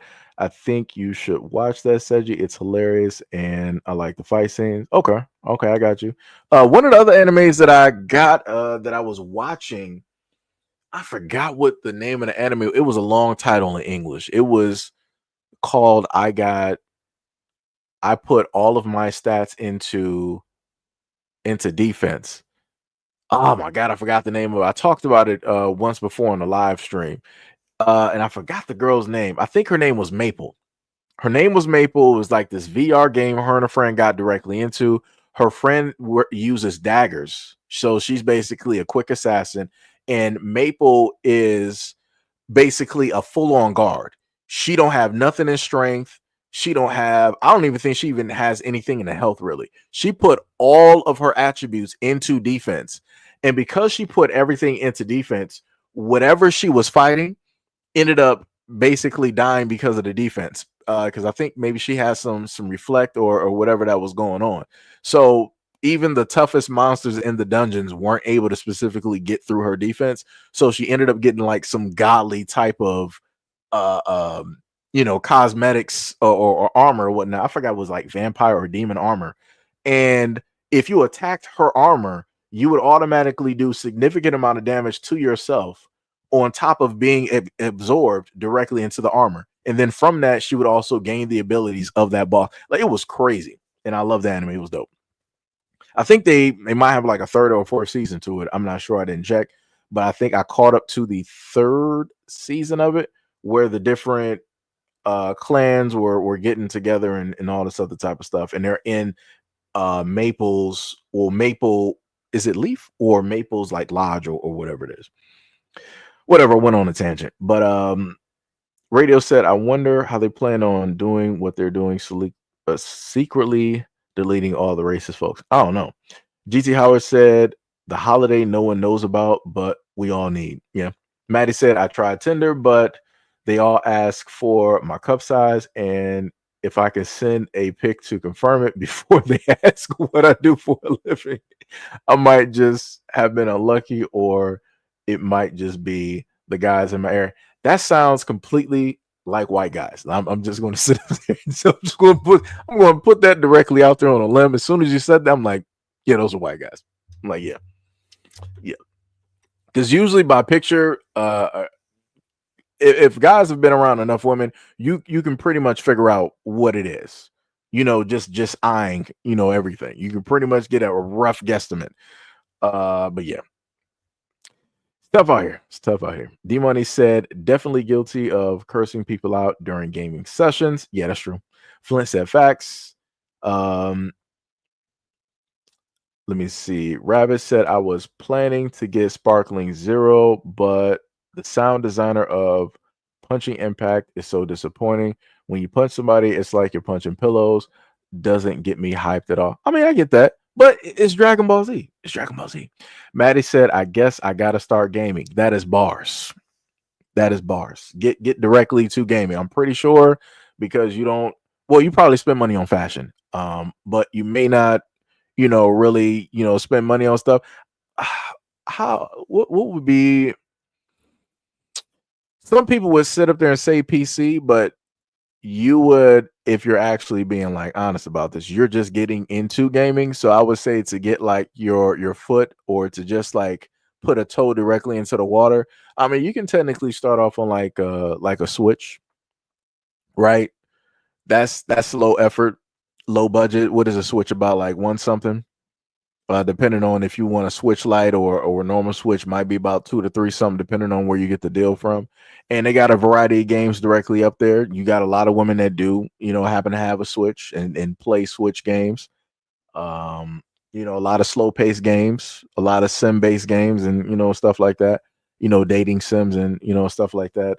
I mean, technically, I could say you could get a PS5 or an Xbox Series X.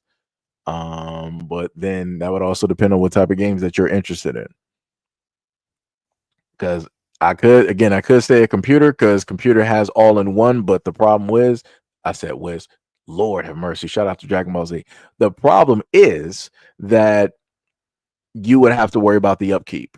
And because I know for a fact that you're not, really serious gamer in a sense at this moment, that would be a little bit of a, problematic type of deal. Because certain games that come out on PC, even if you have a great PC, the graphic capabilities may not be up to snuff when it deals with certain games. So yeah, anything from a Switch to a PS5 or Xbox Series X would do. Or I mean, technically you can go with a Series S. I mean, but that would also depend on what type of games that you would look for. Like I said, I felt like I would be very great at GameStop. I could actually help you out. I could point you in the right direction. Ty said it was BOFURI. Yeah, Ty, thank you. You're doing God's work right now. Because I swear to goodness, I think I have it bookmarked on my previous browser, but I forgot it. Yeah, I don't want to get hurt, so I max out my defense. That is the anime. That is the anime right there. Sham said, oh, I watched that. Her name was Maple. Yep. But she was an awesome player.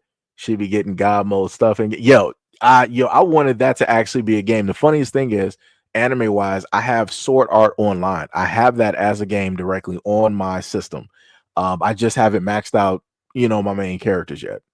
But I do, like playing it and going through there from time to time and whatnot. So yeah, like I said, I got a variety of games. If at any point in time that some of you guys, happen to play these things, we can, happen to play. Like I said, me and Ty was sitting up there playing. I was about to cuss real quick, but we was playing Mecha Break. Man, we were doing the God's work out there. Let me clearing fields. I had Ty out there, hit me up with the repairs real quick. I'm sitting up there just dishing out damage, missiles, and everything just flying across the field. Then you got the other instances where Ty would sit up there and go offensive and everything. I'm telling you, it's fun.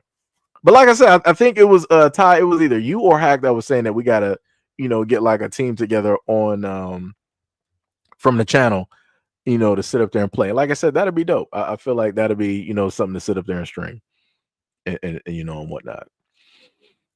Sham said yes, and the devs are mad at her and try to nerf her as always. Yeah, Maple's Tree. Okay, it was Maple's Treehouse. Yeah.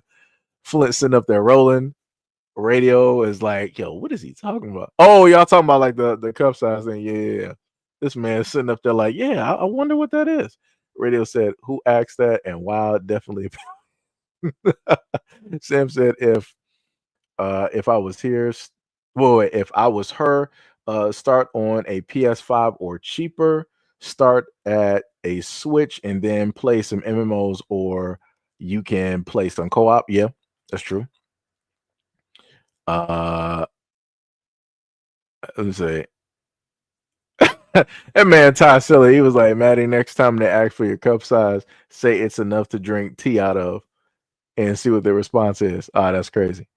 Radio said that's like when you hear someone say, let me see. That's crazy. And most well, especially if depending on how they word it, yeah, you can tell who it is. Yeah.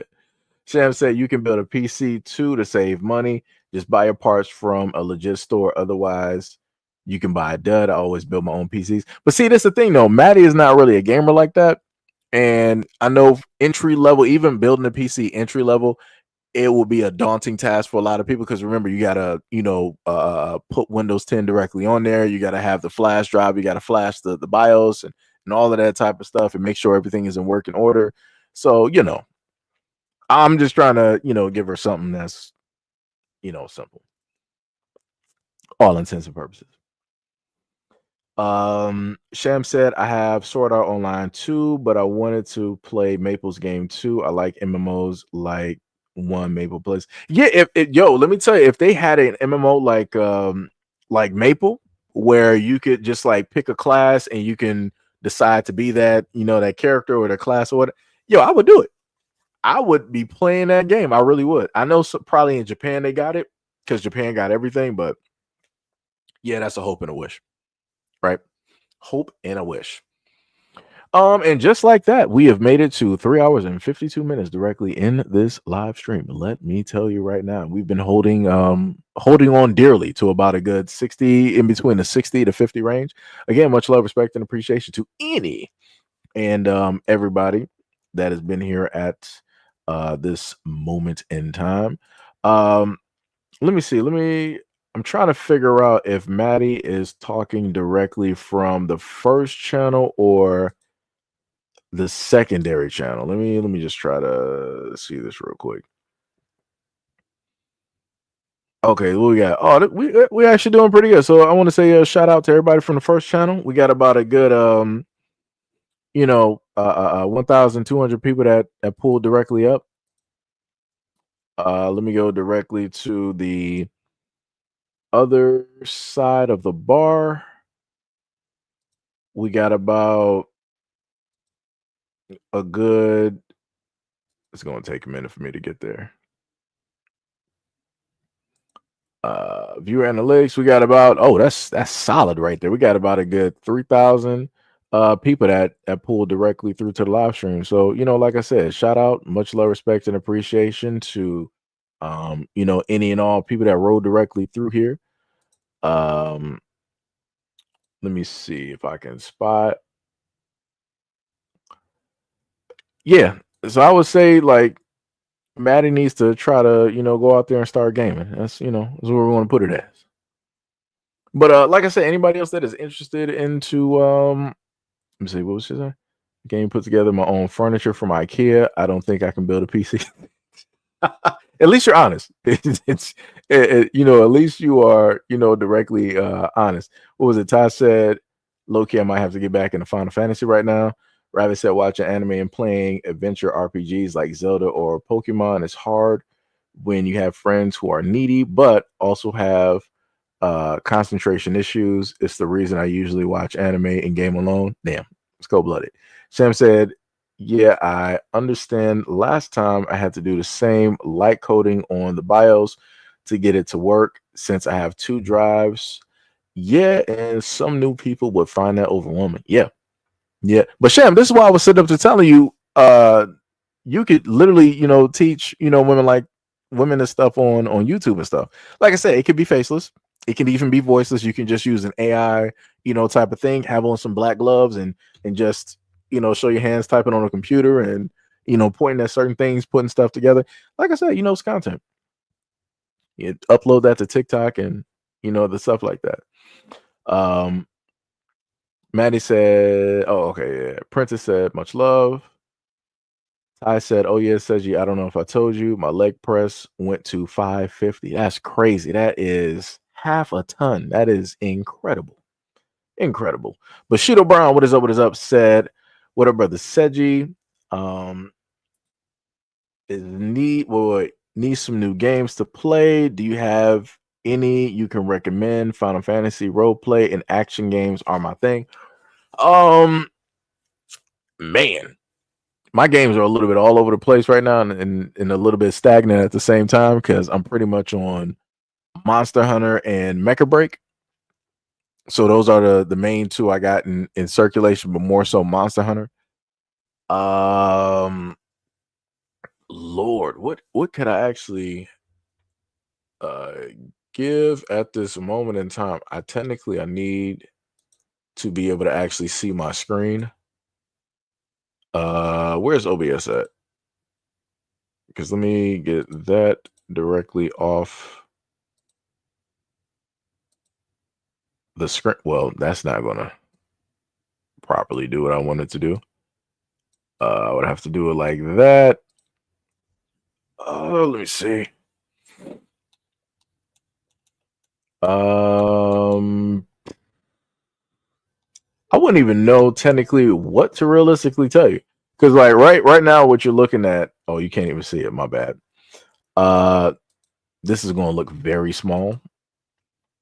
What do I got up here? I got Call of Duty. I got Stalker. I got Diablo. Outriders, I probably got to delete that because nobody plays that. But I mean, if anybody just starts Outrider, I can, help you through the story and whatnot. Path of Exiles, we got Remnant. We got Avowed. I still got to finish that. Elden Ring, I've been finished it. I haven't finished Warhammer yet. We got Marvel Rivals. We got Monster Hunter. We got Smite 1 and 2. I was going to say, what was it? We got Warframe. We got Wayfinder. Nobody plays Wayfinder. We got Dynasty Warriors Origins, Sword Art Online, One Piece, Mecha Break. I got different versions of Mecha Break up there because I didn't know which one was going to be, directly out. Paladins, which probably has a Ghost Town playing it, gigantic. I'm not even sure who's playing that. Again, Smite 2. We got Power World. Grounded, I want to say this. Anybody who, technically wants to play a single / a multiplayer game where it's a large world sandbox type of deal, you could, if you have an Xbox or it's on PlayStation 2, I think, if I'm correct. So from PlayStation, Xbox to PC, I would say try out Grounded. Grounded is a pretty, standard issue game, and it can teach you the basics or the fundamentals of, let's say, an MMO or different things like that, where you progress and level up your items, your armor, and different things like that to, white to blue. Wait, what is it? I'm sorry, white to green to blue, purple, and then it will probably be like a yellow or whatever, or then the exotic color will probably be, you know, like a purple or a high red or an orange or something like that. Very fun game. You can also play that with kids as well. You also got Towerborn. You got Torchlight. You got Raven's Watch, which is actually, you know, pretty fun. Arcadegeddon. I've had that since pandemic. Classic Virtual Fighter, because I'm an old school, you know, fighting fan there. Cult of the Lamb, another fun game. I actually streamed that before. Tetris, I streamed that one as well. 33 Immortals, which is supposed to come out later this year. Dynasty Warriors Abyss, which is not multiplayer, but I love Dynasty Warriors, so I had to get it. I got Marvel vs. You know, Capcom Collections. Shout out to my friend Mia that I've known since 360 days, playing Soul Calibur and everything. She actually bought this directly for me, and I'm bad at Marvel vs. Capcom 2 right now. I'm not the same person that I was, you know, back in the day. I got Tropico 5. I got Risk of Rain. That's another dope game as well. Lost in Random, which is dope. Dismantle, cool game. Idols Champion, I just downloaded that just because. Dead Cells, which is cool. Skull the Hero, which is dope. I got the Power Rangers fighting game, which is something I think what me, K5, and Trills have played before at a point in time. I think even on stream, right? What else we got? We got Rogue Legacy 2. That was PC. Fragpunk, for a lot of people that don't know, that's a shooter that's coming out, and it should be out on. It should have been actually on Xbox out right now, but it's not. But you can actually play it right now on PC. I think I should have that downloaded. I just, you know, haven't played it yet. The Land Beneath. I forgot why I downloaded that. I forgot. Plague Inc. That was a game that I actually streamed and both used in the background of a video talking about, you know, some things going on with the United States. So yeah. And then we got Vampires, Bad North. I'm not sure what happened to that game. Into the Gungeon, again, Mecha Break, and you know, something else. So yeah, I'm not even sure where to even, what direction to even point you in, sir. Let me just be real. I was trying to figure out why the notification went off when I was looking at OBS. It was like Brand New World has struck. Shout out to Outlaw, aka Brand New World, for the $5 donut. Who's like, they call me in work. Oh, I know that brother's tired right now. He ain't getting no sleep. He was like, it sent a $2 donut. Was like, Grounded, the game my son betrayed me in. So basically, in the story of Grounded, what took place was that me and Brandon V. World were playing. His son was there. It was a giant backyard spider that showed up, and we needed help. And because I think we were trying to get his stuff back, and Brandon V. World was looking for his son. He was like, "All right, son, I need your help." He was like, "I can't help you, Dad. I'm going back to base." And he just completely abandoned his dad out there in the backyard wilderness and went back to base. And Brandon V. World ended up dying due to the fire, and responded back to base and just asking the son, like, "Yo, what happened?" He was like, "I told you I was going back to base." Yo, this is why I love kids. Yo, let me tell you, kids are hilarious, man. Kids are one of a kind. Like I was sitting up there telling him, I'm like, man, if I swear to goodness, like, yo, if he had that recorded when that happened, that I swear to you, that would have hundreds of thousands, if not millions of views somewhere online. Like, that is classic. That is classic, man. Oh my goodness. Well, much respect and appreciation, brother, for the I'm going to just say the $7 dono. Much respect and appreciation for the $7 dono to the channel. Much love, much love. Because I was up here reading, so I know.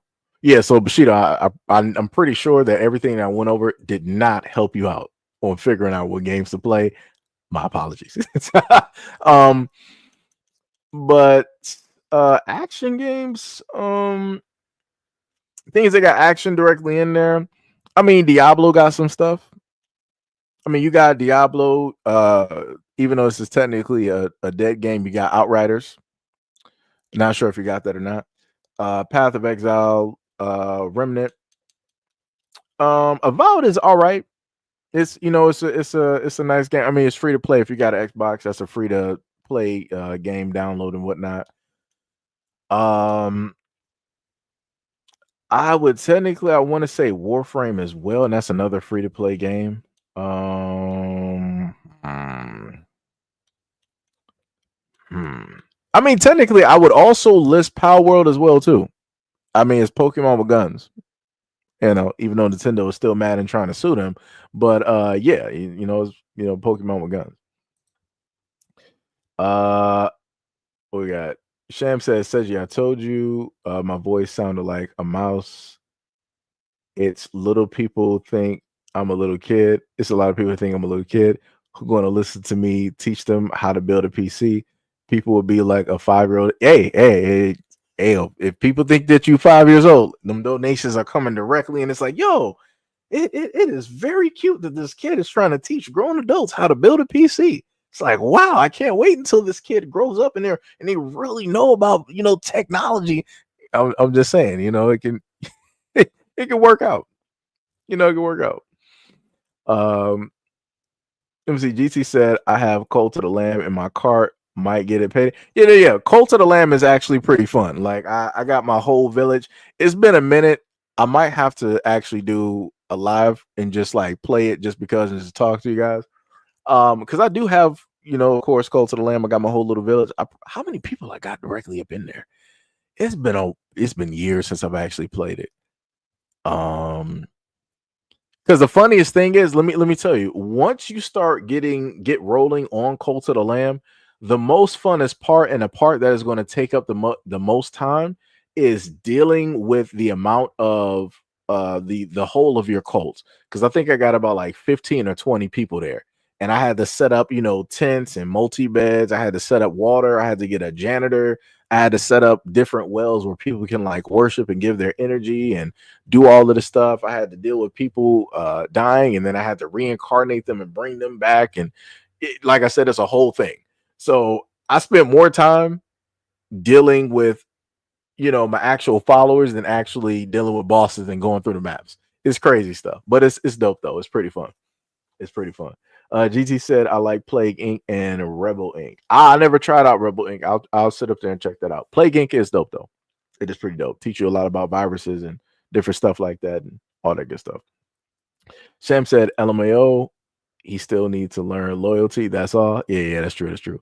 Bushido said, thanks for the recommendations. I heard about Dead Cells and Dead Cells is dope.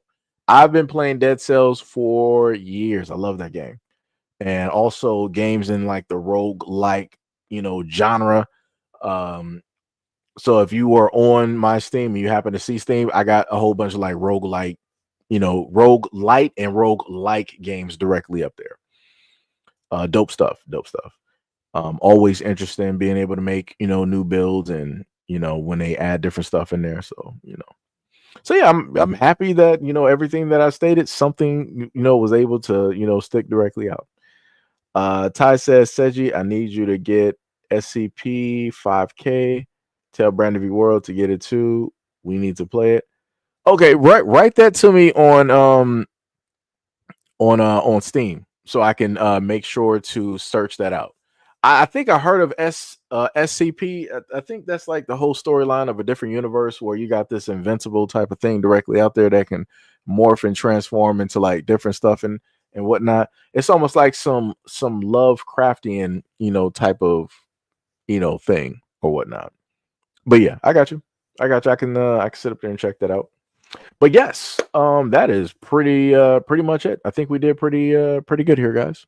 We made it to the nice 4-hour mark without sweating, not feeling bad, not feeling tired. I'm barely feeling hungry at this moment in time, even though I got some mozzarella sticks with my name on it downstairs. But yeah, you guys are free.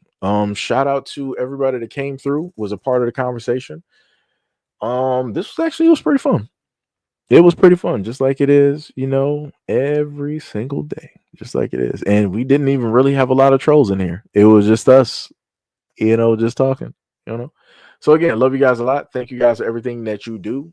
Shout out to you guys, pulling up directly to the scene.